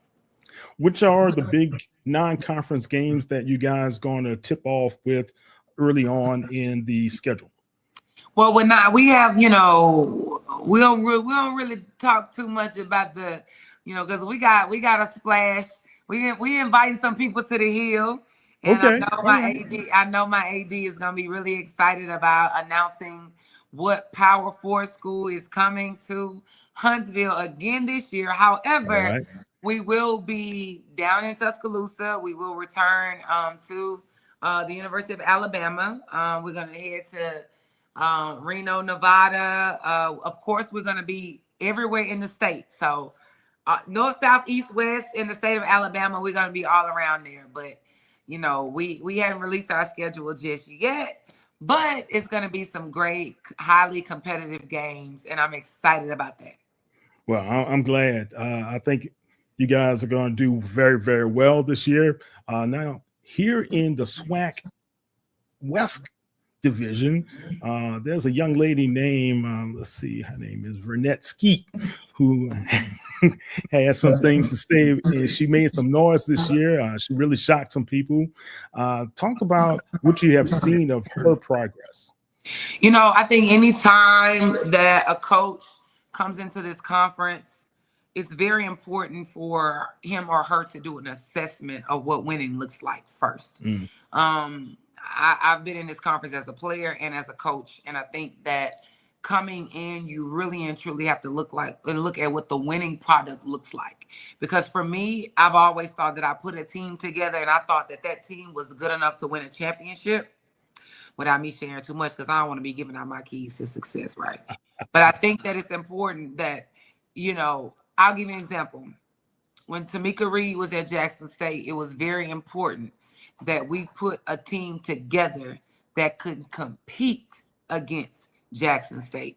So I think that Skeet has been in this in the conference long enough for her to get it right. You know, she's had some turnover with players, with staff, and that's a part of it, because you really and truly got to figure out who's going to buy into what you're saying, who's going to be locked into what you're trying to say, and who's going to be able to execute your vision. And sometimes you bring people in, you hire coaches, you bring kids in, you thinking it's one way, and they don't pan out to be what you want them to be. So I think that, you know, I think this is her third year. She just completed her third season.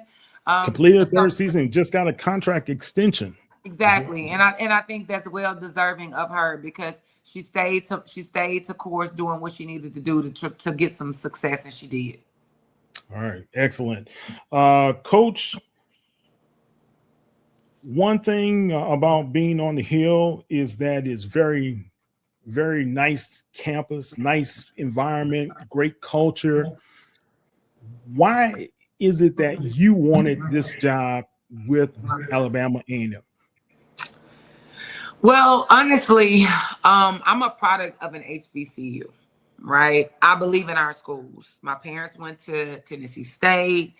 My son's father went to Alabama State. I graduated from Jackson State. And so I wasn't in a position to where I felt like I just needed to move around. Pine Bluff is an extension of Jackson, Mississippi to me. So I love Pine Bluff. I love the community, the people, the university, everybody I have to work with, everything. I love Pine Bluff. But I didn't feel like I was done with being at an HBCU. I felt like I wanted to be at an HBCU that provides resources, that has the facilities, that has the administration. And I was really, really, really attracted to my AD and my president in the way that they're forward thinking with athletics. And I knew that they were doing some things that a lot of schools weren't even privy of, of even knowing what to do in a lot of those, situations and stuff. So for me, I'm not done with being at an HBCU. I want to be able to, like you just said, wherever I go, I want to be remembered. I want to be a legend. I want a basketball court named after me. I want to be in the Hall of Fame. I want my son to come back to say, my mom always found a way to make something out of nothing. But now I wanted some stuff. Yeah. I wanted stuff, and we got a lot of stuff. We got facilities, we got locker rooms, we got NIL, we got cost of attendance. We have so much to offer our kids at Alabama A&M. Being that we're HBCU, I wanted to see what that looks like, so we can go and make noise and beat all the Power 4 schools and all the mid-major schools with that. Yeah, you're on your way. You're on your way. You guys got Coach Jackson and Coach Shade and you. That's a powerful three right Thank there. you. Thank You you. guys are doing a great job. Thank All you. right. Coach, any last words or any last thoughts? I just appreciate everything that that you all do for our HBCU community. It's really, really key. It's really, really big, especially, you know, you don't have to get people on the outside. You're reaching right here in your backyard. So I appreciate that. Thank you so much for giving me the platform to speak and even just to be present today. So that doesn't go unnoticed. Thank you so much. And anytime y'all want me out, just let me know. I try my best to get here, but I'm gonna show up. So I appreciate you so much. Well, I appreciate the responsiveness that you have been. You know, whenever there's a question I throw your way, you're able to respond. And you know, most coaches don't do that. I'll be honest with you, and that really helps us out to be able to give texture to some of the articles that we write over here at HBCU Legends. Okay, and look, I'm an HBCU product from Morehouse. My mom went to Dillard. My dad went to Southern University. They met on Southern's campus one summer, and the rest is history, right? My grandmother also, she was a Dillard grad, and she also taught over at Clark Atlanta. Before it was Clark Atlanta, it was just Atlanta University. So being grounded in HBCU is very important, but also understanding the culture and understanding it brings us a lot further if we're able to keep on investing into these young people who are part of the HBCU experience as well. Absolutely. Absolutely. All right. Excellent. Tell everybody how they can find you on the World Wide Web on social media. You can find me on Instagram at Dawn, DAWN, the Diva Coach. And and the same, I think it's the same on Twitter and on X. It's the same X. I think Dawn, the Diva Coach on, I think so. Oh, what is it? Let's see. Is it? I thought it was a little short on X. It's okay. Let me see, because you know it's Diva Coach AAMU. It's Diva Coach AAMU on X and Dawn the Diva Coach on Instagram. Okay, like I said earlier, Coach, you are now family. You can't get rid of us, and we are one another. I'm always going to be there to support you. Let me know how I can be able to help you, as well as the Bulldogs program advance. We are going to be supportive of everything that you guys do. Guys, don't forget, follow Coach Thornton, follow Alabama A&M, all of their sports, all of their athletics. They're doing some great things, and we just had my baby Ty Floyd. She's now the play-by-play announcer, and I was telling her I was almost in tears when she put that out there, because she used to write for us here at HBCU Legends. Yeah, so Ty is awesome. She's a sweetheart. Yeah, and we're going to have her tomorrow. So we're going to have an all Alabama A&M day. The ladies, the trailblazers that are a part of the Hill, they're going to be a part of HBCU Legends for a day.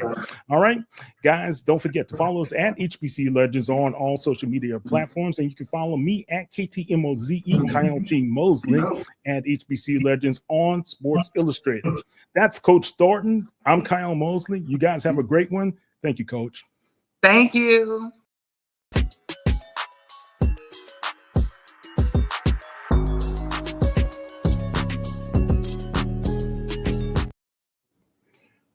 All right, it's Kyle T. Mosley of Black Sports Insiders, as well as HBCU Legends. I'm here with my son, Kyle Anthony. How you doing, man?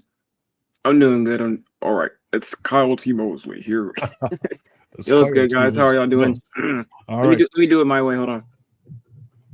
Hello, this is Kyle Anthony Mosley here with HBCU Legend Sports Culture Reporter, coming to you live from my bedroom. How's everybody doing today? How's everybody doing? I like that, man. You sound like James Earl Jones, man. Well, you know, I am a trained actor. You are a trained actor. Yes, you are. That is true. All right. So, guys, we want to bring something different to you. We're going to talk a little bit about the world of international sports. We're going to call it iSports. And talking about sports, we're going to give you guys a glimpse at F1, NASCAR. I don't know. Kyle loves soccer, and we can talk about some cricket as well. But we're going to just give you. Well, I don't know too much about cricket, but but I'll entertain the conversation, I promise. Okay, but seriously, this past weekend, Bubba Wallace, he became the first Black driver in NASCAR history, as well as history at the Indianapolis Speedway, to be able to win in the oval. But he wasn't the first Black driver to win at International Indianapolis Motor Speedway. That is left up to Lewis Hamilton, where he won on F1. And but think about that. 2 Black drivers winning at the Indianapolis Brickyard, the famous Indianapolis Brickyard. And Bubba Wallace won the Brickyard 400. And he also gained entry into the playoffs. Kyle, what do you make of this? And as a young guy who loves speed and loves to be in those cars, what are your thoughts? Well, I mean, off rip, that's fantastic for Bubba Wallace. I mean, what an incredible accomplishment for him. Winning a NASCAR race is no easy feat because, yes, from the European point of view, if you're a Formula One watcher, you'll be like, y'all just driving in circles for like 2.5 hours. Yeah, but it's some of the most competitive circle driving you've ever seen. You don't understand. They're going so fast. What? Any they average slight what, 220, something like that? You can spin out. So I'm just saying it's way harder than what it looks like. You know what I mean? It's way harder. So, and that's proved by the fact that he hasn't won in a long time for being, if you consider yourself competitive at the top of your sport, it's like, man, I need to win. So for him to win and also to win at an historic event, yes, this is amazing. But we are met with some hate here. And a lot of NASCAR fans will say, well, fans just don't like Bubba Wallace because he's annoying or he complains quite a bit, because he is known for complaining on the radio. But in my opinion, from what I've listened to, just as much as pretty much every other driver does in NASCAR. So if there's an underlying reason why we don't like Bubba Wallace, I'd like to know why, because this is a great accomplishment. I don't see any reason for a lot of people looking down on this and saying, well, it was rigged. A lot of things happened. In reality, this was technically one of his best drives in his career. Managed his fuel and managed his tires all the way to the end of the race. Yeah. This was a race of strategy and attrition, if anything, rather than anything being handed to him. So there is nothing rigged about this. Bubba Wallace won this on his own and did a great job with it. I mean, truly, what an accomplishment for him. Look, and Kyle, like you said, he had not won a race in a long, long time, since 2018 when he was second place in Daytona 500. Then his next finish in second place, he was at Daytona 500 as well. But he hasn't won since, I believe, it was 2021. Yeah. So, I mean, the Yellowwood 500. That's 4 years of, working and trying your best to get back to winning ways and falling short. And then when you do, you're met with a lot of fans saying that it was a rigged race, and that's really upsetting. That's really upsetting because there's no replay of that where you can be like, yeah, this was rigged. Yeah. I think one thing he said to his distractors and detractors is that it doesn't matter. I am already winning at life. I got the best wife, the best kid. People always are going to say something. I'm excited to see how far the goalposts are moved. So I get to go and chase that now. So many days since my last win. How many? Zero. Yeah, that's right. Zero. You know what? That's right. I like that. That's his statement is really powerful, especially at the end, because how many? If you've watched the F1 movie, or if you've even seen the trailer, you know there's a line where Brad Pitt's character says to Damson Idris's character, "How many F1 races have you won?" And he's like, I haven't." Exactly. So, you know what I mean? So Exactly. if you're not even a competitive racer, any opinion you truly have on Bubba Wallace, and if you're not a journalist covering NASCAR and you have that information like that consistently, your opinion is your opinion to keep. But you cannot. I hope you don't think that that's going to put a dent on Bubba Wallace's spirit, because he's sold y'all. What Yeah. have y'all won? Yeah, it was great to see, because I know a lot of people have been questioning him. I know last year, Michael Jordan, Denny Hamlin, who are the co-owners of the 2311 team, they wanted to, they want to see wins. Let's just be honest. They're owners of these cars, and have Bubba Wallace as one of their premier drivers. They wanted to see him to win. And I know Bubba wanted to see himself to win.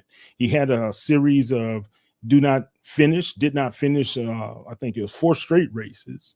And now to be able to put this monkey and get it off his back, it means a lot to him. So congratulations to Bubba. No, truly. Everybody watched Talladega Nights at some point. So you can't help but feel great watching somebody win a NASCAR race. Because even in the movie, they let you know it's not easy.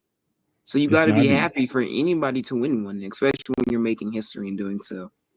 If you ain't first, you're last. Exactly. If you're not first, you're last. All right. If you're second, you lost. Exactly. And don't forget, Rajah Caruth, he earlier this year, he had a victory NASCAR Truck Series playoffs. He's getting his field there. So, and who's his girlfriend? I think he's Masa. I really didn't know who his girlfriend. Yeah, I was like, Masa and Martin.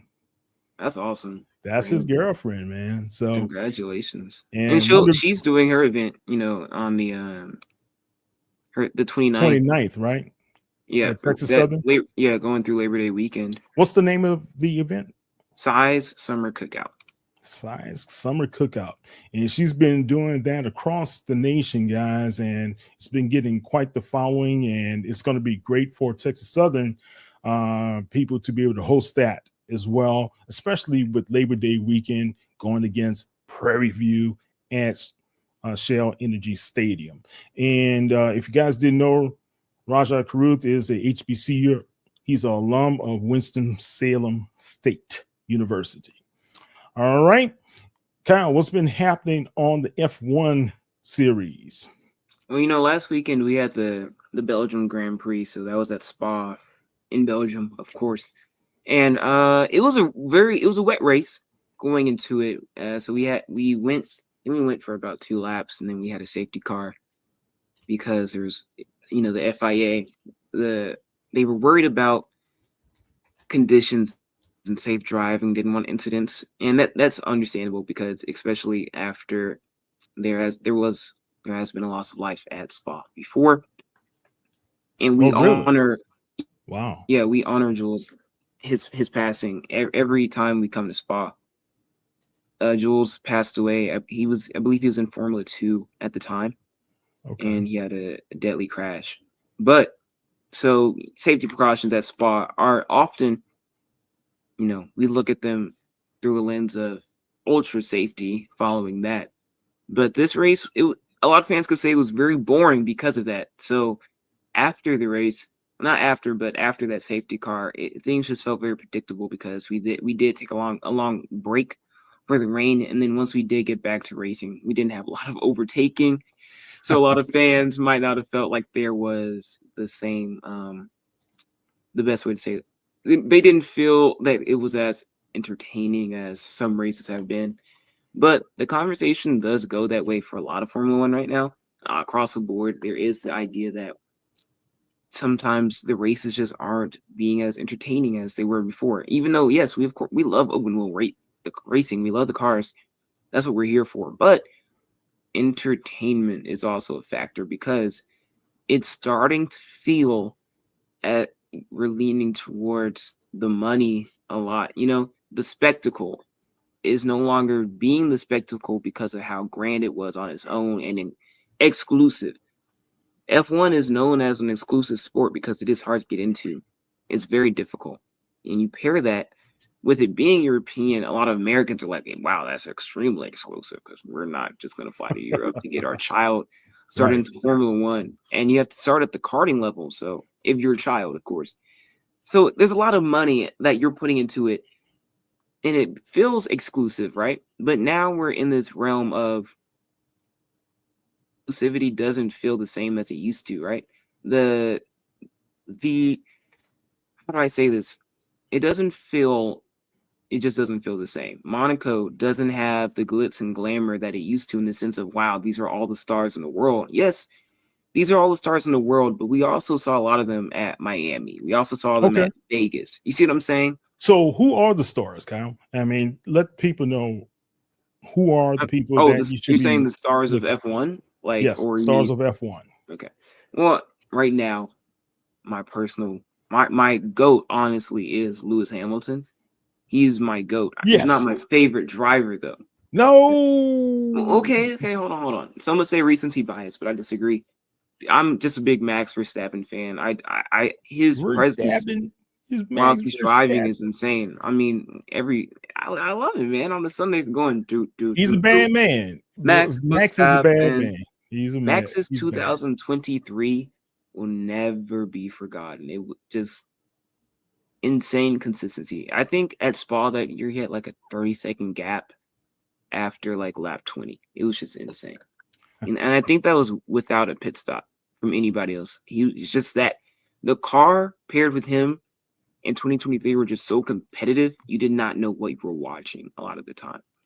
But if we're looking at real stars right now, I mean, Max Verstappen, George Russell, Lando Norris, Oscar Piastri, Leclerc, let's see. I would even say Gasly he's a star in the right of, yes, he's popular in the Formula One world. But if I'm just going general stars who's branching out, I would say Lewis Hamilton is definitely the biggest star in Formula One right now and will continue to be so until he retires. He just has that level of appeal. He's got a lot of charisma and he's producing things outside of Formula One. So, it makes people look at him differently. Right. And I saw there was some controversy with Lewis Hamilton just recently about someone asked the question why rivals of his are so negative against him. And he had a cryptic post about whatever. So we're just going to leave that gossip where it is. But let's look at these drivers. You got Oscar Piastri, the McLaren driver. He's in number one standing. Then you have Lando Norris. Then you have Max Verstappen. How did they get like this? Max is not number one?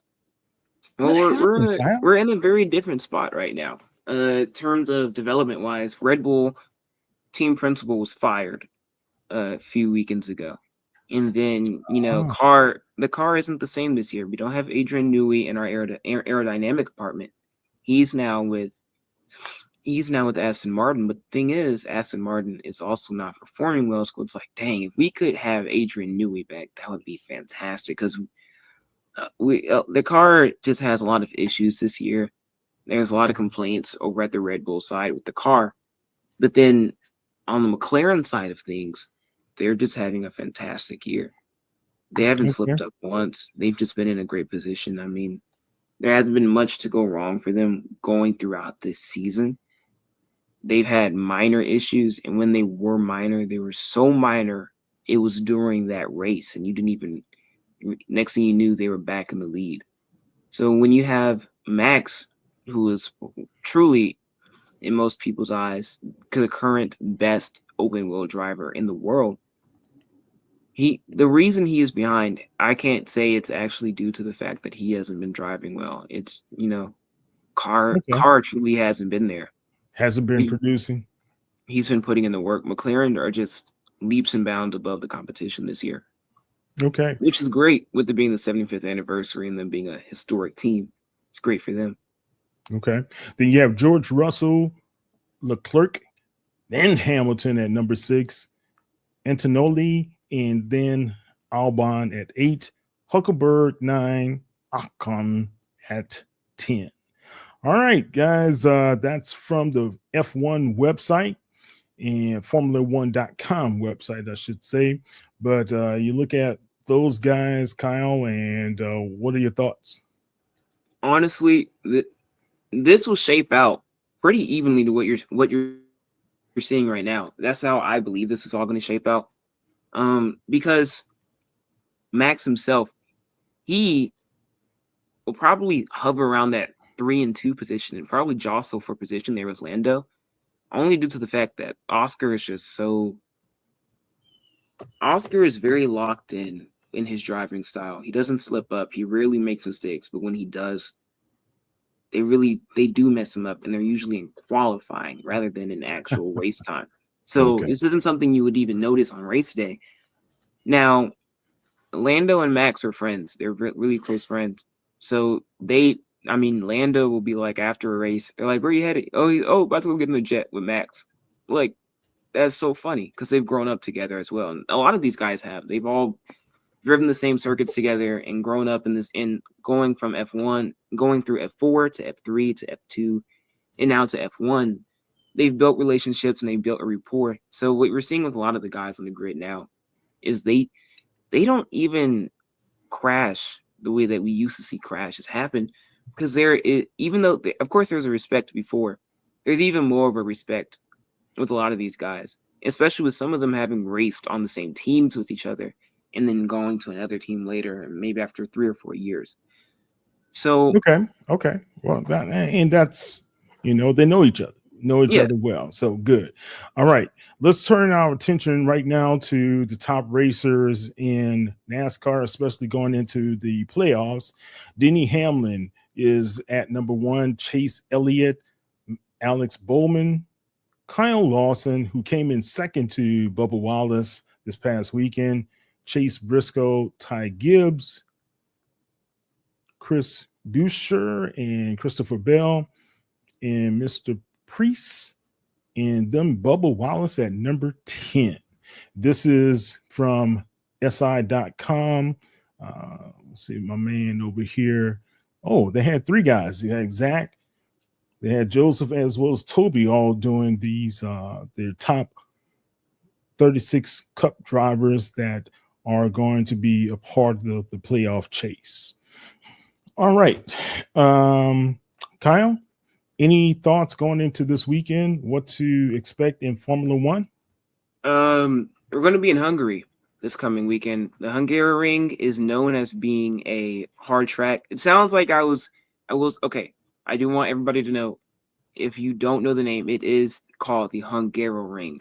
It does sound like I was just mispronouncing Hungary after trying to say it a second time. The race is in Hungary. It will be at the Hungaroring, and it's a tough track, really technical. So McLaren, I think they'll be doing pretty good this race.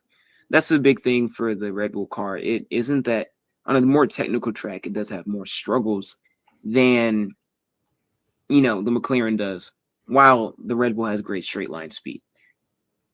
Okay. So, we'll see going into the weekend how everybody set up their cars. So we'll see at, FP1. Okay. It's the Formula One Lenovo Hungarian Grand Prix 2025. The schedule they're going to have on August 1st, to practice 1, 2, and 3. Then on the 2nd, the qualifying. Then they're going to have the race itself on the 3rd, and that's Sunday, right?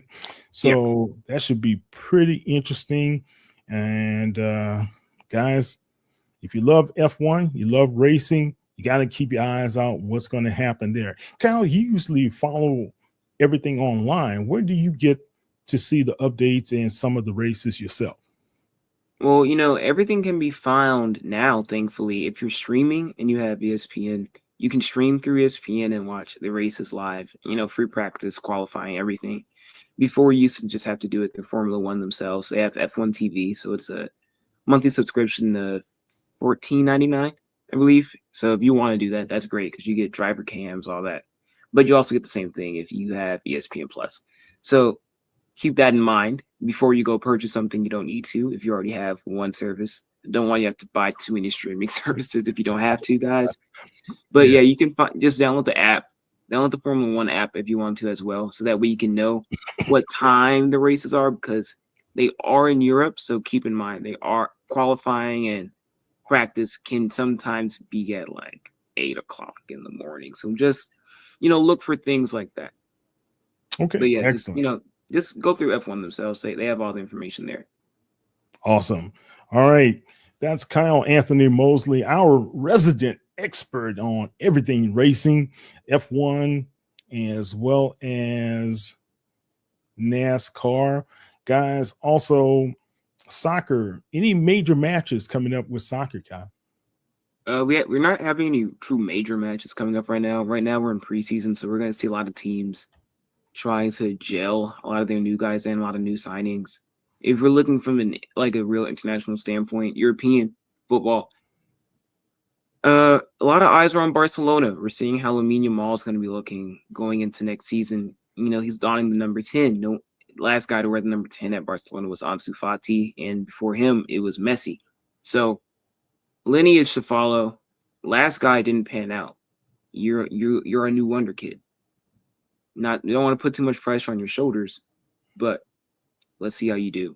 The thing is, though, Madrid are coming back strong, so we're looking forward to the El Clásicos we'll see in this upcoming La Liga season. But then with the Premier League, Man City isn't looking strong like they used to. Not at all. Really? There's been some shifts there. But Chelsea, my club, we just won the Club World Cup 3-0 on PSG, who were supposed to mop the floor with us. But I believed in our press from Cucurella and Moise Caicedo. I believed in it. And now look at us. Look at Cole Palmer. Look at João Pedro. I'm just saying, we have a lot of squads who have made a lot of development. Liverpool, who won the Premier League last season, they've been saving money because what are these signings? They spent almost 300 mil in signings just in this transfer window, and that was on like 3 to 4 players, and they're still looking to spend. So is Chelsea. So what I'm liking is that my club, Chelsea, once again, top players are wanting to come here. Xavi Simons, Jorel Hato, they're wanting to come here, and they want to win because they've seen a winning nature come from this team. I want everyone to keep in mind, this was technically the end of the first year of Enzo Maresca ball. This was the end of year. What is that? Enzo Maresca he's our new coach. So okay. I want everybody to know that's 1 year of Maresca ball. And you can see the results that were yielded. 2 trophies, Conference League, Club World Cup, Champions League next year, Premier League, Carabao Cup, FA Cup. These are all things that we have our sights on, and they are achievable. They are very achievable. In the Club World Cup, we were able to see a Chelsea squad that was very strong and is going to evolve. So internationally, soccer's getting really exciting for this upcoming season. It's getting spicy. Players are moving around again. I'm loving it. I'm really loving it. It feels like FIFA, like playing on your PlayStation in real life, seeing these player transfers. I'm loving it. All right. So we just got this in today. The 2026 FIFA World Cup group stage draw dates and the locations have been revealed, Kaya. So this comes from Sports Illustrated, Roberto Casillas. And let's see what we're looking at. Okay, well, let's look at it like this. FIFA. It's going to be in Vegas. DC, Vegas is one. DC is another. And you're going to have sites in US, Canada, and Mexico, which all are co-hosting some of the biggest competitions. So the world's group stage is going to have 3 groups. 20 12 groups, I'm sorry, guys, and 4 countries drawn. Okay, 13 nations already have been booked their spot in the World Cup.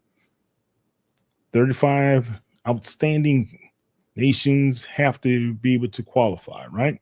So Las Vegas has already hosted the draw for 1994. Can they do it again? We shall see. I mean, I think they probably will for reasons of staying away from political things after how things went at the Club World Cup. So Okay. I think they'll probably have it in Vegas, but it could also be in DC for the said reasons, the aforementioned reasons I just gave. It could also be in DC for the very same. I will say though, keep in mind the USA, Mexico, and Canada are automatically qualified for this competition, but we have not seen the United States men's national team at their strongest. They haven't used their strongest lineups at all recently. We saw that in the Gold Cup, which Mexico just won, and Canada were eliminated from. So I want everybody to have an open head going into next year. Let's see how our guys do on the international stage at their club levels before we, make any hard opinions on the United States men's national team going into the World Cup. Okay, excellent. All right, guys, you can find some more information about the soccer matches as well as some of the players from the Premier League, La Liga, and some of our featured articles that are on si.com with our colleagues over there. All right, Kyle, tell everybody how they can be able to find you on the World Wide Web. Yeah, y'all can find me on Instagram at Kyle Anthony Mosley. I can be found on TikTok at Kyle A. Mosley. And then you can find me on Twitter, formerly known as, X, formerly known as Twitter. You can find me there at Mosley Kyle A. So those are all right platforms. Okay, and I'm Kyle Trevor Mosley. You can find me at KTMOZE on X as well as the other social media platforms, as well as you can go to HBCU Legends on all the social media platforms as well. All right, Kyle, thank you very much for indoctrinating and educating us on international sports. This is our very first podcast on iSports, and we're going to do this a little bit more. So you guys, if you love to be able to talk some international sports and you love soccer, you love F1, you love NASCAR, you love whatever, and he says he's not going to do cricket. So, but anyway, if y'all like cricket, y'all need to put it in the chat so I can do some research on it. If that's what y'all want to hear about, y'all need to notify me, or better yet, I'll look it up already. So the next time we do this podcast, I'll talk about cricket for all about a minute and a half, and then if y'all want to hear more, you better comment that you want to hear that. But for real, let us know everything you guys want to hear, because this is open. This is here for the people. We want to give you information about things that you want to hear about, as well as what we want to talk about. So this is a relationship. It's vice versa. So just let us know. Let us know. Definitely. All right. You guys have a great one. We will be back next week. Thank you. Take care. Welcome to another edition of the Black Sports Insiders, as well as HBCU Legends. I have with me Mr. Brian Pittman on the line. What's going on, Pitt? What's up, KY, man? What's going on? All right, man. Look, you put out some great content, guys. If you don't know, you got to follow Pittman. He drops some nuggets down there. He does a very great job when it comes to analyzing the HBCU prospects, especially for the NFL draft coming up. And so we just wanted you guys to get to know him and listen to what he has to say about this upcoming freshman class. What's going on, Pitt? Drop your knowledge, baby.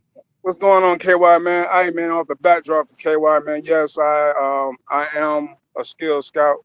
I used to scout for the Hula Bowl. I was one of the HBCU scouts and the only HBCU scout with the Hula Bowl, and put on a few kids there within the past couple of years. James Burgess Jr., Kendall Boyer, and we looking to see. Hopefully, we can expand that scouting experience a little later on in the year. But for right now, July 31st is HBCU's True Freshman All-American Pittman's Pocket platform.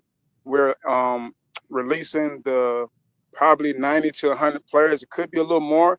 Okay. The top incoming freshmen, All-Americans, true freshmen, redshirt freshmen. Last year we actually did pretty good.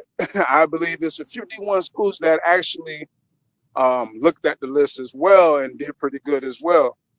So, yeah. Now, when you say they did pretty good, that means they started picking your pocket.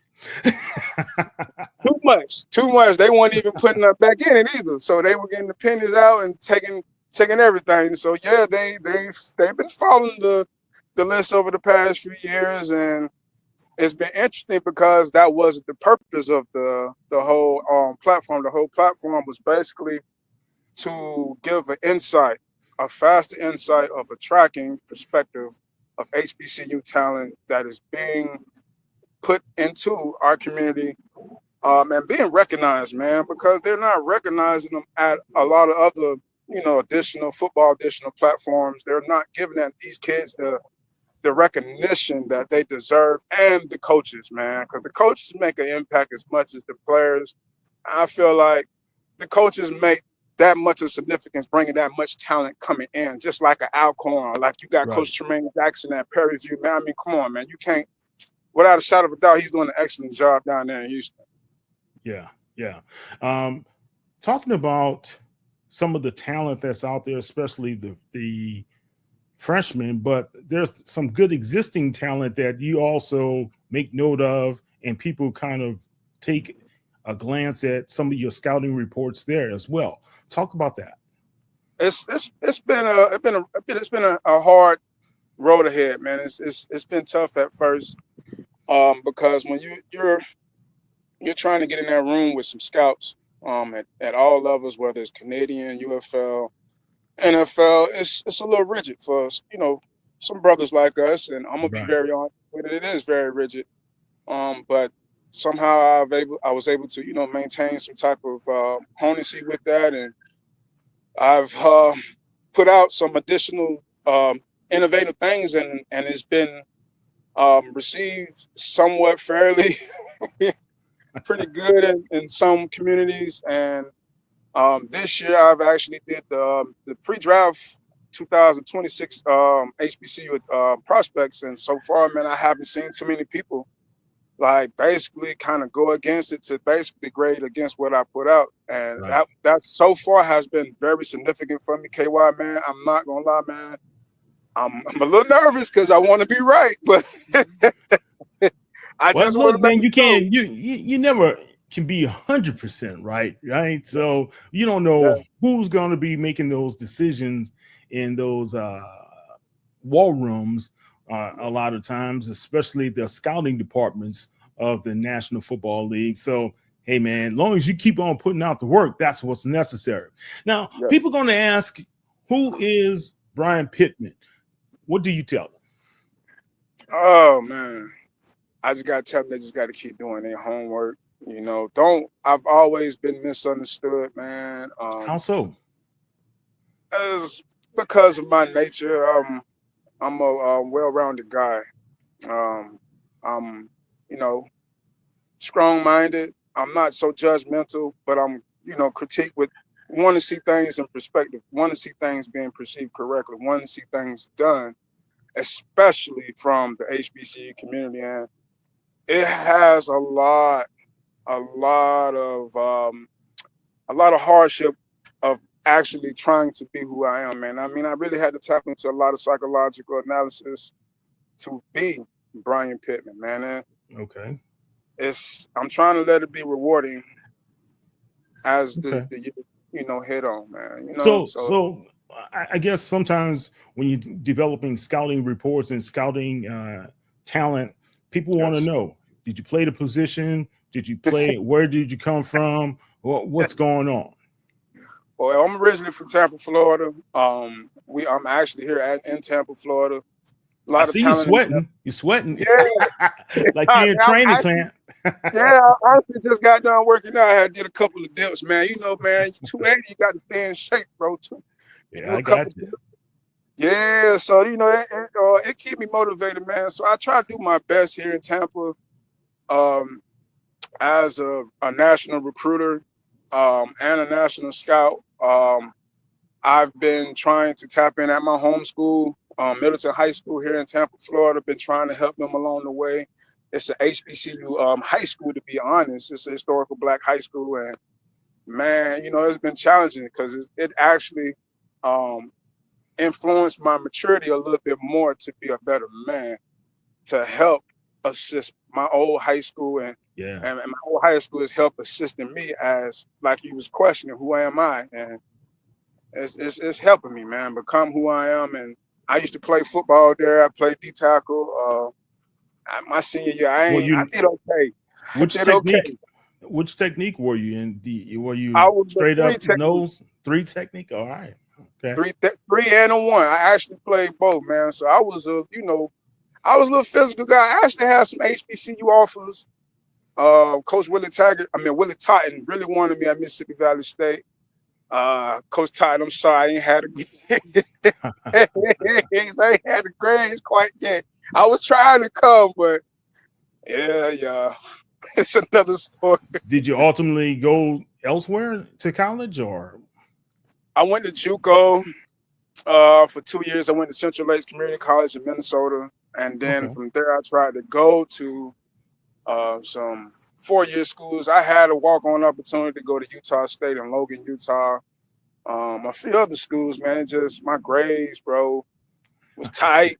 It was tight back then. Yeah. That's why I be honest about it now. I try to be more formal. You see some of the things I teach, man. I teach about, some things that we should be grown to know. So I'm kind of curious, though. I mean, you didn't go to like formal college or whatever, right? But when you read some of your reports, they're very well crafted. And how did you come about that? I mean, was it something someone kind of helped you along with? Because, a lot of young guys want to be scouts. I can be honest, KY, man. Yes, somebody came along the way. Good. It was called a dictionary. That was one. All right. Well, hey, look, that's a great start. That was one. And just continue to practice after, learning to get into scouting. My great family, Draft Diamonds, Damon Tober, Jimmy, some of the editors and writers over there, man, they basically just critiquing me and let me know how to better my writing reports. Over the years that I've been with Draft Diamonds since 2022, if I'm not mistaken. And man, I've been, tapping into the phenomena of myself, of how I can refine my definition or my perspective, or, more of my dialect, and have more defining perspective to initiate a better interpersonal communication with certain, subjections and objections, and I've really gained that acknowledgement, man, and I really appreciate the people that's at Draft Diamonds. Hey, even reading some of your work, KY, man, I look at other people like, man, look, man, I really respect some of the stuff that y'all do, because it reflects how I need to, put out things in my perspective, to hopefully where we can share some of the same concepts, to where we can have some of the same goals together, man, regardless where we are.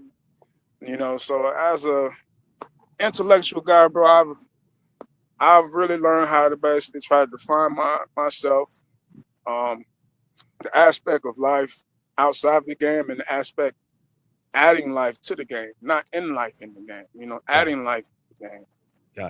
Gotcha. Yeah, I mean, you put together some great reports, man, and those guys at Draft Diamonds do a great job every year all year long when it comes to doing the analysis. And it's just incredible, the type of work that you guys put out from time to time. What's the next step? And trying to take it to the next level, KY, man. Like, it's been challenging as a small business owner. I do work. I do work at Floor and Decor. as I'm trying to build myself up to get my, platform extended a little more. And I don't want to continue allowing Division I schools to continue to tap into our community and our history, man, of making things a lot better in this life. And that's my goal, is to continue raising, awareness of the HBCU True Freshman All-American platform with Pittman's Pocket. I would like some donations if I can get them. I'm not going. Hey, look, listen, I just need a little help. I promise you. You help me a little bit, you'll see a lot more. But hey, man, I'm working my 9 to 5, and I'm gonna get it to how I need to get it. Just seriously, I want it to that level. I want to do it like a HBCU legend. I do. All right. Well, keep grinding, man. You're going to get there, man. A lot of people don't realize I haven't stopped working as well. I work 9 to 5 too, baby. I'm not sitting behind a computer all day. Well, sometimes, when it comes to recruiting, but I'm not sitting behind a computer writing all day. I write in the morning, write in the noon, write in the evening as well. Then you do podcasting as well. So it's a lot to you. If you want to be serious about this, you got to be dedicated. Yes, have to be. And sometimes there's some sacrifice to it as well. Yeah, bro. Yeah, bro. A lot of sacrifice. KY, you preaching, bro. Yes, sir. A lot of sacrifices, bro. A lot of sacrifice. People don't even know what you gave up to get what you're looking at. Exactly. Let's talk about this. I want to give you a couple minutes to talk about some of the freshmen that just give me like 2-3 guys that you kind of think that they're going to really be some difference makers this season out there in HBCU football. Okay, well, there's a lot. I'm not even gonna lie. And some of the names is just I'm trying to get in response. I think the kid Jaden that Delaware State had signed. Okay. The athlete, I can't remember his Jaden Ross. I think that might be his name or something like that. But I never forget his first name. He's the athlete from Delaware, California, that's going to Delaware State with Deshaun Jackson. Hopefully, is that the young man that just transferred from Sacramento State? No. And that's a good question. Now you see how that happened. Now I see how that happened. So it was like, oh, okay. So no. But he's the athlete from that area in California. Okay. That Sean was able to get out of that area to Delaware State. And it's a kid named David Gardner, offensive tackle with FAMU. He went to Dr. Phillips High School, 6'6", 235-pound offensive lineman. Oh, 6'6". Yeah, bro, 6'6", bro. This kid is he's already off it, like left side, or which side he's playing? I think he's left tackle, but they might try him out. 6'6", bro. He's solid, bro. He almost 6'7". Dang. Man, think about he's going to grow and get stronger. Man, just freshman, bro. I mean, we talking like he ain't even peaked yet. He's in the maturity stage, man. Makes you wonder also when you talk about having a guy like that, if he gets some development under Coach Cozy this season, will he be able to stay there? Will they be able to keep him as a Rattler? And that's the most terrifying thing, because if he makes my list, which I'm gonna just go ahead and say he's already on it. Okay. It's gonna be hard because I'm not even gonna lie. What's his name? Isaiah Spencer was one of the ones that was on my list in 2023 when I first did it. And we see where he's at right now. He's not at Jackson State. Yeah. Well, hey, man, these guys are looking, and the challenges of having a big NIL bag awaiting these guys these days is kind of alluring, right? So we're going to run into that more and more. Talk to me about teams this year. When you look at Jackson State, I still believe they're the premier team to beat as the top HBCU football team, but Tennessee State has been doing some great stuff. You've got, like you mentioned, Prairie View. Texas Southern has been doing some great stuff. Then you got the talent still at Alabama State, Florida A&M. Then you look at what Coach Vic and Deshaun Jackson have been doing early on, but you can't leave out Chinnsbury and South Carolina State, as well as North Carolina Central with Trey Oliver. So, I mean, there's so much talent and so many big names and coachings that we can talk about. What are your thoughts just going into the season?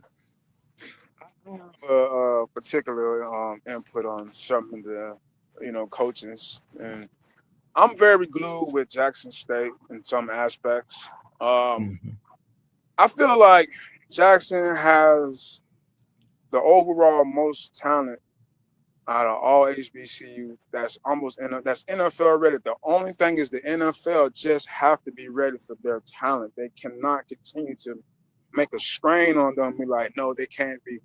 Yes, they can. They can be that good, and they got players in every position on each side of the ball that good. Like for tennis, for Julius, or the kid, the wide receiver, Jonas, what's his name? Fertillion. Yes. Oh man, he can be a perfect challenge for the NFL rule for a junior to go to the draft. Because, man, he's just that talented, man. I mean, you can look at his average. He's averaged 16 yards a catch. You know what I'm saying? I mean, that seems significant, but look at his body range, man. He's 6'4", 220. And now you got him, and you got Shamar Savage on the other side. Yeah. At that time? Oh, that was a big loss for PV to have Savage to go over to Jackson State. But, new regime coming in, I guess he didn't know what to expect.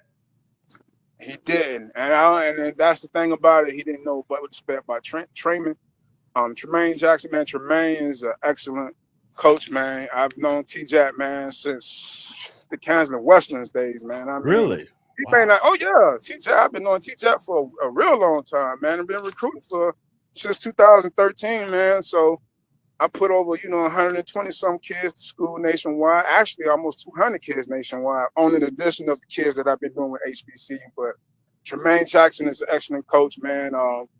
Without a doubt, I do like what's going on with Michael Vick. I just, he had a lot of transfers, so it's like the freshmen, you're looking to see if there's any, and it's not too many.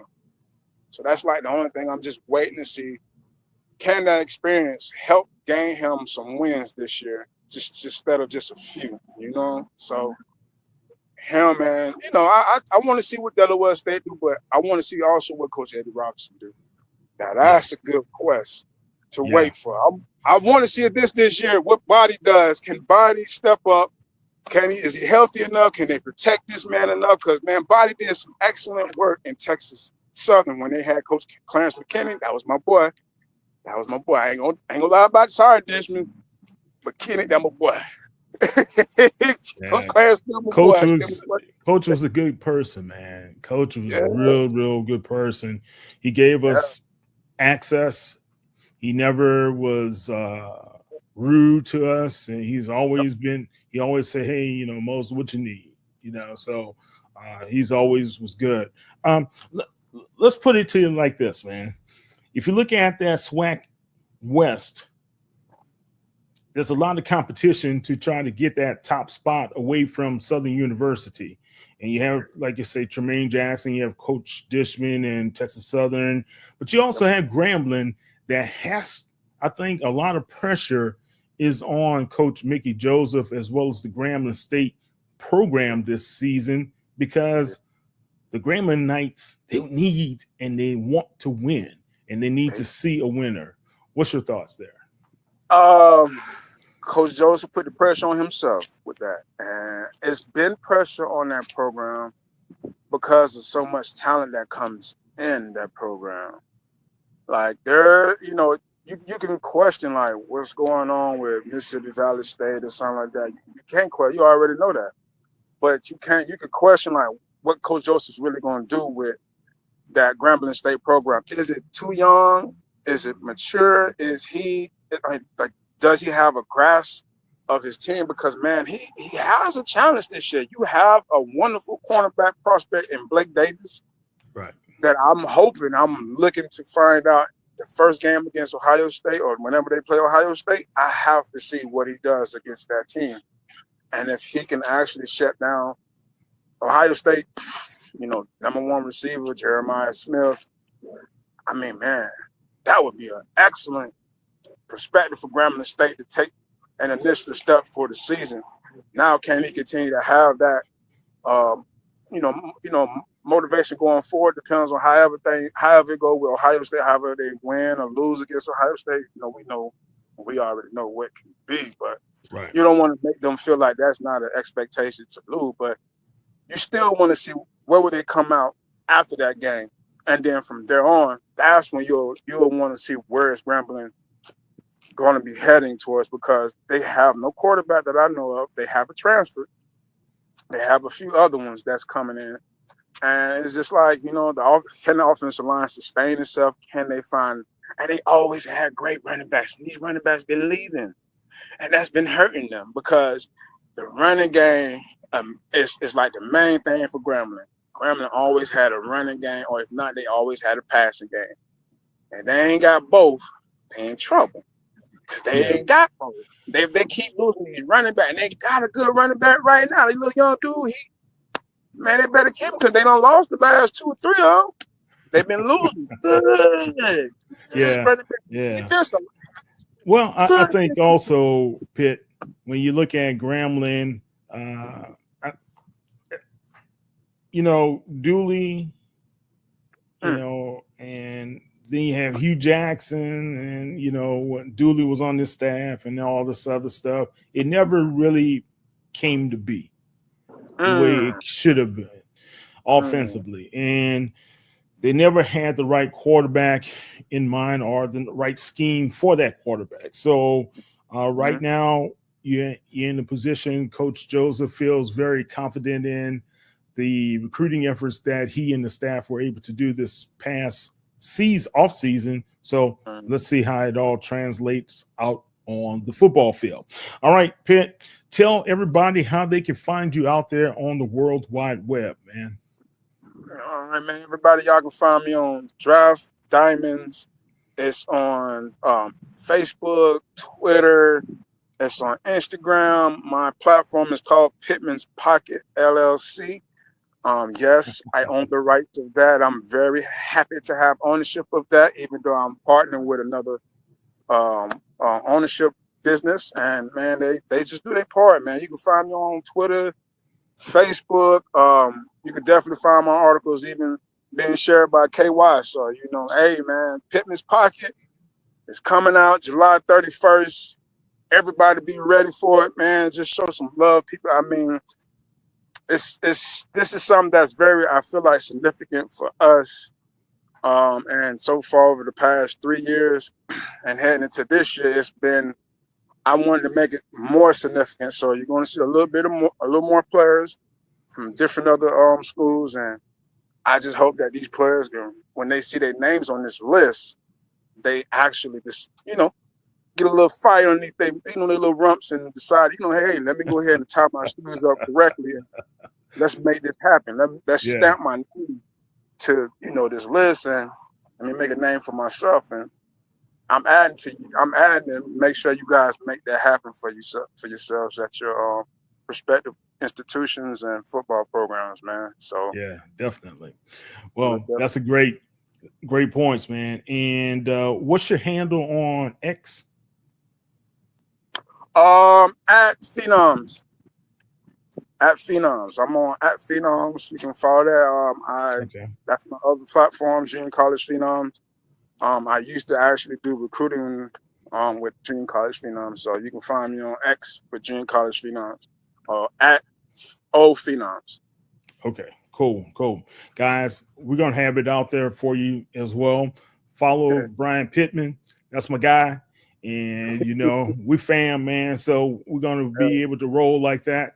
Pitt, man, we're going to have you back during the season. So we'll talk a little bit about some of the goings-ons and going outs in HBCU football. And, guys, it's going to be a great season. That's Brian Pittman. I'm Kyle T. Mosley of HBCU Legends. You can check us out at HBCU Legends on all social media platforms, as well as you can check me out at KTMOZE on all social media platforms as well. All right. You guys have a great rest of your Sunday. Pitt, take care, man. Much love, KY. All right. Later. Yes, sir.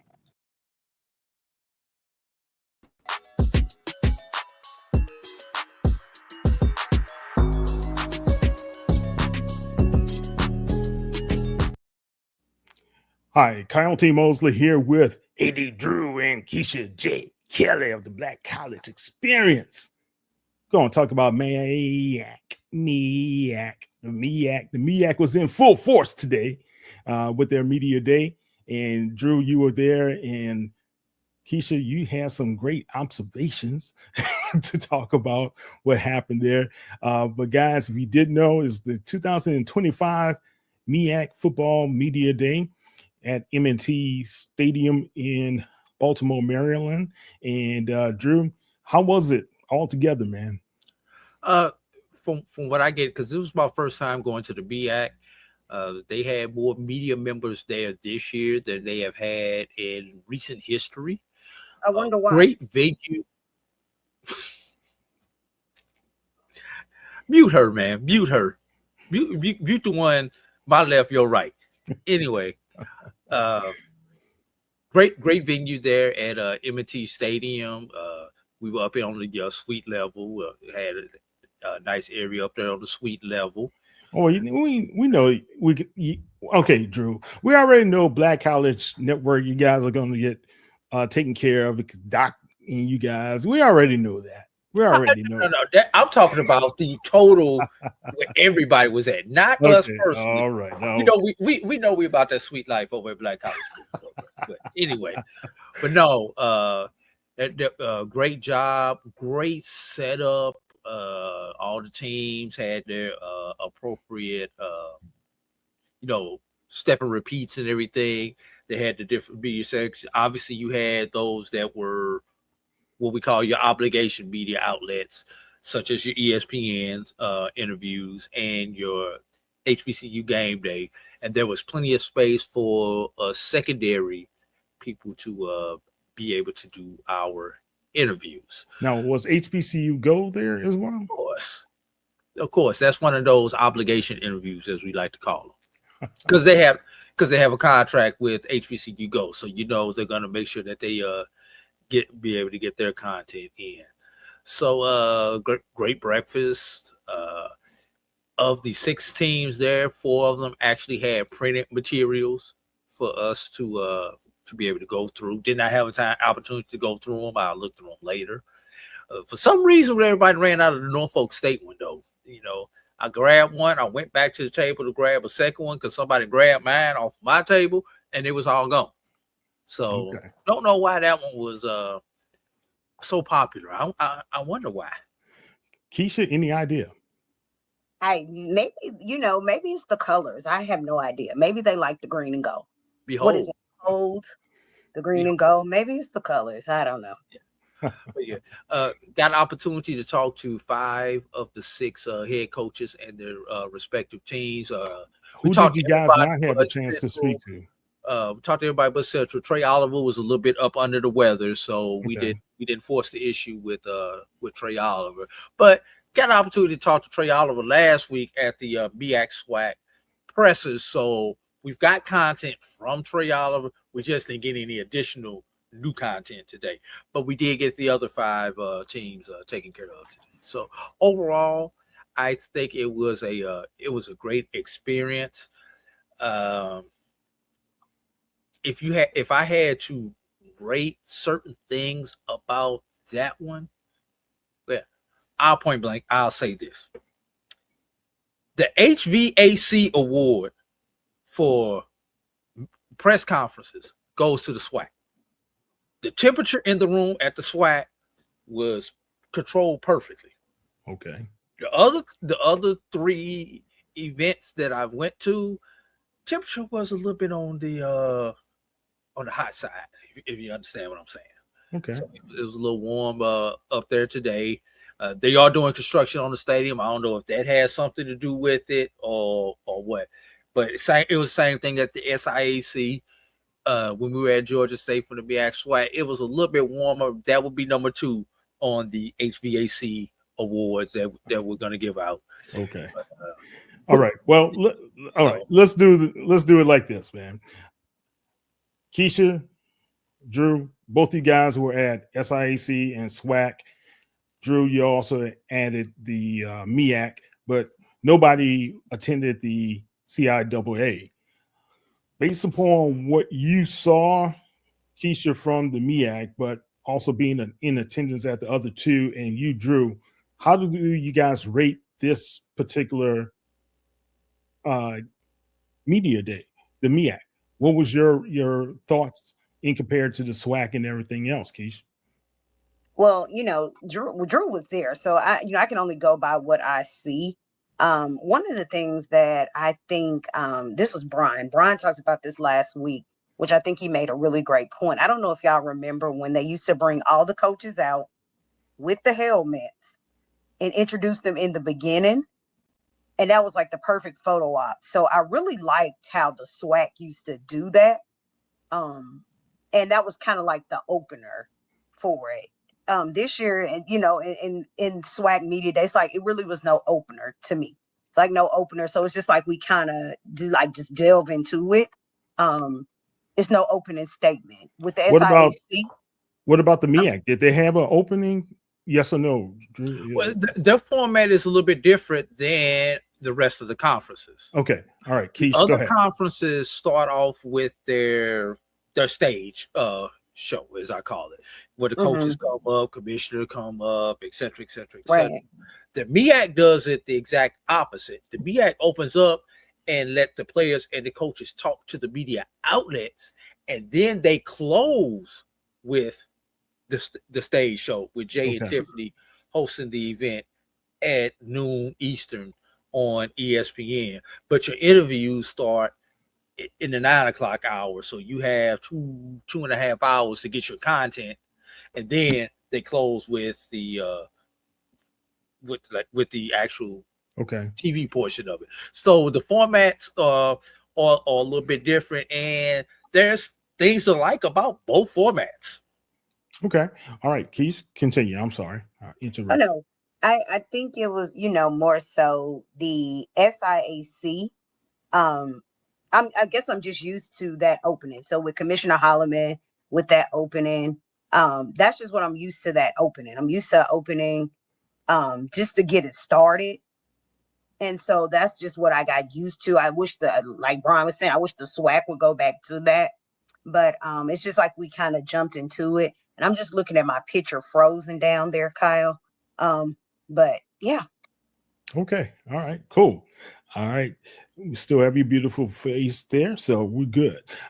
In the doghouse, Oliver C. Dawson Stadium, or whether we're on the road, that's right. Bulldog Nation loves the dog. So at the end of the day, I'm grateful to be the head football coach of the place that loves football and expects you to win. So, oh man, when we go out there and Willie Jeffries Field, man, let me tell you something, man. He's here. Listen, man, what a great environment.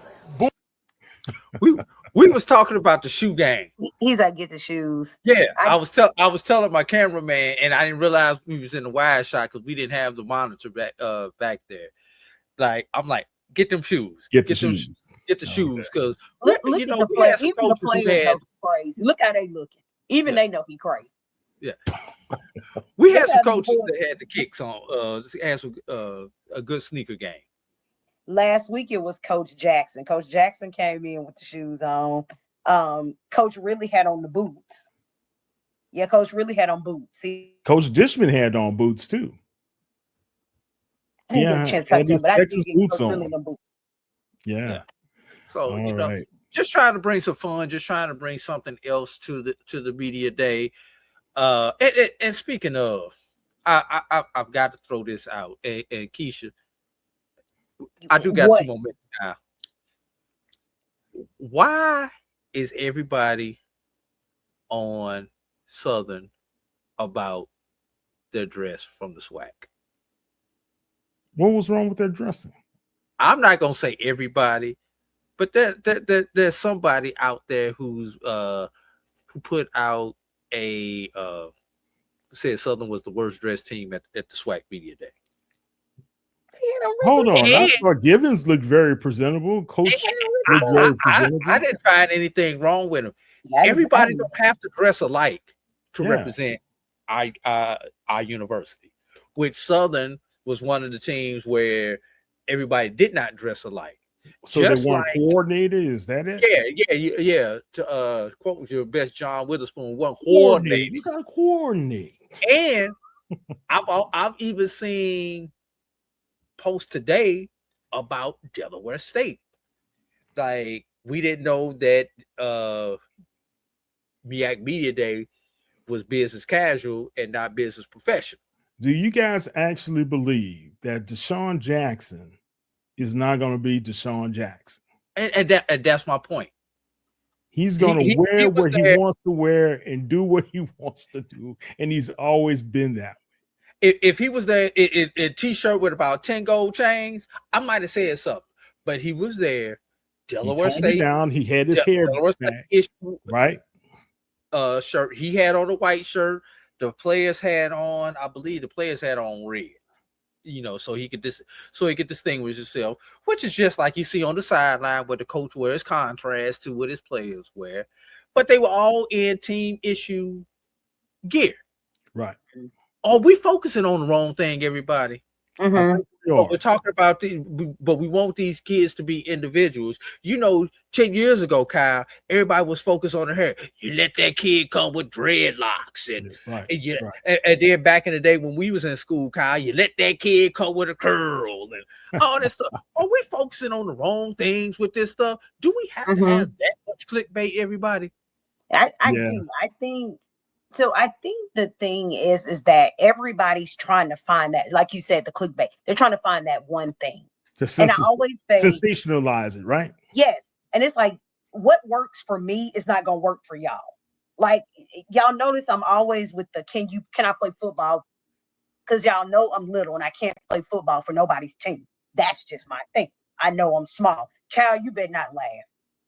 So everybody has to find that one thing. Cal, what's funny? I'm just looking at a photo. I'm just trying to find a photo. That's all. See, no, you find a photo. You know what? You better not pull up that photo with me and Coach Oliver. Oh, that's a good photo. Yeah.